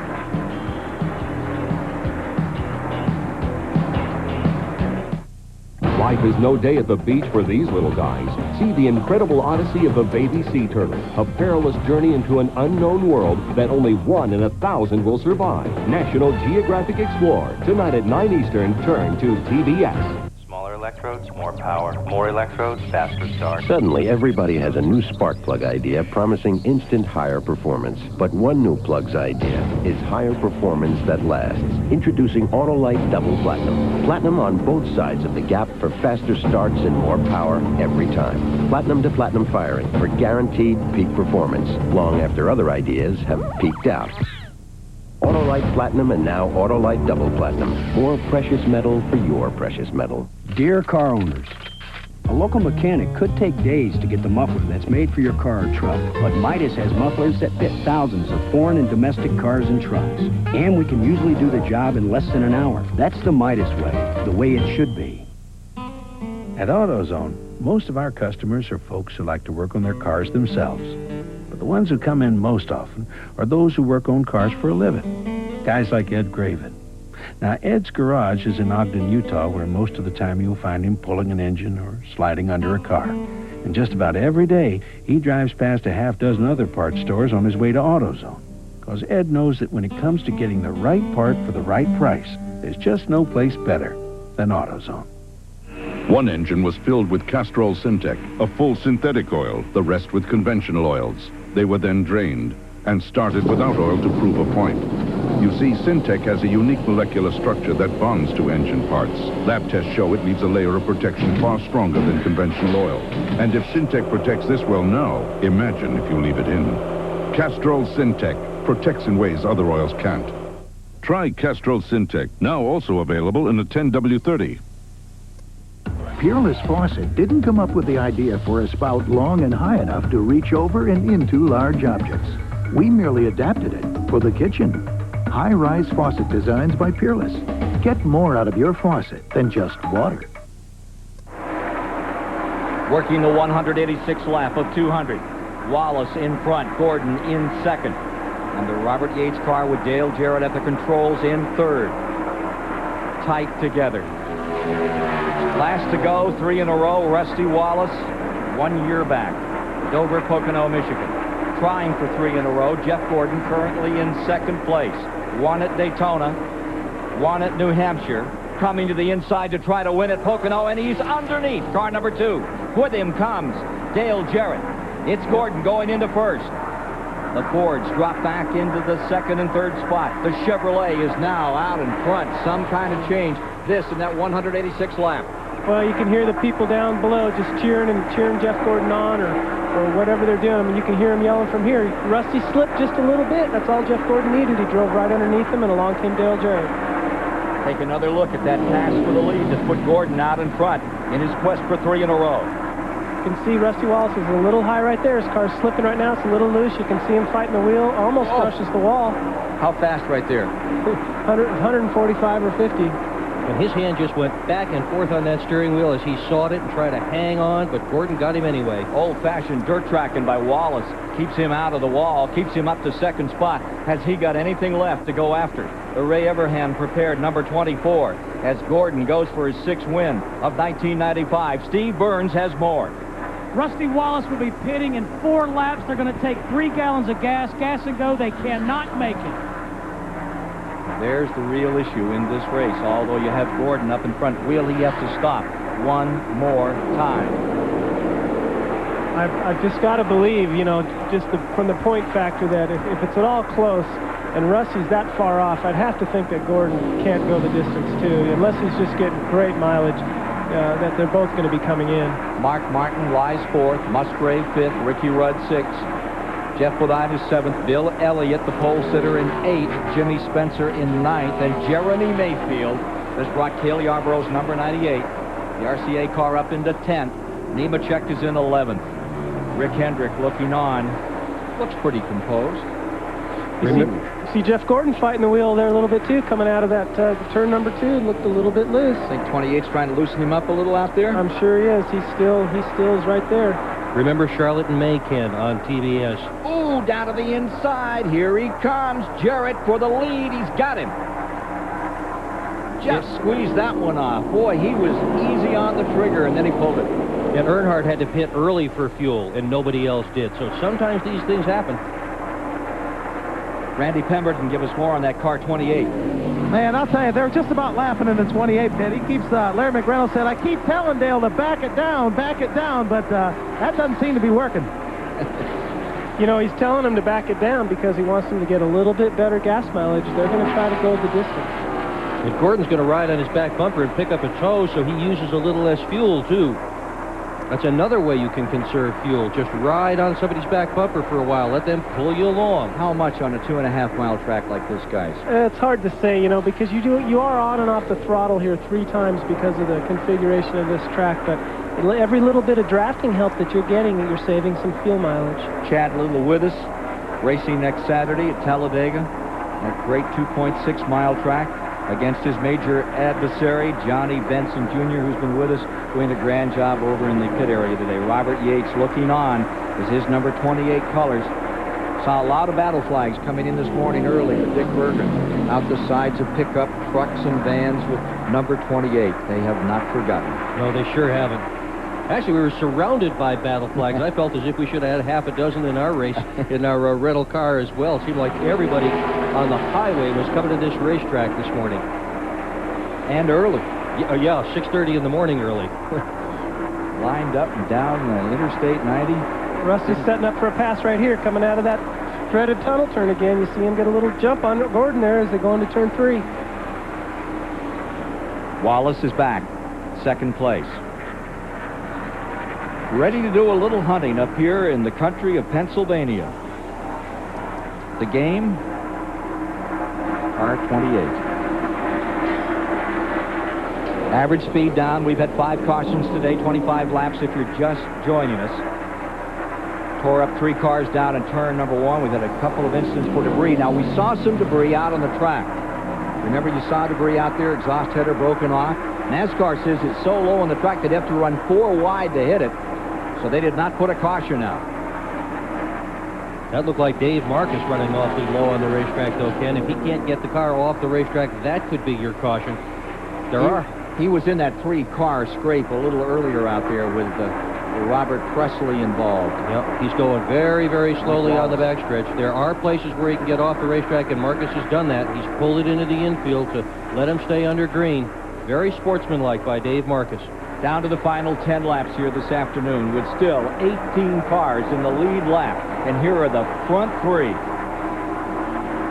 Handcuffed together as they come down the straightaway. Jarrett, Wallace, Gordon. Then it's a few seconds back to Mark Martin in 4th, Musgrave 5th, Rudd 6th, Jeff Bodine 7th, Bill Elliott 8th, Spencer 9th, Jeremy Mayfield 10th, Nemechek, Trickle, Bobby Hill in the 13th, Ward Burton 14th, Terry Labonte 15th, Rick Mast, Brett Bodine, Sterling Marlin. That's how they're running. The top 18 all in that lead lap. Hello? Here he comes, knocking on the door one more time, Rusty Wallace. They're working lap 192.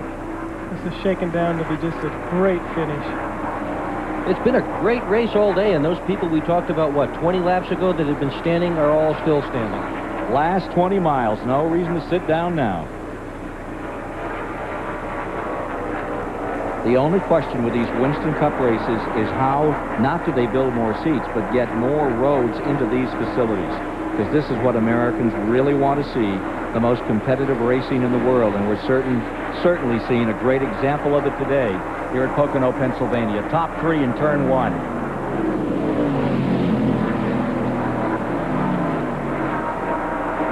And still, Dale Jarrett with the advantage. Such a grim year for him. Here's Wallace up on the outside. His best finish was that 5th at Daytona. Now he has this lead and does not want to give it up. Believes he has the mileage to go the distance. Rusty's coming into the pits. Yep, that's exactly what he was doing, Chad. Waving to the other cars. He said, I'm coming in. Let Gordon know he's going to pull off the racetrack. Doesn't want Gordon to run into the back bumper. When he does. You can see Gordon's not coming with him. Nope. And you can see Earl Barber with the gas can, too. So the 28 stays up in front. Rusty Wallace is on pit road. Following him down. Quick stop for a splash, and he'll be back out here. Will the other two have to do it? We'll just have to wait and see. Or will somebody run out in the final seconds of the race? All by himself. Nobody went with him. 28-car strategy. Randy Pemberton can tell you about that. Oh, they're talking about it right now. I wish I could tell you, but they're not going to tell me. They want to go the distance desperately here today. They don't want to run out of gas, but they need to win a race. They're still talking about it. They're discussing things now. I got a feeling that they're going to pit, but I might be wrong. Gordon lies second. Let's take a look at the interval for you between the first and second place cars. There's the 28, Dale Jarrett, going for that 4th Winston Cup victory. Right behind him comes Jeff Gordon with 6 laps remaining. 6 to go.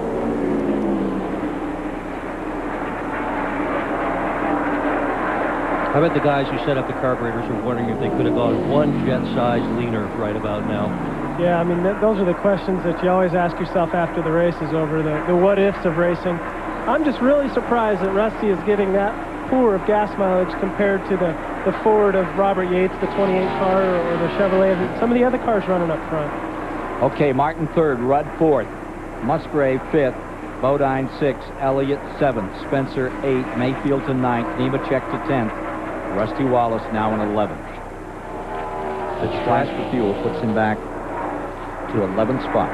Its driver, its engine, the more horsepower the engine puts out, the more fuel it eats, but I don't think anybody's got any more horsepower than that number 24 of Gordon or the 28 of Jarrett for that matter. But there are other things too, the nature of the fuel cell, how efficient the pickup is, the way they've got the lines so that they can pick up the most possible fuel. All of those things relate to the amount of fuel that they can get out of the tank and therefore the amount of mileage that they can actually get. And they chart this all race long, so when they get down to the end here, they know pretty much how much they can get. No gas gauges on these cars, by the way, and there's no pressure gauges either.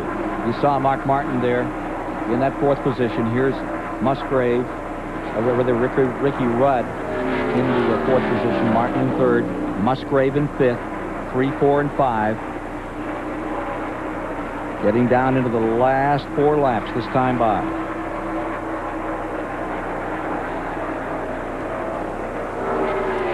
Great run for Ricky Rudd today. Now owner-driver Robert Yates. Doesn't look like Jeff Gordon's been able to close any ground on the 28 car at all. Thought he got a little back right there off that turn, but I guess you're right. He pulls away. 4 to go. Robert Yates going for win number 20. Oh, Rusty Wallace spins it.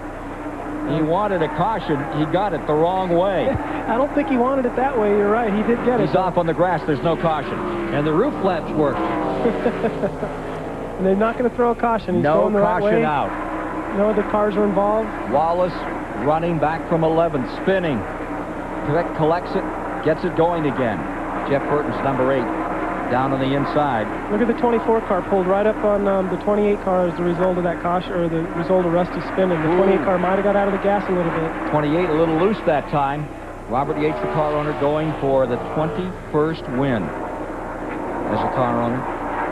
And here is Gordon closing all the way in.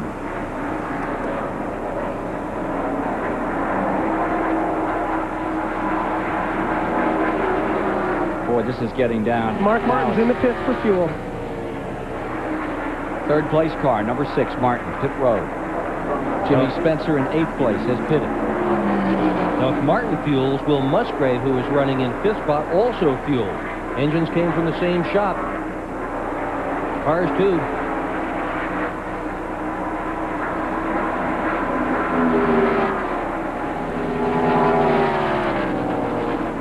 Final moments. Here's Gordon. Like to put himself into another page of the NASCAR record book as a 3-time winner back-to-back. Dale Jarrett, the 1993 Daytona 500 champion, so desperately needing a win. He's had so much misfortune in 1995, and again that car looks a little tricky as it comes out of 3 and down the main straightaway. It looks to me like Dale Jarrett is able to get into the corners better, but yet Jeff Gordon's coming out a little bit stronger. About the time I say that, the 25 car outdrives him going in, too. Jarrett with 3 career wins in this series. Since he's not won with this team, has been terribly frustrated by it. Ernie Irvin had driven the car before him and had just incredible success with it. Davey Allison before that, also with incredible success. Jarrett has not had success. How much a win today would help. That is indeed the story. If you can win under this kind of pressure. Jimmy Hensley going another lap down in 22. I can tell you what, right now, there's the one thing on Dale's mind, and that is, how wide can I make this race car? I think there's one thing on Gordon's mind, too, and that is how close can he get to the back bumper of the 28 to try to conserve fuel. White flag is out, coming down for the final lap. Larry McReynolds, Robert Yates, waiting patiently on pit road. They've been here so many times. There've been so many heartbreaks for this team in the last several years, but right now Dale Jarrett trying to put it back, and we're seeing Morgan Shepherd come onto pit road. Remember, he's running a lap down in 19th. Can't make it all the way. Car began to choke up on him and sputter. Dale Jarrett has put about 10 car lengths of distance between the two of them just this last half a lap. They've still got to get all the way back to the line. Doesn't look like that 28 has missed a beat yet. Here's critical turn coming up for Dale Jarrett, where he's had trouble earlier. Anything left in Jeff Gordon's number 24. 6-car interval between first and second spot. Ricky Rudd has come to third. Musgrave is in fourth. Robert Yates looks on with Larry McReynolds as down comes the checkered flag to fall today on car number 28. Dale Jarrett has done it. He's won the Miller 500 at Pocono, Pennsylvania. Jeff Gordon right on the rear bumper for second spot.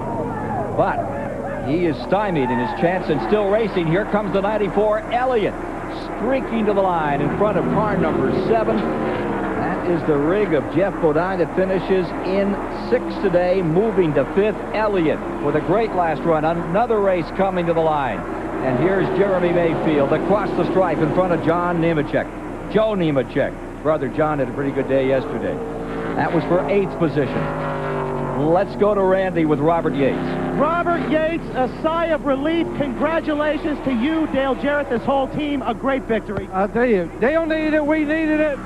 Where our luck's been, we should have run out of gas about 3 laps ago, but just worked great. Congratulations. I got news for you guys. He came over the radio when he crossed that start-finish line. The 28 car is out. They sure figured it close enough. And the 28 car, the 24 car is also out. I believe it's coming to a stop out there in the back.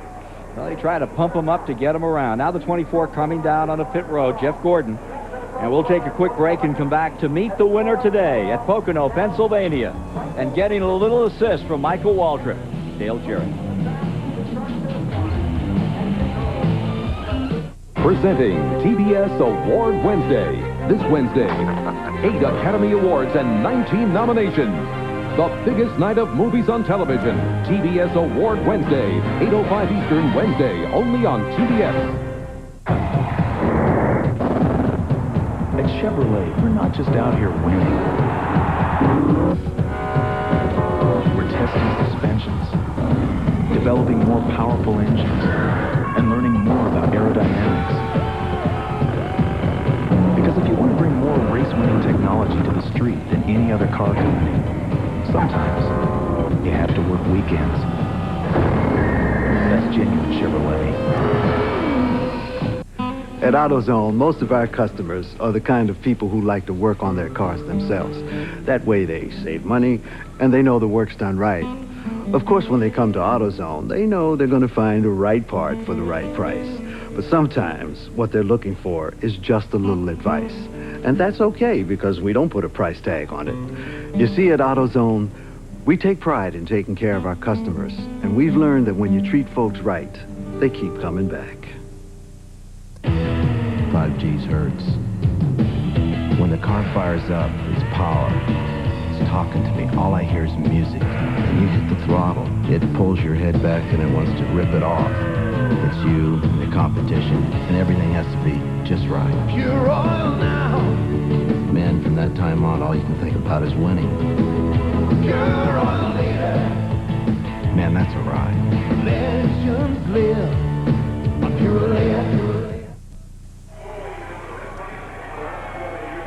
Nobody is leaving Pocono International Raceway. They've seen quite a wild finish here today in the Miller Genuine Draft 500 live on TBS. Dale Jarrett, some vindication today. His first victory since taking over the seat in car number 28 today. And a lot of honors for that team. Plasticoat, the official spray paint of NASCAR, sponsors the winning finish award. It goes to Larry McReynolds, crew chief on the 28 car. $2,000 to the highest finishing Winston Cup crew chief involved in the Plasticoat Award program at the end of the year. Crew chief with the best average finish wins $25,000. Larry McReynolds, the winner of that today. Steve Burns on pit road at the Purolator Winner's Circle for us. Dale Jarrett, you've won the biggest stock car race of them all, the Daytona 500, but I bet this one's pretty sweet. Yeah, it really is. I tell you, had a great car. This Texaco Havoline Ford, great all day long. Well, we were really close there. I started running out going into 3 over there, and I didn't know if it was going to pick up enough, but they had it figured right to the very end, and just credit the crew. They got me in and out of the pits all day long. Great engine, boy, it's just fantastic. And Kelly, girls, Zachary, sorry you aren't here, but we'll be home soon to celebrate. Dale, you've endured a lot of criticism. There's been a lot of controversy about this situation. How do you feel? Is this redemption? Well, yes, sort of, but, you know, I always felt that I could do it, and we always felt as a team we could get it done. But, you know, people are going to think what they want, but this is a very, very good race team. I think I can drive these cars and win, and maybe this will springboard us. You know, we've had some good cars lately, just hadn't got past 3 or 4 laps to show it, but today we were able to do that.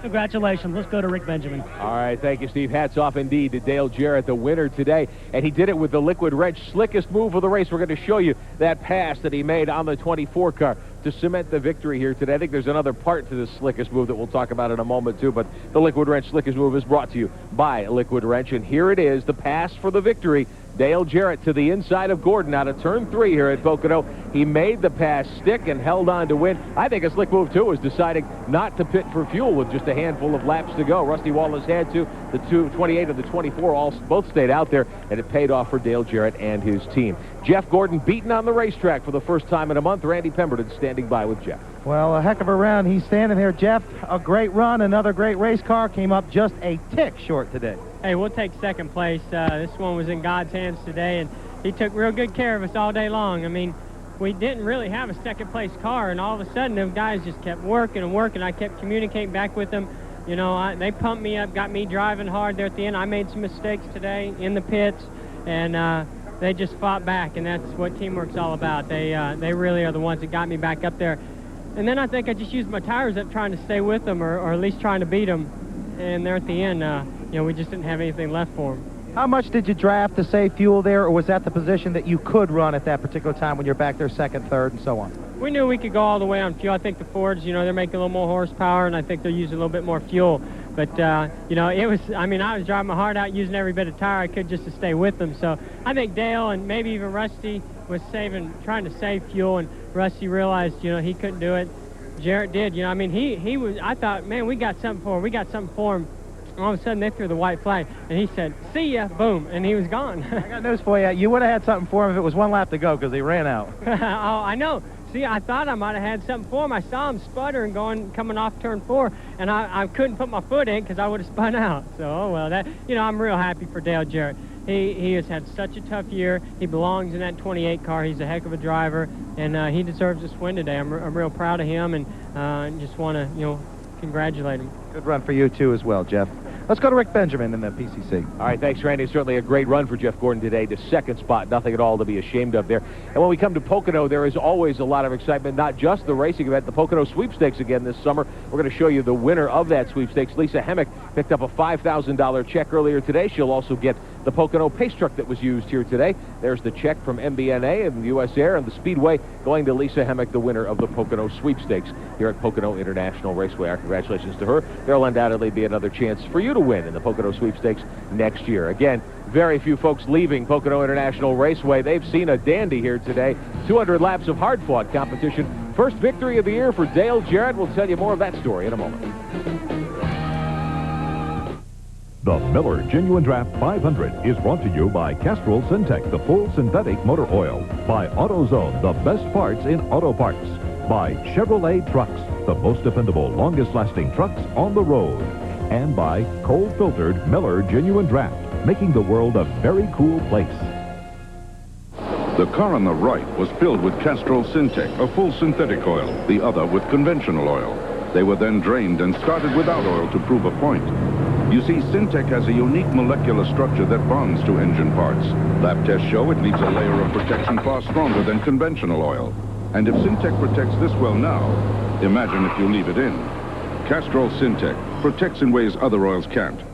Try Castrol Syntec, now also available in the 10W30. So when I turn the key, it sounds like my starter is going bad.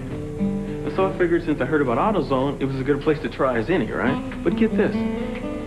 I go in there to buy a starter. The guy tells me we need to test my old one first just to make sure that's not the problem. It turns out that it's a solenoid switch. That one little test saved me a big headache.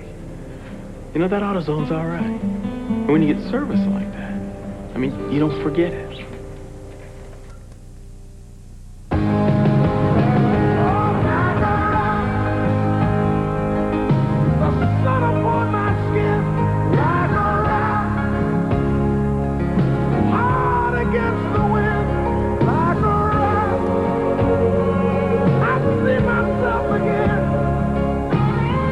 No automotive company has won more races over the last 30 years than Chevrolet.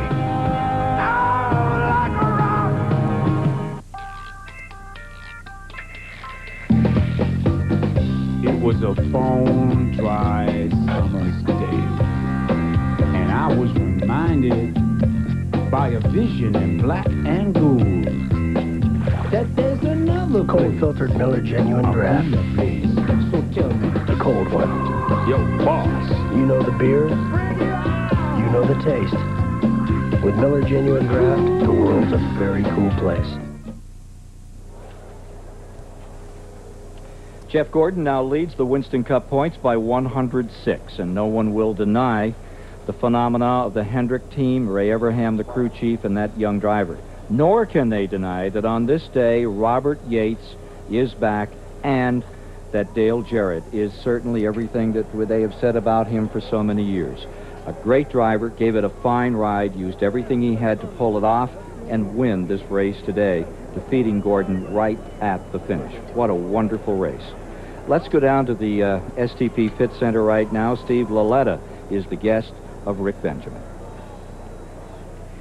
Back here at the STP Pit Communications Center, we're joined by Steve Laletta, Manager of Sports Marketing for Miller Genuine Draft. Congratulations on a great event today. Thanks, Rick. It's always great to come to Pocono for the Miller Genuine Draft 500, and I hope everybody enjoyed the broadcast on TBS. How important is sports marketing for Miller? It's real important, and obviously NASCAR is one of the most important things we do. Being affiliated with a team like Rusty Wallace and Penske Racing, tracks like Pocono, it's just a real big part of what we do in the marketing mix. In terms of the growth of this sport, what have you seen in the last couple of years? How big is NASCAR going to be? I think it's going to be huge. It already is huge. You see our TV commercials on network broadcasts. It's not just advertising to the race fan anymore. It's mainstream, and you can see by the crowds, it's growing by leaps and bounds. All right. Thanks a lot, Steve, for being with us today. Let's take a look at the point standings right now, Rick. As we mentioned, Jeff Gordon out in front by 106. Sterling Marlin in second. The big jump. Musgrave into third spot. Earnhardt falls back into fourth, 164 behind. And back again to Rick Benjamin. Kenny Wallace has been waiting patiently. Good to see you. You got a hard lick down at turn one. What happened? Well, we've had a tough day. You know, I was going down into one, just passing Robert Presley, and he disintegrated a right rear tire, and it turned into my quarter panel, and I'm all right. You've got a few belt burns, I know, from the incident. Yeah, there. I got bruised up here. These walls are pretty tough here. You know, Chuck Bound had an incident down there a couple years ago, but I'm happy I'm all right. You going to Talladega next week? Go to Talladega next week and on to Indy, and I'm looking forward to the rest of the year. Wish you well in the second half of the year. Kenny was victimized by a broken spoiler. We had a legitimate, an intact piece to show you the difference. 4 welds broke on this car. That's what set you out of the race the first time, and they fixed it for you. The biggest thing is that most of the other teams, or we need to learn that we need to weld the whole spoiler. Yeah. There's so much downforce, and we just didn't have enough welds on it. As you see, it broke, and it got my attention. But I'm happy to be going home. Well, we wish you well, Kenny, the rest of the season. Thanks for joining us. Kenny Wallace, one of our TBS colleagues occasionally, Ken Squire. Yeah, dandy job, too. All right, there's the Pocono Raceway, and here's the full field rundown on today's event. For the third time this year, we've got a Ford in Victory Lane. It happened at Martinsville. Rusty Wallace winning there. Had that win at Talladega with Mark Martin, and now we come back today, and Dale Jarrett gives Robert Yates a very deserved victory for that number 2018. So what'd you think of all this, Chad? Well, I certainly enjoyed myself. I hope I have a chance to do it again, and I want to congratulate Dale Jarrett and all of Robert Yates' team. They fought hard all day long, and they came out ahead. Yeah, you're going to have your Winston Cup car ready for Talladega and your Grand National. They're going to be a busy guy next Double duty next weekend in the heart of Alabama. All right, Dr. Bergen, you hit it right on the nose. You said 41 laps, and 41 laps he got, and he won this thing. Yeah, nobody could go 42 either, I don't think. A lot of cars did manage to go the 41 laps, but boy, it proved as well. It was the absolute end of it, Ken. They couldn't have gone any further. So, Jeff Gordon did not make out with a 3-in-a-row run here, but he sure looked good at the finish, but no one looked better than this man right here. Dale Jarrett with another Winston Cup victory to his credit. Mark it down as number 4 in the record book for this generation of Jarretts. Dale Jarrett victorious in the Miller Genuine Draft 500 today. And the phenomena that is Gordon, oh, he's ready for Talladega, and that ought to be something a week from now. So that pretty much closes out our action for today here. It's been wonderful being with you at Pocono. We'll see you at Richmond first week of September, Saturday night. Hope you'll be along to enjoy it with us. For Dick Berggren, Chad Little, Randy Pemberton, Steve Burns, Rick Benjamin, and Johnny Benson, leader in the Grand National points, thanks all for being here today. Ken Squire, and we hope you enjoyed this coverage of the 22nd Annual Miller Genuine Draft 500 at Pocono, Pennsylvania.